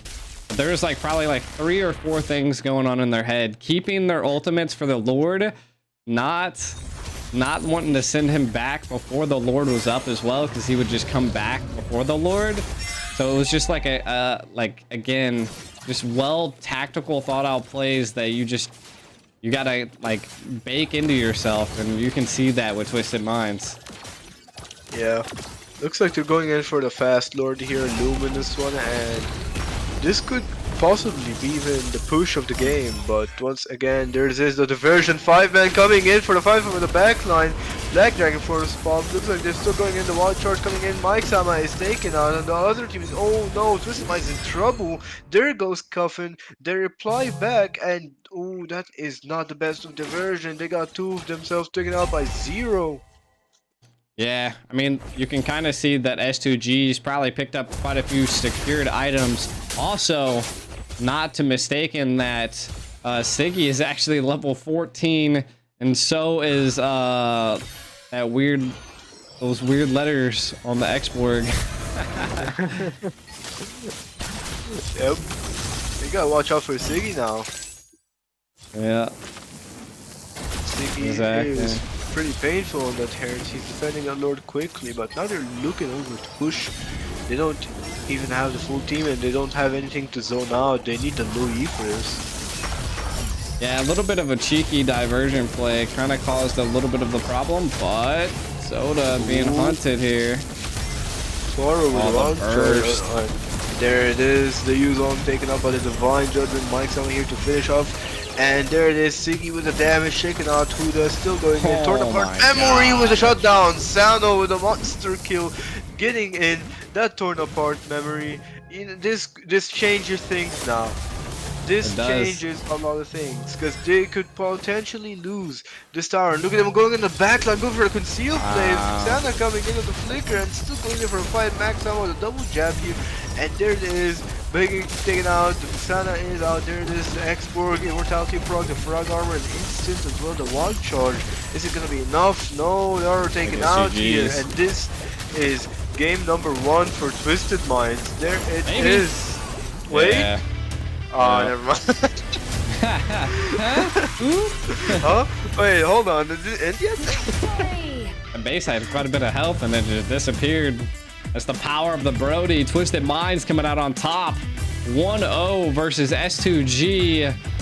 What a well-executed game. Kind of looking at some of the numbers. 15-minute game here. 42K versus 52K. So a 10, almost a 10K gold lead. But again, look at just the numbers. They just absolutely destroyed it. Taking a look at some of these highlights here. Oh, the discipline, like coming in from the side of Twisted Minds. They know they can kill that every time the Kaja. You see him Divine Juggler on the Grog.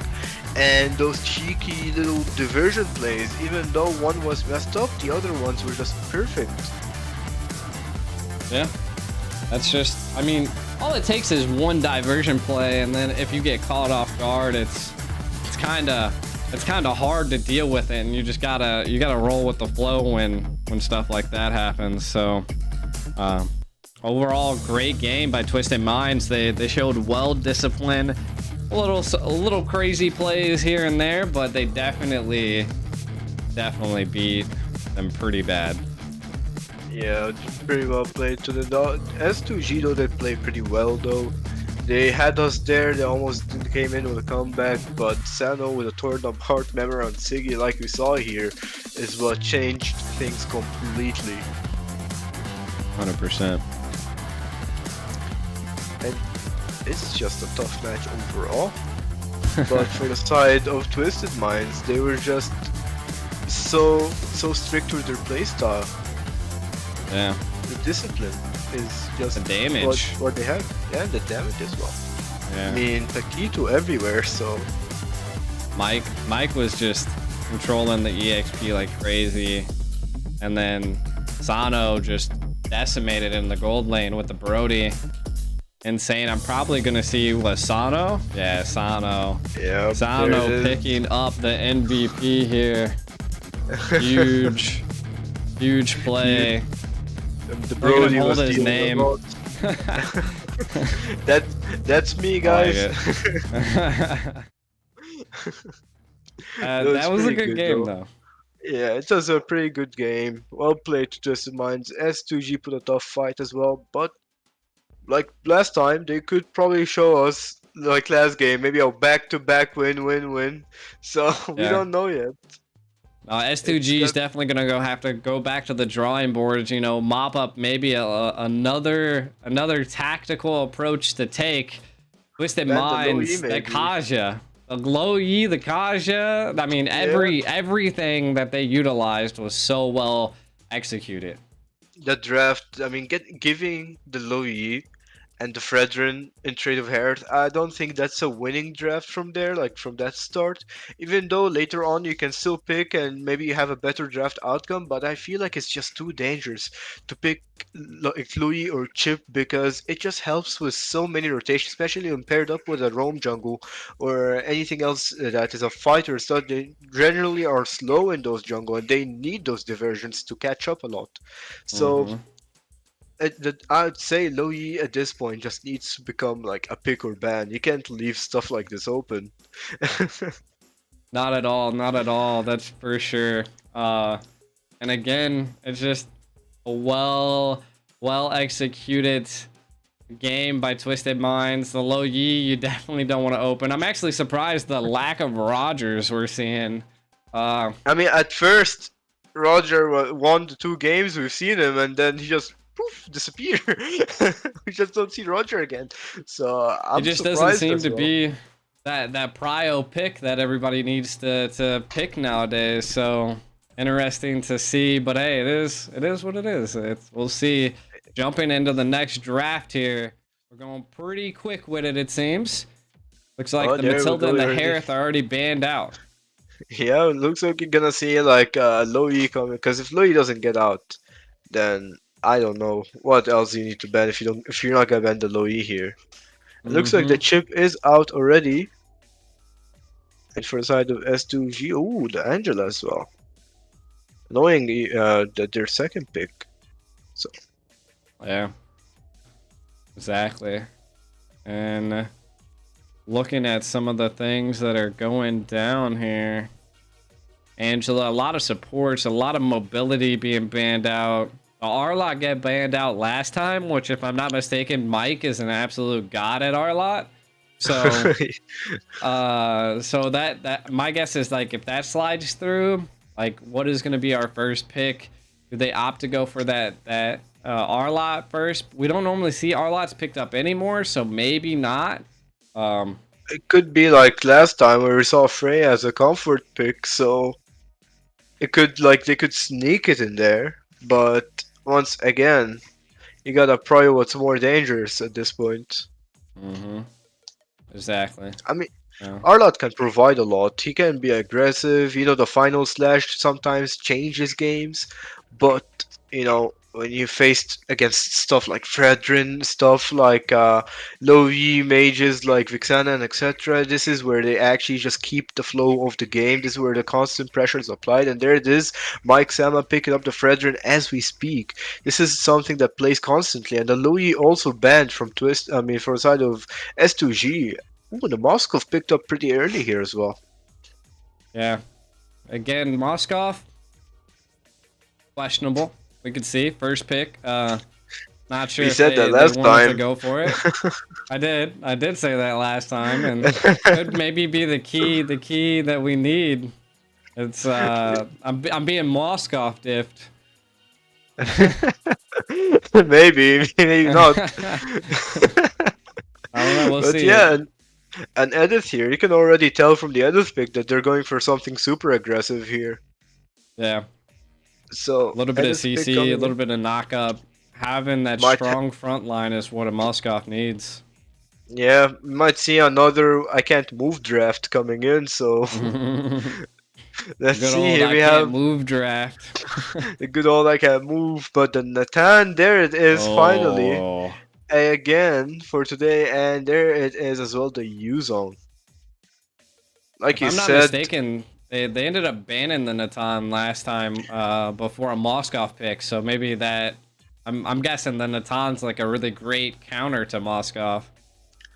yeah, I mean at this point, yeah, because Natan provides more damage output and is faster. So maybe, but at the same time, it depends on the player. It depends on how the Yeah. game goes, the speed of destruction, the engage of the Moskov. So it's really tough. I think it's just a skill-based matchmaking from between Natan and the Moskov.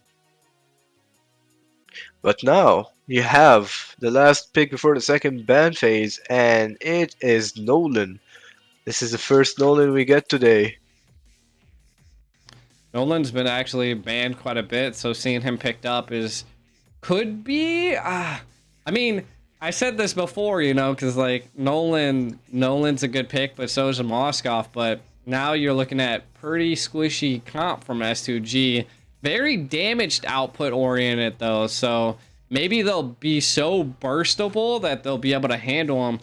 But the real thing is that is someone going to pick up the Fairness at this point? Because I feel like that could be something that could help S2G stay alive, allow them to engage and keep them going versus Twisted Mind. So, I mean, I would say food the for fairness thought. pick would be pretty good, but at the same time, you also need something that is able to slow down not only Huda but Mike Sama here as well.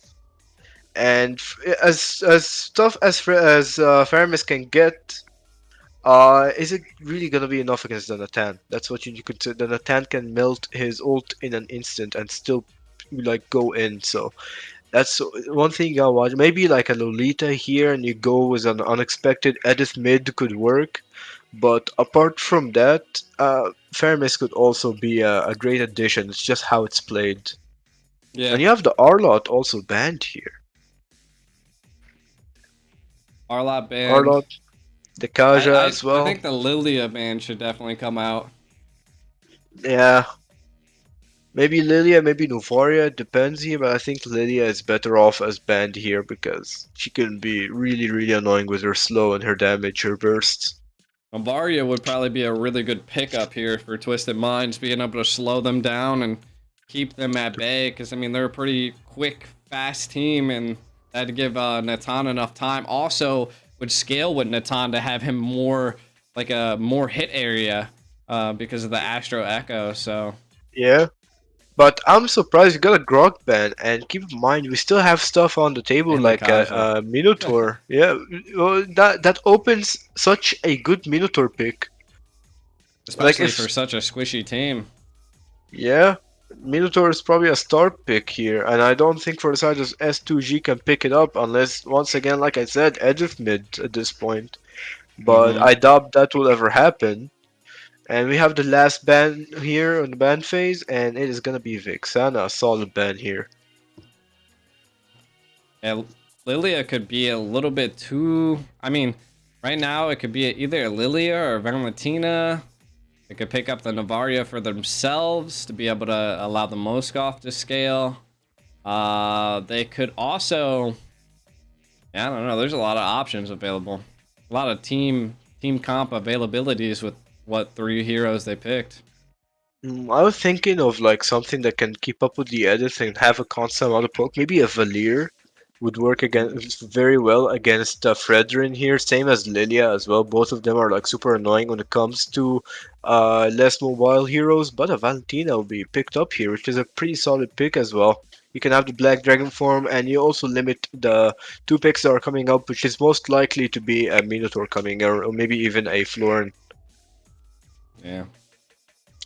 Let's see. The mage is what I really want to know. Did they just opt to go for Lilia? I mean, it would be a lot of early damage keeping them at bay, but I think Novaria might be what they want to go for just because they already have the Fredrin.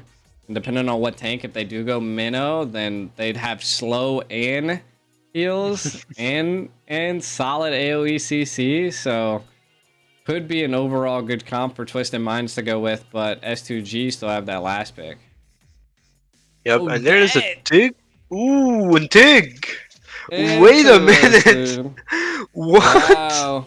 I know why, because I mean the moment Odette touches Nolan Yeah. or Moskov, it's like you're about to be feeling the hurt, the pain. Yeah, the Swan Song. But now, you gotta watch out for the upcoming Rome pick here. I mean, I know the Swan Song is gonna be painful. Painful.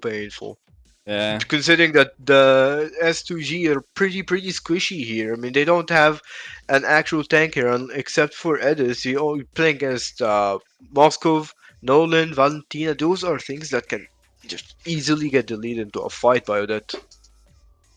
Yeah, and the So only now- thing, Ruby coming in. the Ruby. Maybe Not to really. interrupt the Tig. That's the only thing I can think of for the, because the Yeah, only I mean, person it's that only- can stop Odette would be Edith. Yeah, but they need to get the Edith there first. You can't really pass through the Tig, the Yuzong, and the Fredrin. It's not gonna be that easy. That's an interesting comp. Both teams Yeah. kind of duking it out. I'm gonna be honest, I don't think I'm in favor of the Ruby picks. I think you Same. could have had better. But, Yeah. I mean, if it's only for the Tig, it works. But it's just a matter, once again, like last time, matter of execution. If you were able to like cancel out Tig and then have your Edith flicker on the Odette, then maybe you could have a solid upcoming fight from there. But apart from that, I think Ruby pick is just super risky. Yeah. I mean, to be honest, like a Tisreal? I can't even, I'm blanking his name. I'm like combining names at this point. But there could have been definitely other better picks for the game. But we're going to be getting into game 2. Twisted Minds versus S2G. Who can come out on top here? As both drafts are kind of wild. And we'll see. Both drafts are also extremely aggressive. Yeah. So it's gonna be a lot of brawl match here. It's gonna be a lot of fighting one after another, especially when you're playing with a Nolan. You know, knowing only one of the fastest clearing assassins in the game, you're gonna expect a lot of stuff from this guy. Yeah, exactly. And I think it's just gonna come down to the combination to see who's winning the lanes over which. You can already see they're kind of playing each other out here into the gold lane. Seeing Odette have faster clear though. Nolan already in the top lane. There it is. He now gets the fractures. He's already level 4. There it is. But is this gonna be enough for him to survive? As the Sacred Hammer coming out of the coffin with a flicker, or there it is, a pickup right out, avenging his friend right there. Yeah. No, like I said, Nolan is gonna clear fast and go for that instant fracture engage. Definitely. We're kind of taking a look here. Tick might be low. Almost, but here on the back line, Huda is going for some energy eruption, though takes out the Purify from Begin. Yeah. Exactly. Good control. Both sides 1-1. To be honest, I feel like losing your jungle or your gold is both rough to deal with into the early stage. Already seeing a rotate down to the turtle. Ult is picked up by Odette. Do they 50-50 this? S2G has a level ahead, but the Petrify coming in with a knockup from the Yuzong. There is the IMU on the double black dragon from both teams, but the Swan Song clearing up the Nolan instantly, and a flicker from Lunar just to get out in time. What a fight, and the turtle goes for the side of Twisted Minds here. Yeah. And I definitely crazy to see, but awesome to be honest. I want to see what can come out of here by Twisted Minds. I don't know if you noticed, but Lunar, the moment they used I'm Offended, like all it does is really displace Odette. And I mean, if she's able to constantly do that, that'll keep her team safe, but like that's what she has to use her I'm Offended on all the time if that's the case, you know? Yeah, that's true. There's not much for it in this game other than not only Dick but the Odette as well. If you're like able to displace her with Dam Offended with a flicker away, that could open a really good fight. But apart from that, it just shows that it limits the Ruby so much into this game. And oh, looks like the Entropy is coming in, melting the Primal Wrath, but Quaro is not safe as Coffin with the Swan Song will be finishing him off here. And now they're going in for the top lane. There looks like Ziggy is not safe at all here. He has to retreat, possibly even leave the tower.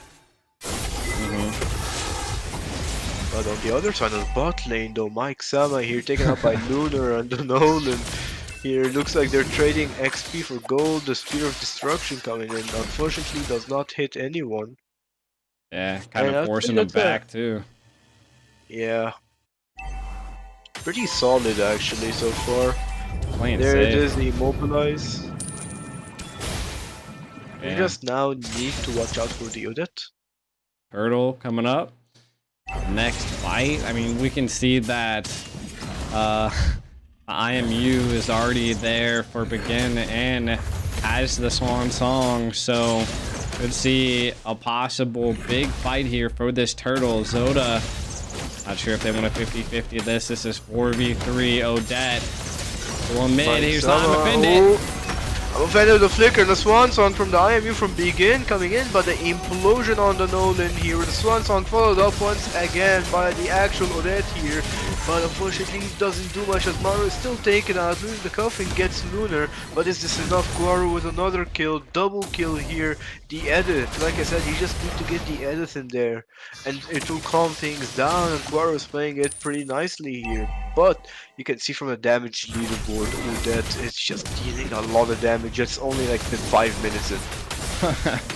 Yeah, I think in a couple more minutes, Odette's going to be an absolute menace. You can already see, though, the Nolan being a problem for the side of Twisted Minds. Just the aggressiveness and the speed that they get is pretty phenomenal. One tower already down for Twisted Minds. They're looking for a response. They've secured 2 turtles, but losing a tower is pretty detrimental in the early stage. Again, dealing with a Moskov is just what happens. That split push ability is just too much sometimes. Yeah, that's true. You know, the thing I like here is that Nolan pick on how mobile he is and how he can just invade and go back during turtle fight. And there it is. Do you have a stun coming in on Huda? They're still going in on the edit there. Looks in trouble. The Black Dragon form. I saw the Appraiser's Wrath just finishing Faro instantly, not letting him use his Primal Wrath or Flicker at all. They just want a quick kill here, and now they're going to go ahead and pressure here on the bot lane on Ziggy, and doesn't look like he can defend this, even though he did last time when I said it, but at this time, it looks pretty rough to me. Spear of Destruction coming in. The Entropy triggered. Ooh, penetration damage though. And the top lane, look at this. Yeah, they just killed towers. Yeah, they got Mike under a tower here with the Ruby and the Nolan once again. They just took he's the tower farming so fast. Like he's already level 11. Zoda's only 9. The level difference is there. I think he's just trying to super scale so he can deal with the Odette 1, 2, 3 tapper. Yeah, there it is, the Swan Song as we speak, coming in from the what an implosion! There it is, getting a 3-man on the Swan Song, followed up. There it is, 2 kills coming in trade of 0, but unfortunately losing the turtle to the Nolan. But what an engage coming in from Morrow. That was crazy. I think the only reason Ziggy lived right there was because he had the Purify. And that was nasty. Another one of those, and S2G. Look, I mean, he's scared. He had to go back to that second tier bush. He's given that tower. It's too low HP. They possibly could even take the top tower as well. You don't want to deal with that. Look at this. We have good vision here. Morrow is actually providing nice vision for his team. They look like prepared, but Coffin, Fracture taking him out instantly. Even though he has a Swan Song, it was not enough to save him. And looks like a Sacred Hammer here looking for something. But that damage on the Nolan is insane. It's just insane. The Fracture combo, there is Conceal Play coming in. Quaro's looking for something. The Black Dragon Pro prop just to zone them out, you know, protect the tower. Well played to Mike Sama here, but now they're behind him farm, and the Nolan pulling out all the damage. You still gotta watch out for Ziggy. They need to find a way. I feel like that's the hardest thing that they're having to deal with at this point. And I mean, S2G, the Moskov, I think is being a huge problem. Overall comp is, I think they don't really have a response to the Nolan. He's died quite a few times, but his jungling speed is just phenomenal compared to the Fredrin. Like, Fredrin can't even keep up. His jungle's constantly taken, and it's keeping him under level, which, again, won't play too big of a factor into the late game. Looks like they're trying to go for another tier 2 tower. Just the quickness the Nolan is here. He's the only tower pusher. Yeah, it's not gonna be much into late game, the difference, the farm speed, but to have the map to yourself, to have that advantage, the vision advantage into the late game is what they need. So to push back these towers, maybe even proc an inhibitor if you can, to have the wave management on your side, you know, to have the vision and the pressured lanes. I think it's best for him to do what he does now, because he's gonna need that for the late game. Definitely, and I mean, we're already seeing the Lord being a big factor. Level 11 versus, I'm thinking he's already 14, so again, 3-level lead. There it is, a Swan Song coming into the Fraser there. Huda gets out in Chrono, and there is another one, but the Purify is procced by Begin. On the other side, Lunar is unable to escape, not even the Flicker can save him, and there it is, the Nolan with the Fracture is looking for something, will be missing. Unfortunately, Mario with the Flicker escapes just in time, and now this is gonna be a retro battle, but there is the Spear of Destruction coming in from Ziggy, looking for a fight, the Black Dragon form, and there is Mike Sama is looking for something, but is being melted heavily and being taken out by Ziggy here. Oh, looks like Morrow is also in trouble, but you know, the Appraiser's Wrath just takes the turtle, and there could go for another kill here. Trying to go for a Nolan, 1 HP 1 HP! 1 HP escape, not only for the Nolan, but for the Tigreal as well. Wow, that is crazy. I did not suspect him to get away there. Insane. And it looks like they're gonna apply more pressure. There it is, the Swan Song coming back, pressuring the team back, but who on the other hand, Ziggy is just too much with the damage, followed up by the Valentina Begin as well. Yeah. You can see from And- Begin getting the roam as well, so it's quite dangerous. It's looking like a total different game this time around. Twisted Minds not having complete dominance. S2G, the draft is looking good. Again, I think the gold lead's really being attributed to how fast this Nolan is. And I mean, look, he's keeping, I'm pretty sure he's in that bush down there looking for a cheeky backline take here against either the Natan or the Odette. The rotation, be impatient. Yeah, yep. But looks like the vision is gonna show him that he's here. And now, on the top side, you have Mike Sama, you have Maro. They're looking for something here. They know they have the follow-up. And maybe even try to go for the Valentina if they can. And there it is, the entropy melting Begin down just with a few hits. It's definitely a crazy game at this point. The super minions not really making too much of a key play here. They are pretty thick. I feel like what they're really waiting on is the Natan to kind of come online and do that crazy burst damage and keep them at bay. But an implosion! Ooh. Implosion of the Swan Song and the entropy What? almost taking out Quaro here, but Quaro just flickers out, almost died. Doesn't even use the primal wrath, he just survives on pure HP here. How in the damage world did he leaderboard. just flicker out of that? There's so much control right there. A lot of utility wasted on to try to sieging this mid. Oh, here comes the Like the Moskov. Swan He Song. comes in. He going in, and the Swan Song is picked up by the Valentina. Now the entropy, Nolan's trying to head back. They all gotta go back now. Huda is in trouble, but it will not be picked up here. But that's Yeah. all they need. You just need the Swan Song back. They wanna have like a full-on Brawl Swan Song here. Valentina and Odette are what's carrying this game right now. Having Gold that nice, leaderboard. yeah. I mean, he's just been super speed farming. He's literally worth 2 people on the other team. Not too much in kills, but overall value, he's Oh. definitely controlling it. They want it. Yeah, look at that. EXP graph. At the bottom lane, those being pressured on the Odette's back, this could open something for the team S2G here. Yeah.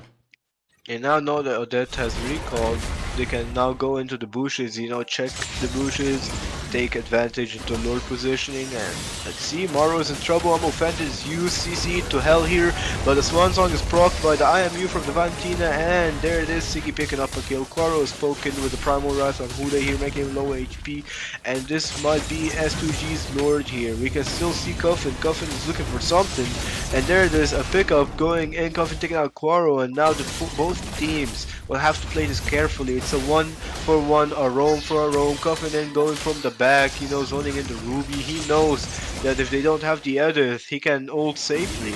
But now they gotta take care of the minion waves over here. Great cancel, the great spear of destruction coming in. Huda is in trouble. There it is going in, and the Ziggy gets the kill. The I'm offended, keeping Ziggy safe.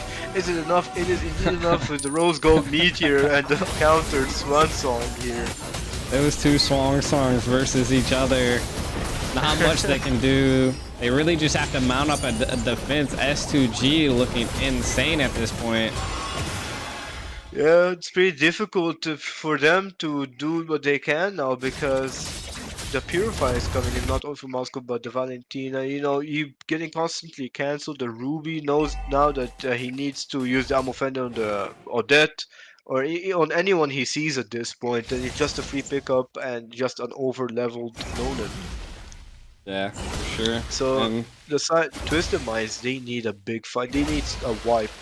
They need a fight they can win here. And let's see if they can get one. I feel like they could get one. The problem that they're running into is just they gotta get to the late game at this point, right? Because that's when the Natan's gonna shine. That's when they're gonna be able to deal damage. They haven't shut down Siggy here. If they can take out Siggy, like, it's gonna be huge for them. So it's more of just trying to get that right positioning to be able to jump down on them. And they're ultimately trying to apply insane pressure with sinking these lanes. I agree here. Looks like I'm offended. Boost check here with the loner. And now the Luminous Lord is gonna be crashing here on the bot lane inhibitor. It looks like they're looking for something. There is the entropy to defend. And there it is, the implosion getting 3 mana. Purify coming in from Siggy. But not much is gonna happen from that flicker implosion. And now the Swan Song has been picked up by Begin, and we might see another Swan Song battle here. There it is on the back line. The Nolan here still has a fraction. The fight is breaking up. Black Devil from a Swan Song coming in from both teams, and the heck? nothing will happen. Just jump out. I wasn't quite sure what the Swan Song coming in from Coffin was right there. It didn't really play too much of a key. Maybe they were just trying to keep the minions at bay. 1 HP on this tower. It just takes one basic melee. There it is, and double ended, but close. Let's see how we're picked up by Siggy now. He knows he can be more aggressive, and there is the implosion once again by the Valentino, the Purify.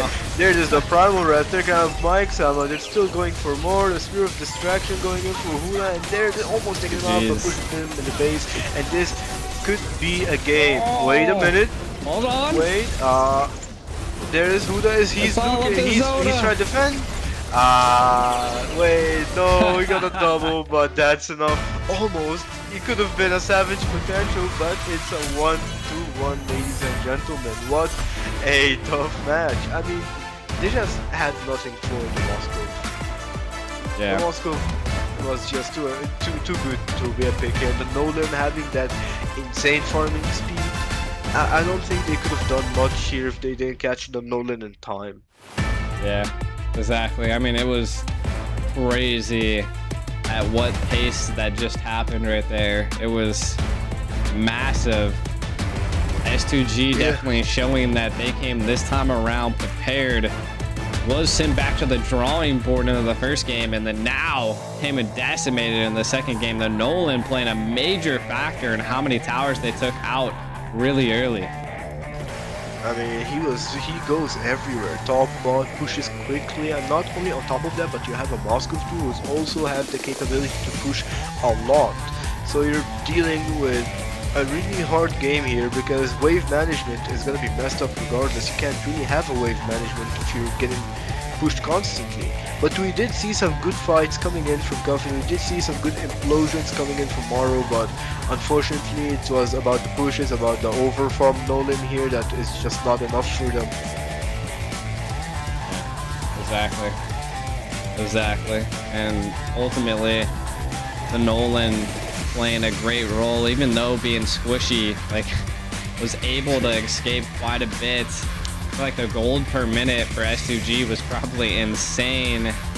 Their damage definitely insane. Overall, great game. S2G coming out on top, making it a 1-1 tie.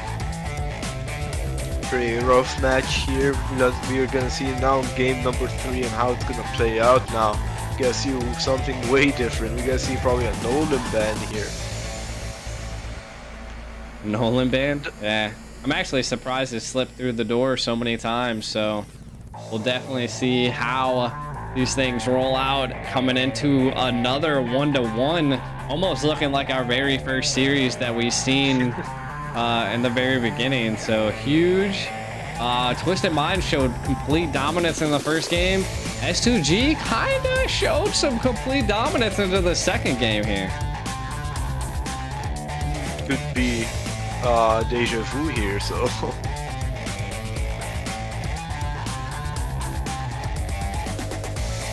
I don't know what's going on. I don't know if like they're frozen. I was like, what's going on here? What's our next step? well, I guess we're going in for the draft sooner than later here, but that match was crazy. It's just like this first game of this stream. You know, you don't know who's gonna win this really. It's fight here, fight here. I think this stream for the caster POV is just confusing. You don't know who's gonna win that fight. You don't know who's gonna win. It's just constant fight after fight after fight. And I think it's just pretty intense, but it's pretty exciting. Yeah, exactly. And it's crazy that it's come down to a 1-1. S2G, again, like I said, kind of went back to that drawing board, put a lot of pressure onto him, and we're already rolling into the next draft. There Crazy. we go. Right out of the get-go, banning that Nolan. Definitely understandable. And I Yeah. mean, hey, you don't want to face that again. I'm true. That's so true. You don't want to face a guy who's just like 2 levels ahead of you just by simply walking around a bit too fast. So, and considering Exactly. his wave clear is pretty amazing too. But now we see an Angela and a Barrett's ban here. We still have some few picks still that needs to be banned, like a Novi, a Herth there, a Roger, and a Tan. So let's see here. Hmm. We'll see. We'll see. I mean, Twisted Minds, they twisted my minds. They pulled out that Odette, and I was like, ah. And then I was kind of. I mean, it could have been a It clutch had play. It had It had potential. potential, yeah, it Yeah. had potential, but at the end of the day, the Valentina coming in, and I think S2G just had way better execution. Yeah. So 100%. It the it was Louis, good. The Nolan was such a clutch pick, and then to be honest, the Ruby at the very end definitely came into a major play, mainly because every time that Tig tried to implode, like she just interrupted it. It just there's a couple times yeah, where he was able to do it, but it just wasn't too crazy. They're opting to first pick the Fredrin once again. Looks there like it that's is. the only jungle they want. I mean, their best pick, their comfort pick is the Fredrin. They love playing around it, so when it's there, you gotta go for it. But once again, you're gonna leave the Moskov and the Edith, just like last time. The I'm Moskov getting a and little the bit of Edith. deja vu here. There, I mean, it's happening now. We might even see the same two picks coming in right now, which is probably Odettig or even the previous two before that. So, It's probably like a U song. I mean, to yeah, be I use honest, them. like Mike's Paquito was pretty good. They need some type of backline peel that's a little bit. Hey, there's the Paquito. Oh, There's and the the Roger. Roger. They Oh, said this we're is done messing looking. around. Yeah, this is looking tough. The Paquito Yeah. and the Roger, you're gonna see a lot of engages with that. I want to see the Paquito again. It was so enjoyable. Yeah, it was just the ability to rotate so much faster than S2G. Like they just really didn't have a counter to it or any type of attempt to be able to take care of it. So interesting take at this point. We'll see. They pick up the Vexana, which I mean sizable. Sizable. I feel like it could fit here. But now they gotta go for the bans here. I think they're gonna be harsh on not only the roam but the mid lane ban. They gotta take out something that can support the Fredrin mainly. Not something Yeah. oddly specific, just something that has a kit where it can support both Fredrin and Roger. And that leaves like Novaria, that leaves like Valentina who could be helpful as well. Maybe even a support-ish type mage. So Yeah. I mean, they could pop out the Kaja once again. I mean, it would be definitely an intensive match, a little bit more high adrenaline on the side of Twisted Minds, but right now it seemed like they were definitely lacking with the TIG, but I felt like the TIG really got countered, so it just came down to yeah, that. yeah, that's true. He did get countered, though. He did have some few engages that were pretty good, but just not much happening on Tig's side here. Barely any gameplay from the guy. Because, Hmm. you're playing against Edis, you're playing against Ruby, you have two Purifies on top of that. Not much you can do on the Tig here. Hmm. Exactly. But, I wouldn't even but play now a that, TIG in this. There's too many CCs, controls, knockups. yep. They But could go the now we minnow have route this time. Minu route is always open, it's always there. But you can still have Kaja, you can still have Grok. So there are some pretty OP roamers still open here. Still have the supports as well, like Florin still up here. Yeah. So let's see The here. It's floor thinking was of gold constantly lane. banned too, which is pretty funny, right? Like, do we Yeah, see that come out this time around or nah? You know? it was being banned and then it just got stopped. Like they stopped banning it later. And the X-Borg picked up here by the side of S2G. Yep. Interesting. Xborg, I mean, it's good. It's good, right? Again, it could be put into the jungle, which again is something that would be a massive pain for Mike. But Paquito kind of counters it. Once again, like I said, that burst ability to knock off the Faraga armor is tough. And then also now they picked up the Valentina, which again, be able to take that that last insanity and be able to utilize it on your own is also going to be a little tough for the overall team comp. So I think it's going to come down to what the roam is, kind of what we were stating earlier. The minnow, the minnow route really got picked up. I mean, you just need that easy control into the front line. Now, and the Valentina to back this up as well is just amazing, because now if it comes to a Grok better or than no debt. yeah, better than a no debt.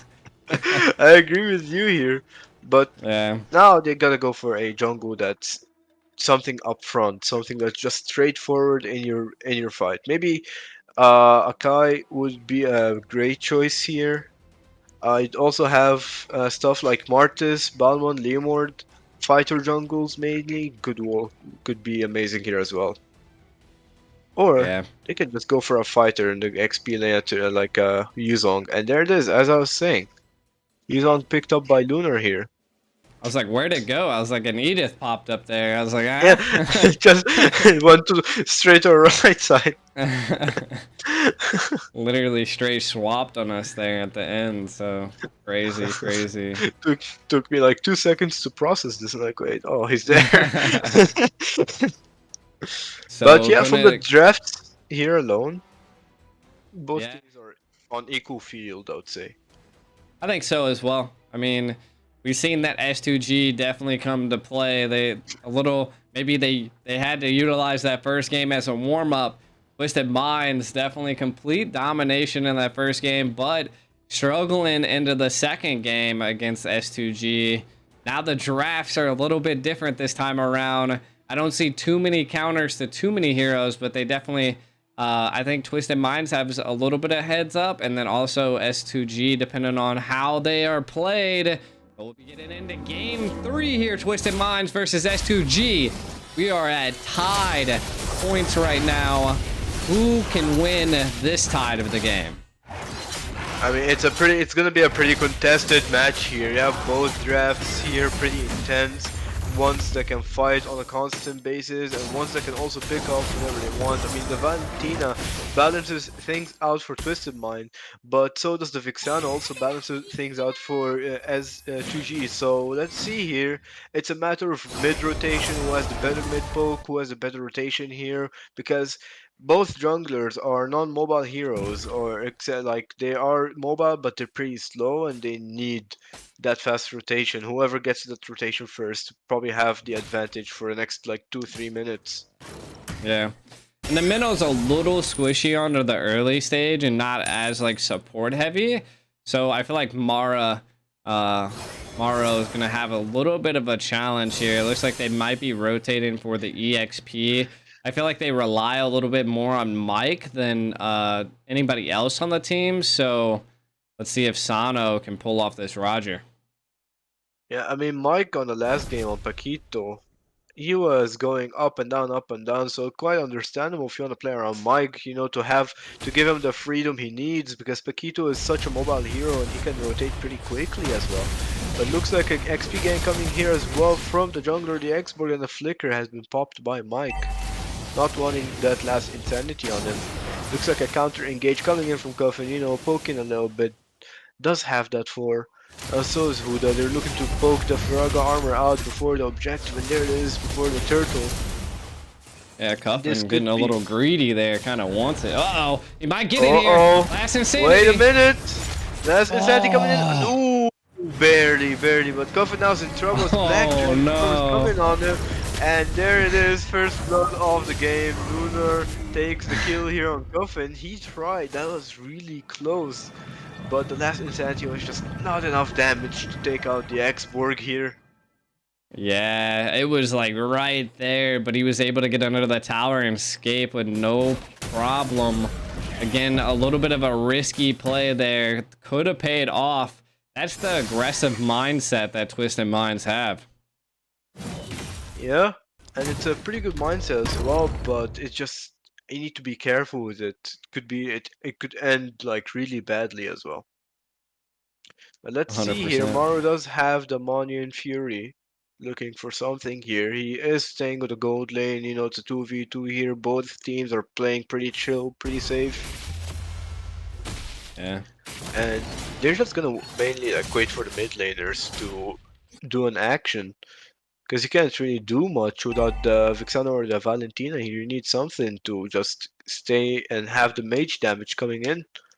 And there it is, they Yeah. do find the Vixana, zone her out from here. They're gonna go for a quick rotation. But look at Oh. Quar's positioning, giving vision. Know where he's at. Oh. Oh, looks like Coffin is in trouble.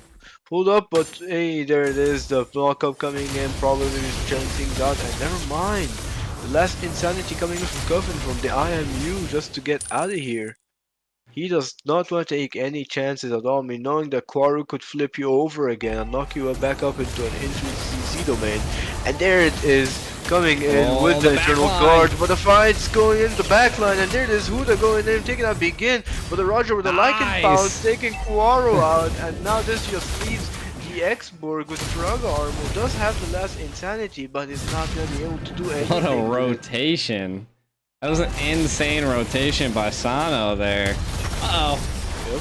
Looks again, they're doing the same thing of taking out the Faraga armor. Well played, and now they're gonna go for the objective. But the Black Dragon form putting Coffin in a little bit of trouble. Now he has to use the Black Dragon form for himself and probably do something with it. Maybe pick out the X-Borg or just zone out in general. Yeah. Definitely great zonage right here coming out. Dodges. Oh. Dodges the knockup.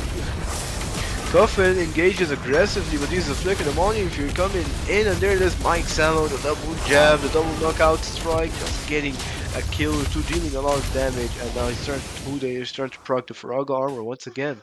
They just don't want this X-Borg Dev's armor. I mean, quite understandable. Yeah, I mean, that's just allowing him to engage whenever they want. So, let's see, Coffin. Good read by Siggy there, being able to actively back up. 3v4 possibly coming. There it is, 3v4. You have the X-Borg, you have the Edith, the Moskov, and the Vixana. They're looking for a dive here. You can see, but never mind. They're gonna also have to take care of the mid lane, and Quaru leaving the Vixana alone. Begin might be in trouble from Huda here. And the Eternal God with the flicker. There it is. Taking out resources, making the Vixana low pretty good from Huda here. Nice positioning. Paquito. Yeah, he's not safe wherever he goes. Ooh. Moscow coming in though. Coming in. Ooh, is this good though? Wow. Moscow with the flicker and It didn't execute it. It didn't connect. That's pretty sad. Wow. And there it is, the last Sandy coming in with a knockup from the edge. Another kill. That is pretty unfortunate for Mike Sama here. Yeah, that was a little bit of a rough play. I mean, forcing the flicker out, not able to 1-2 KO him. Sheesh. Again, a little bit of a mistake play. Thought they were up, and now S2G going to be able to capitalize on that. Or not. Looks like they're or not. Well, that's pretty unfortunate for beginning. Sama just got destroyed. Absolutely. She like took 2 steps out of her tower and then was just decimated. I mean, it's the small stuff that you gotta watch out for. So that's. And it looks like they're looking for a fight here, trying to take proc the Fraga armor once again. You can see here from Coffin's movements, and now Uda is going on Quaru, trying to look for a fight, trying to look for an Appraiser's Wrath, but it's not gonna go for it. Oh, Petrify coming in from Lunar, trying to get as much damage as he can from Zano, but nope. He's getting poked back and could be in trouble. He does not have the Black Dragon form, and not on Zano like that. Roger is just OP at this point, you know. Just the amount of damage he puts down is crazy. And then like the chase that he emits, like look, of course they're gonna trade for 1 tier 1 tower, but they're gonna take a tier 2. possibly a big push here in the mid. Retry comes out, dash in. And there's the Again. Eternal go, but the last Insanity from the IMU taking out Begin, and here they're gonna take out the Faraga armor here. Ooh, dashing the wrong way, and there it is. Saz was trying to look for something at the edges, gets a triple knockup, and the Primal Red, there's a Black Dragon Force to follow up. Is just gonna be a big fight for them. Let's see the Montefiore, the Flicker in the backline, getting the edit here, is placed in trouble. Huda is looking for a kill. There it is, Quaro is taken out, but I like it. He wants it. We're gonna have another one. There it is, a Paquito getting in the kill. Mike Sama on fire as usual, taking out the Yuzong here, but in case they're gonna lose the bot lane. Same with tier 1 tower here as well. But and they get the mid lane set. Never mind, they're gonna get Begin instead. That's just a Roger for you. Yo. Roger is on fire. If I was Vexana right now, I'd be so tilted. Like, you literally the whole game only stared at death counters. Like, you walk out 2 feet from your tower, you're dead. Death counter. You're 2 feet behind your tower, you're still dead. Yeah. You're 2 feet into your second tier tower where your first tier tower still standing, dead. It just doesn't matter at this point. Yeah. Doesn't matter where he at, but Quaro is looking for something here, trying to knock up the Minotaur, but he set his place out of position, and Turtle to back him up, the Primal Rat, and the last Insanity coming in for the Valentina. Is it gonna be enough there? This Gotham picking up the kill, but now they have to watch for the export here. He still has his Faraga armor, he's still looking for the Roger and the Paquito here, but he doesn't have the opening. The Faraga armor will be taken out before he even gets to use the last Insanity. Yeah. I mean, a good play here. They're still keeping strong in this mid tower. Uh-oh. Going in, though. Uh-oh, there it is, the Immortality procced, but that's about it. That's actually pretty good to proc this Immortality. Yeah, force least them to something. stop being so aggressive, you know, like keeping them at bay. My guess is that he probably picked up the Immortality really early, so he's probably not emitting enough damage to be able to do too much to the team. And Sano is just eating away. 4 in the mid here. What are they gonna do? Looks like the freeze coming in from the Luxana. He had enough line. to begin. They just looks like tier love 2 defending towers. this mid. Yeah, the tier 2 towers are gonna be out here. I don't know if they're gonna go for another one, but if you've seen Begin's build, getting that Winter Trunction, I mean, if I was him, I'd do the same since I'm being focused so much. That tier 2 towers are out. There it is, the passive on the bottom lane proc. We're going in for the mid lane and the top lane as well. Yeah. And it looks like they're waiting for Maru. You can see from the positioning. There it is. Like I was saying, Maru with the flicker engage with the Black Dragon form and 2 flickers coming in. They're flying back, and there it is, Maru taken out. That was super aggressive, but that was amazing. The reaction time coming in from S2G. And they didn't have any minions for the tower. I mean, they flickered in, ulted, and were taken out in like seconds. Again, not something you want to see. Again, 63 seconds until the next Lord. They need to stop making those little mistakes. Morrow needs to... I mean, he's going to be back before the next Lord. So, I mean, it's not a crazy mistake. They could have gotten a lot out of that. So, I guess they had to risk it for the biscuit. Yeah, I agree with you here. Now they're looking to counter engage here in the mid lane. And killing that Minotaur actually helped them a lot. At least get some of the map back, you know, have some positioning. Because they were just so held back in their side of the jungle. Couldn't do much, and the conceal play coming in on Quaro the Flicker. Looks like he's still in trouble. This might not be enough, and the Spirit of Destruction, Ziggy getting out here in the backline, but Quaro on the other hand just getting deleted. Yeah, exactly. And you can kind of see it's a 5k gold lead, kind of looking like the first round. This next Lord could be the make it or break it here for Twisted Minds. S2G gonna have to mount something here on a decision factor. They have the Moskov, which again is only 0-0-2, but can still pop off at some point. RO looking to keep them at bay. Don't know if they'll be able to even contest this Lord at this point. Twisted Minds are going in heavy here with the Brethren pick, the Paquito that they wanted, and they got the Roger as well. They're on their comfort pixie here. Yeah, I mean, I'm surprised this is the first time we've seen a Roger picked up, you know? Like, look at it. It's 5-0-2. Just not much you can do about it. And Mages just... You just can't get away from it. Taunt coming out. Maybe a Faraga armor pop, but it's two thick tanks going at it. He's just... Yeah. Too tanky here. Can't really proc them on a retribution here with the front. There it is, the Appraiser Grasp, but that's still not enough. And there is a reply to the last insanity just to clear them anyway, but you still have the Luminous Lord coming in, pushing in from the bot lane. I wonder how they're gonna defend this one. What do you think, Aiko? I mean, they're just gonna have to mount it up. They have the Moskov, so they got the damage. They just need to not dive into the tower like they did last time. Morrow looking for a play. They can go in definitely now, though. There it is, the Black Dragon form has been popped, and they're looking for him to go down so they can go to engage. And there this Morrow is still looking for an opening. You can see him waiting patiently here. Hood, on the other hand, helped push the bot lane as the rest of the team just moving in the top lane, and now they're looking for a mid lane inhibitor engage. Sweet, sweet. You can see them sticking together. They're playing mainly around the Minotaur. Look at them, the conceal from the back line. There it is, the Mountain Fury, but the freeze coming in from that, a missed Sphere of Destiny coming in from the Moskov City, but there it is. That's a pretty rough engage. Unfortunately, nothing happens in between both teams, apart from actually taking out all flickers that S2G has. A lot of flickers. Uh-oh. Ooh, no, oh no, Huda is in trouble. Looks like he, petrified, but escapes just in time. In the nick of time, is able to dash out from the knockout coming from him, from the edit. Yeah, what the heck? He tried. That boy hit the air. I don't know what he tried for, but he said Kobe and missed. I don't think Kobe was happy with that.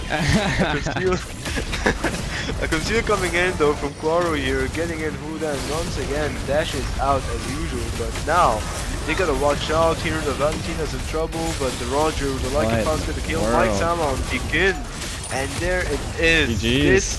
This is game. Well, unless Siggy gets savage, but apart from that, this is GG's. And there it is, Spear of Destiny, just for show, I guess. And they're gonna get the kill. Poor man. I feel They're bad. gonna boost their stats for the tournament. Boost their stats, you know? Free stats, yeah, at this point. Yeah. Free stats. And this is game number 3. It's 2-1 for Twisted Minds. Yeah, bringing it to match point. Twisted Minds decimating this game.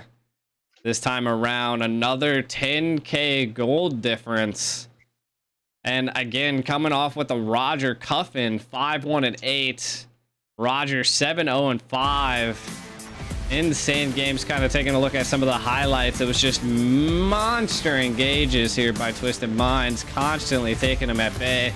I feel like the biggest thing that they had to deal with was like every time you seen the Vexana, she was just being punished left and right. Roger coming from both sides to be able to secure kills. It was just way too much for S2G. But keep in mind, I also feel kind of bad for the Vexana. Begin, he was not safe at all from this comp. Behind the tower, taken out, front of the tower, taken out, no matter where he was. Even bot freeze, and unfortunately that wasn't even enough for him. It shows that the aggressiveness that Twisted Mind have displayed, they were able to engage anywhere despite where there was tower or not, they just didn't care. That's their comp right there, that's it, that's the fight for the wipeout, that's the game for them. I would say they got a bit too much of the comfort picks here. I mean, Minotaur, Valentina, Roger, Paquito, and Fredrin, considering that they prioritize Fredrin here and sometimes Paquito as well. Yeah, exactly. So crazy games to see here. And again, I mean, Twisted Mind showed what they had in the very first series. I don't know if it comes down to possibly the ping difference that we're seeing here, and that's why the back and forth is happening. But both teams are kind of giving it their all. I've seen a couple times that it just seemed crazy. There he is again. It seems like if he has the ping, he has the diff. You gotta show his name once again. Like, this is Sano. You know, dominating the gold lane. So pretty well played for him. He plays pretty well. Exactly. So it's amazing to see. The pressure that they're applying is crazy. Yeah, I Again, agree Twisted with you. Minds, you never know. I mean, as long as they don't go Odette or Tig, I think they got this. Yeah, I agree with you here. No that, no take, just win. Yeah. I I do mean, not to be know what fair, they did, but to be fair, dude, that match had potential. Just the take was kind of questionable. yeah, So yeah. That was the only thing I other- could possibly think of that it was like it was just something. I was like, what in the world? I mean, could have played good, you know. That would be like me pulling out a Zosk, you know, like could have been something. yeah, I looked at it and I was like, what is that? So Yeah. I mean, Exactly. even though they still have like the Minotaur, if I remember that game correctly, they had like the Grok and the Kaja band, and yet still did not go for the Minotaur when it was open. So I was kind of surprised there. Same. It was interesting to see. But again, Twisted Mind showing a well-disciplined game, going crazy. And I mean, we'll see what S2G can bring into this next side of things. For one thing that I know is that Nolan is something you want to ban. Yeah, Nolan is not something you want to play against. Knowing how fast it can be, I mean, we've seen it on display here. Yeah, I'm now scared of Nolan as well. Might have to whip out a Nolan at some point as well. My new And main then incoming. kinda looks like we have an interview here. We've played Hey. in Games of the Future and MTC Season 3. Like, we have never been a champion, but we gain a lot of experiences together, and we're gonna keep gaining a lot of experiences. I picked my champion first based on my team. I asked my coach, do we need DPS? Do we need front? Do we need like assassin fighters, for example, Paquito? If we have enough mage damage, I prefer picking Paquito, but it's up to enemy. If I need to play burst damage, I prefer picking Valentin, Vexana, Nana. That's all. My favorite hero to play with is Gord, because you can check the bushes easily and you can push mid lane if you're alone. If they don't have assassin, it's really convenient to play with Gord. I think Moon Knight is one of the underdog teams. Their roster performed very well during Snapdragon Series and MTC3. Their champion pool was really small, but now they try to wide it. My advice for beginners, you have to play a lot of games and you have to analyze your own games and you have to analyze MPL. If you don't analyze and you just watch the games, you can't improve, and if you can't improve, you can't play the game professionally. I know we have a lot of fans from Turkey, especially from S2G. I just want to say keep supporting us and thank you for supporting us. And I want to say hi to Barışçı, our founder of S2G. Wow. Oh, we got a that was S2G there. I think that was beginning in the mage lane, if I'm not mistaken, which is pretty interesting to see.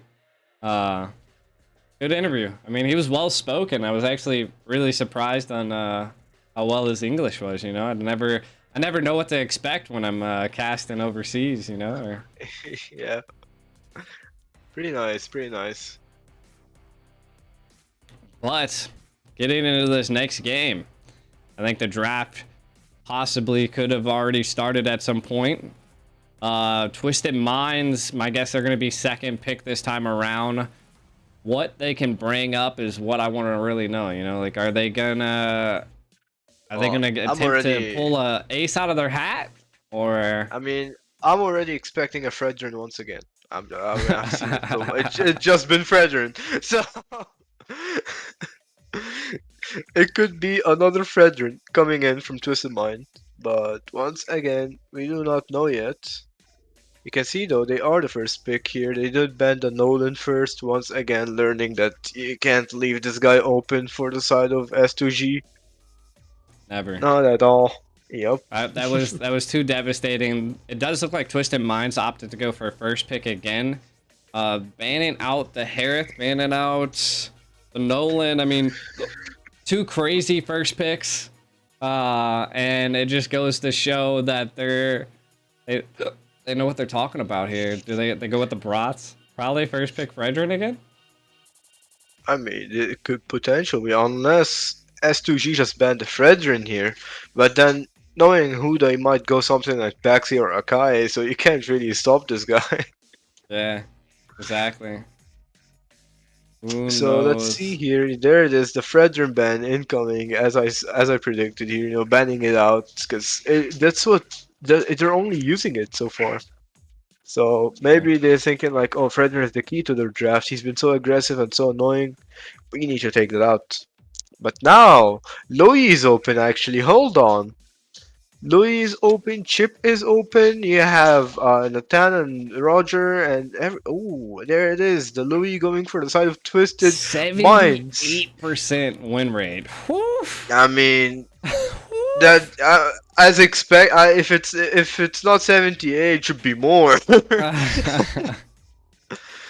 Louis, there it is. She was such an underrated hero, like, you know, like like 6 or 7 months ago when I think a lot of people just never played her, and I don't feel like anything's really changed with her other than her ultimate's a lot faster, right? I mean, I Like, guess that's what they like wanted, because same thing happened with Vixana as well, where her skills were also displayed so slow, but then she got that buff where her skills trigger faster. So I guess some heroes do need that backswing, need that speed, just to get them into the game now. And yeah. Louis, you have Khalid, you have Harith, you have Vixana. These heroes, when they get the backswing buff or whatever, get their animations faster. It proves that a lot can change. Yeah. But now the Moskov and the Baxia coming in again from Lunar. Crazy.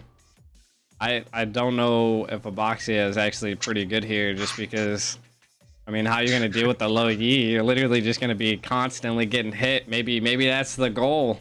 Yeah, that's true. And besides, picking it a bit too early, I would say, because he's still giving options for them to still have maybe an Xborg open. You have a carry still open, and a Tan, a Roger.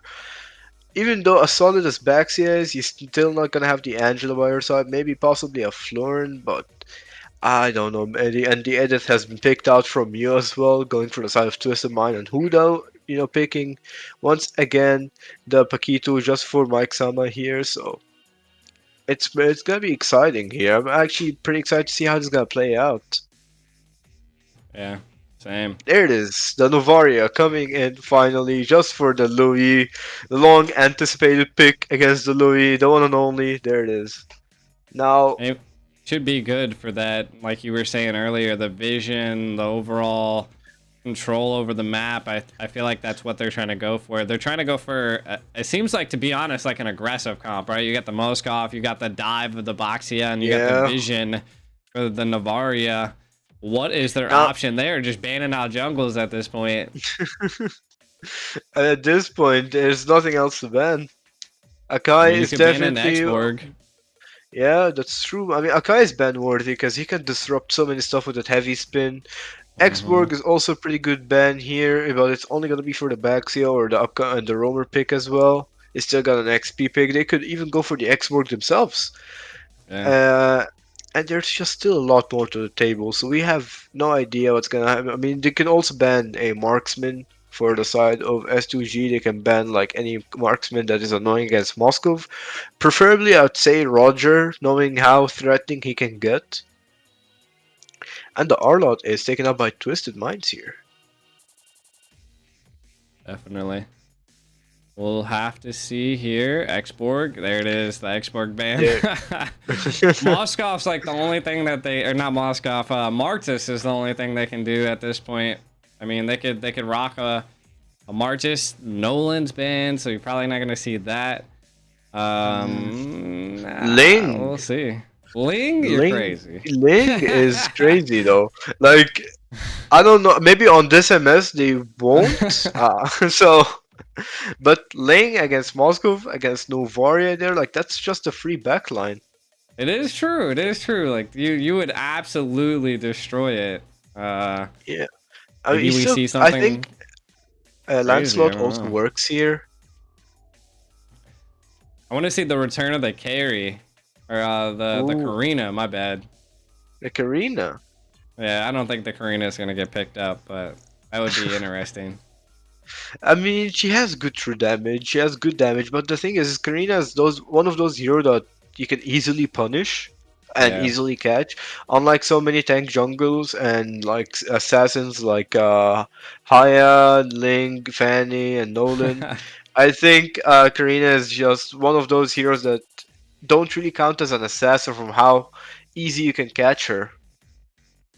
But her playstyle is worthwhile. Like the damage when she gets fed, the gold that if she's an advantage, she's gonna one shot even the tankiest of tanks. So Yeah. True. True. Maybe pick Roger, up the there it is. Roger.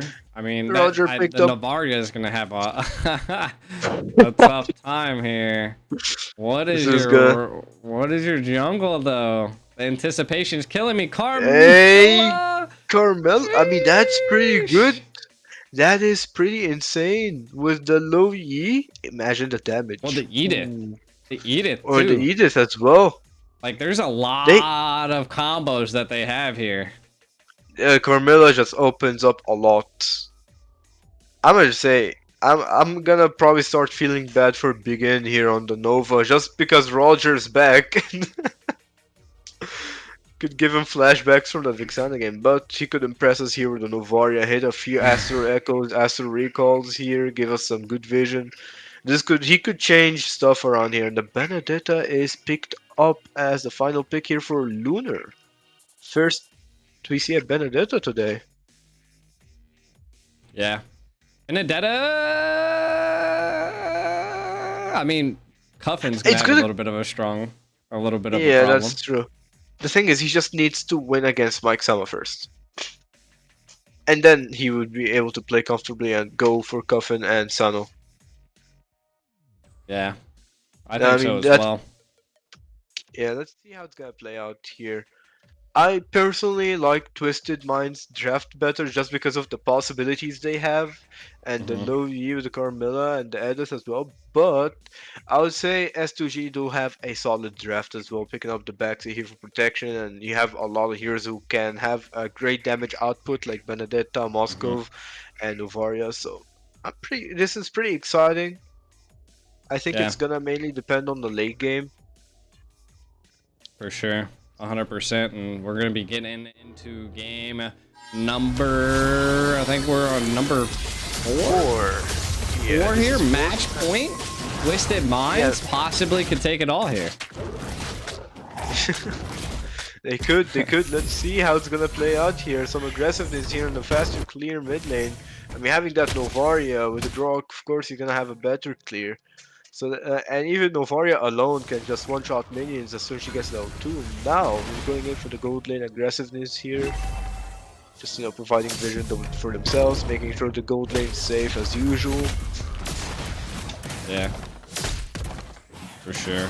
And I mean, I think it's gonna come down to like this Benedetta pick. Like, is it gonna be like something that is clutch, that plays a major role?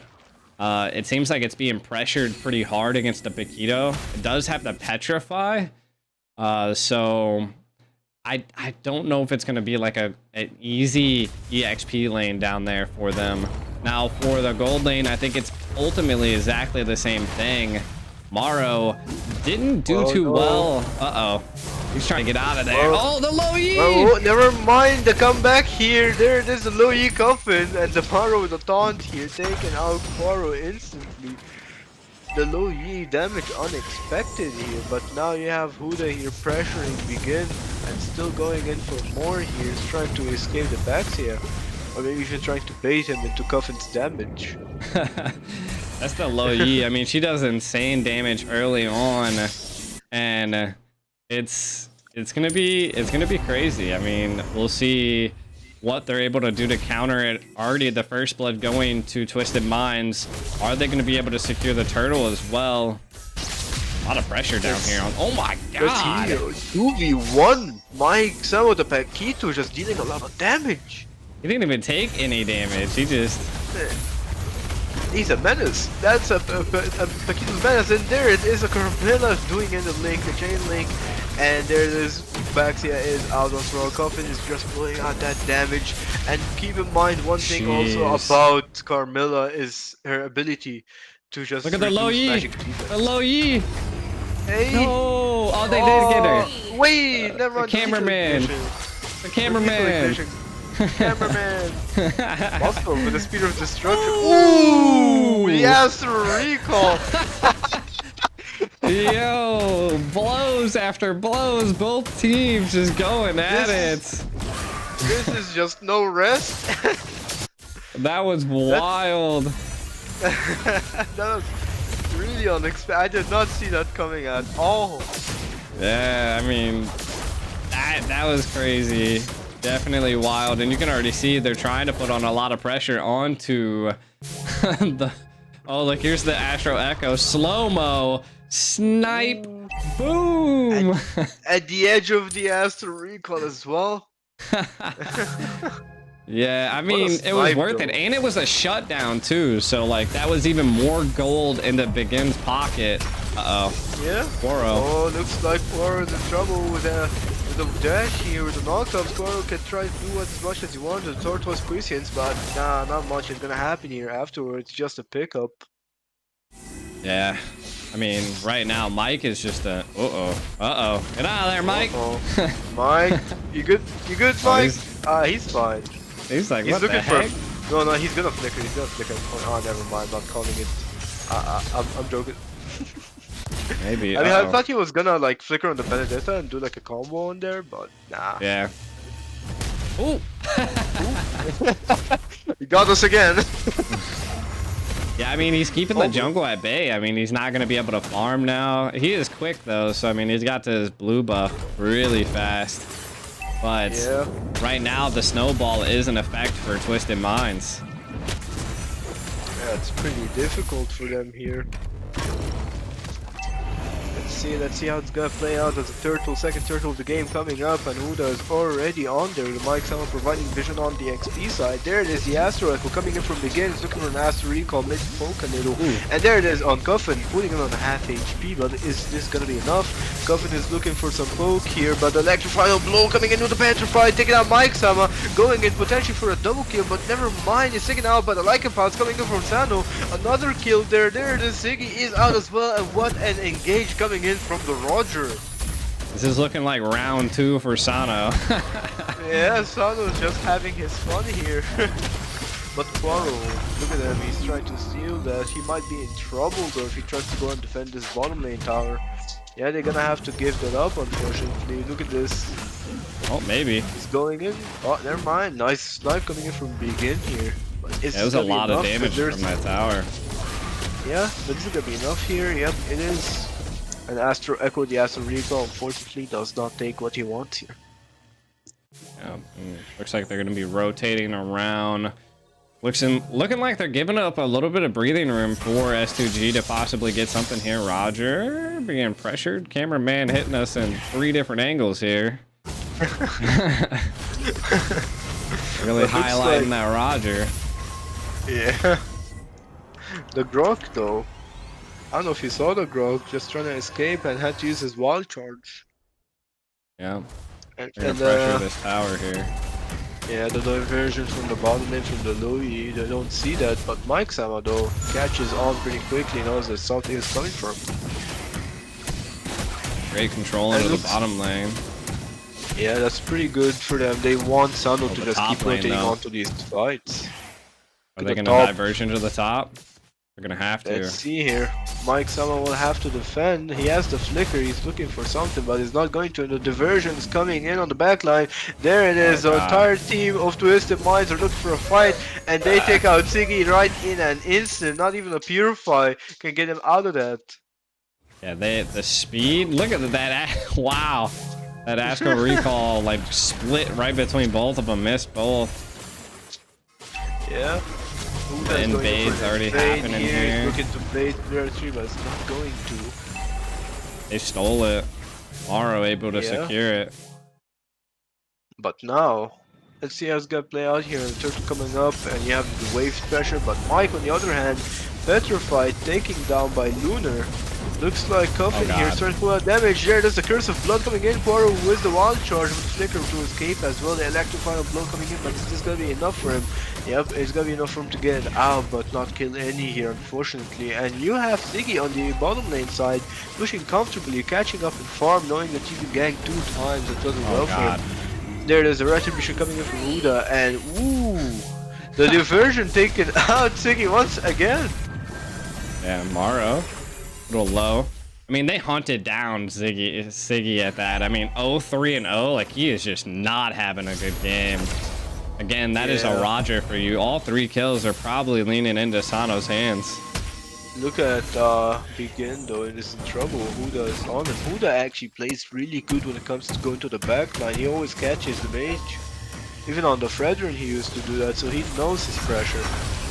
And Yep. there it is, a Retribution coming in from Huda, he's winning it. ever Stole so the blue fast. as well. Lost Yeah. the blue, lost the red. He is just not getting anything in this jungle. He's level 10 to 11, so not too much of an EXP diff. But overall, diversion play here. Look at this, going for it. Yeah. He got out of there. Yeah. He said, take it. Oh, he's going for the red though. Oh, he's going for the minions. He's going for the minions, and the red Yeah, is the up there green as well, camps. but Uh-oh. they gotta watch out for Mike and Mike. also on the top lane. Mike is going and poking a little, but it doesn't seem like the Baxia doesn't want to invade. I mean, it'd be too risky for him if they come back in time. Look at the damage that it's slow but consistent. It's pretty good. It's like getting the Grog to more than half HP down. Yeah. That's that magic pressure into the early game here. Again, towers are even, but 4K gold lead. 3 turtles. Yeesh. Yeah. And look at this, the Astro Recall. I mean, the Astro Echo unfortunately doesn't see anyone here, but at least he knows there's no one here. Or is there? Who knows yet? There's a Morrow in going, looking for something. Providing vision as usual. First Lord And the Paquito. Lord. Look at ooh, look at the top lane. He's hunting. He's feeling. He Oh. wants 1, 2, 3. 1, 2, 3 punch. There it is. Oh, Oh, Does he he got go for it? speared. Oh, he got speared. Oh, the Curse of Oh, Blood he over here. flickered. There's a fight. he got him. I'm focused. There it is. I was focusing more on the Paquito than what's actually happening Yeah, in I the know. mid lane. I didn't even know what was going on in the mid. I was like, what? The top lane's more better. But I think a Curse of Blood was used here, and now they're looking into a fight here, looking for a steal. But is he gonna survive? Nope, never mind. Sano melted in instantly, and Uda getting in with the Retribution, taking in the Lord. They're just being desperate at this point, trying to make plays. Look at the Oh. diversion. Diversion coming in, putting the Benedetta in trouble, and ooh, melts him in an instant. Lunar is out. Like And that's S2G's just the tilting. power. Yeah, that's just the power of low E. Oh, and he's everywhere. I said it. It's probably a banner pick at this point. Yep. Exactly. Ooh. There it is, taking the jungle. Oh, nice Yeah, snipe there's there. still a 7K gold lead here happening. Lanes aren't too synced, but I think they're just trying to take out this tier tower on the right side. From they mid pushed lane in- as well. They gotta go for that. But Yeah. knowing 2G, they love defending that tower. So Yeah, I mean, there's 3 of them there already. Applying the pressure. Foxia is there as well. We're gonna have to do something about it. Again, look at that defense. They just love that mid tower, but second wave coming in, not gonna stop it this time. Astro Echo. so they're proccing passive here in the mid lane, tower inhibitor out, and the top lane out as well. They're looking for something. They have another wave pushing in. You have a wave building up in the bottom lane. The wave management in the bottom lane is pretty nice, but unfortunately it's a buffed minion, Yep, which is a good thing, but it's not something you can manage there. exactly. Nothing too crazy. kind of going and looking at. Oh no. Ooh, no. They go in on him too. Oh, They said, no, we don't even want you. they just leave the guy alone. What? Wait. What a play. We don't even want you. We see you there, but we don't care. What a play from Twisted Mind. They're just like knowing how dangerous a Grok can get. Like, no, not you. There's another one. We're Yeah. searching for someone else. They said, let me go for the squishier target. I don't care about you. I mean, there was no reason to really target him just because, like, the Lord's not up. It's not like you're having retry battles. Soda. Oh, the flicker wall charge coming in. Soda taking up by Overextended. There's the Mike might be in trouble. There's this version escape coming out, and the low E is out safely. And this is a 1-2-0 taking out Soda. This could actually change something. Maybe the backseat can finally get back to his jungle. His jungle's all gone. He's Yeah, I gotta mean, yeah. invade. He gotta invade at this point. He got nothing left. He just before he died, he's like, I'm gonna take everything from you, and he did. Yeah.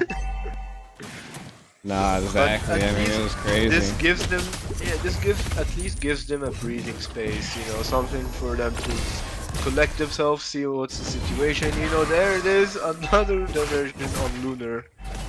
And I don't think they like Lunar so much. Here it is, Spear of Destruction going in, and there it is, Sando taken out. And next up on the list is Coffin, does not have the flickers in trouble, but might kill the Moscovier. Gets Siggy so low here. Almost gonna taken have out to go Siggy. back. Yeah. Yeah. Looks like Mike's looking for some poke Oh, here, going in GGs. for Guaro, and there it is, Guaro taken out by Nice. Coffin. Nice setup by Mike Salvador. Yeah. That was perfect patience into the mid lane. That could set them up for a possible Lord take, but I think they're gonna have to back out as they're outnumbered. Oh, yep. But they do have the diversion, so I don't think Huda is too worried unless he does a bit too fast. And there it is coming in. He has the Curse of Blood going in, Wow. getting Siggy. And then Electro Final Blow. Lunar gets out, and that is a Lord coming in inside of Twisted Minds. What is Boxia doing? He was like He's punching trying. the Paquito. He's trying his best. When you have so much things taken from you, objectives, jungle, invaded constantly, at this point, Mike. it's probably tilted. Wow, But what a Mike, shield! Mike, What a shield! What was what that? is? Was that Rose what is Gold that? Meteor? I think so. Was the double first kill, the double Look jab. at it, he's hitting the jabs. What in the world? Ooh. That shielding jab, was Rose. insane. Yeah, there it is. He had the semi rose gold meteor. Yeah, that Mike was Mer- wow. That is insane. I thought he was a goner. I mean, so much utility utilized on him, and then he just gains like a half HP shield. We saw Mike Meralda there on Paquito.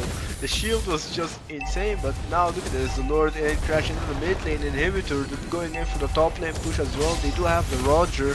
Saldo, he is looking for a Lycan bounce, looking for an opening. Maro as well, but does not have the flicker. And there it is, the wall charge. Unfortunately, Maro does not hit anything. And there it is, it might be in trouble. Koro will have to flicker out. The Curse of Blood does not link anyone, and that is at least 2 inhibitors for the side of Twisted Minds. Yeah, we might look for another big play, or we'll see. Right now, the Moskov is kinda coming online. You know, looking at some of the item builds, it was too fast. I couldn't find Paquito in time. I was trying to see if he definitely had that rose gold, but sheesh. We'll see. Let's see here. Paquito, you know, Mike being extremely aggressive positioning here, but that's what we like about Mike on Paquito. He's just everywhere. Anywhere the Baxia goes, anywhere the Grok goes, there's always a Mike in the bush.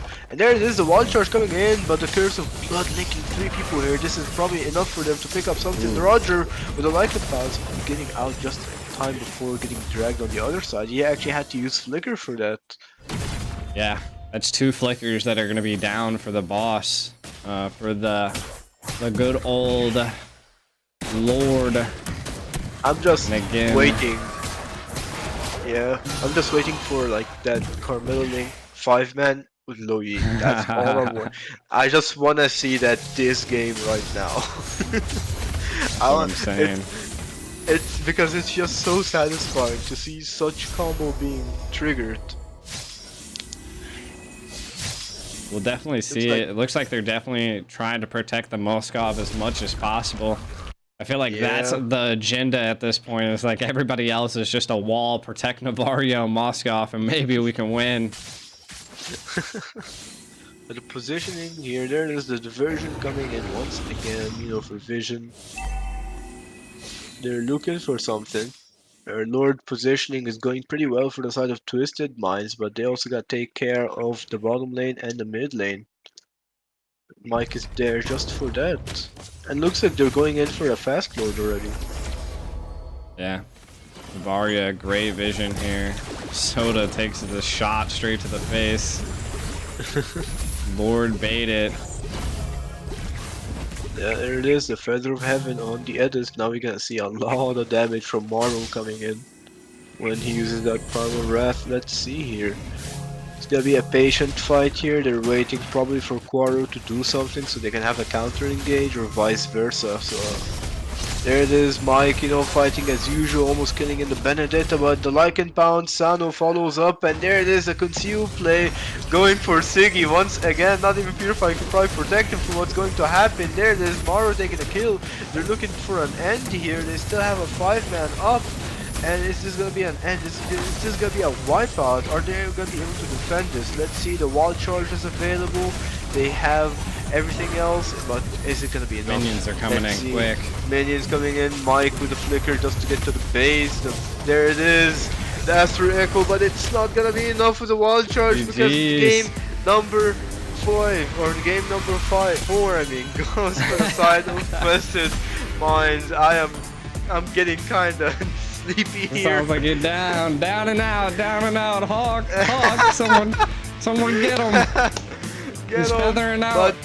But what a game coming in from both of these teams. I think today's series was just intense on both matches, both games.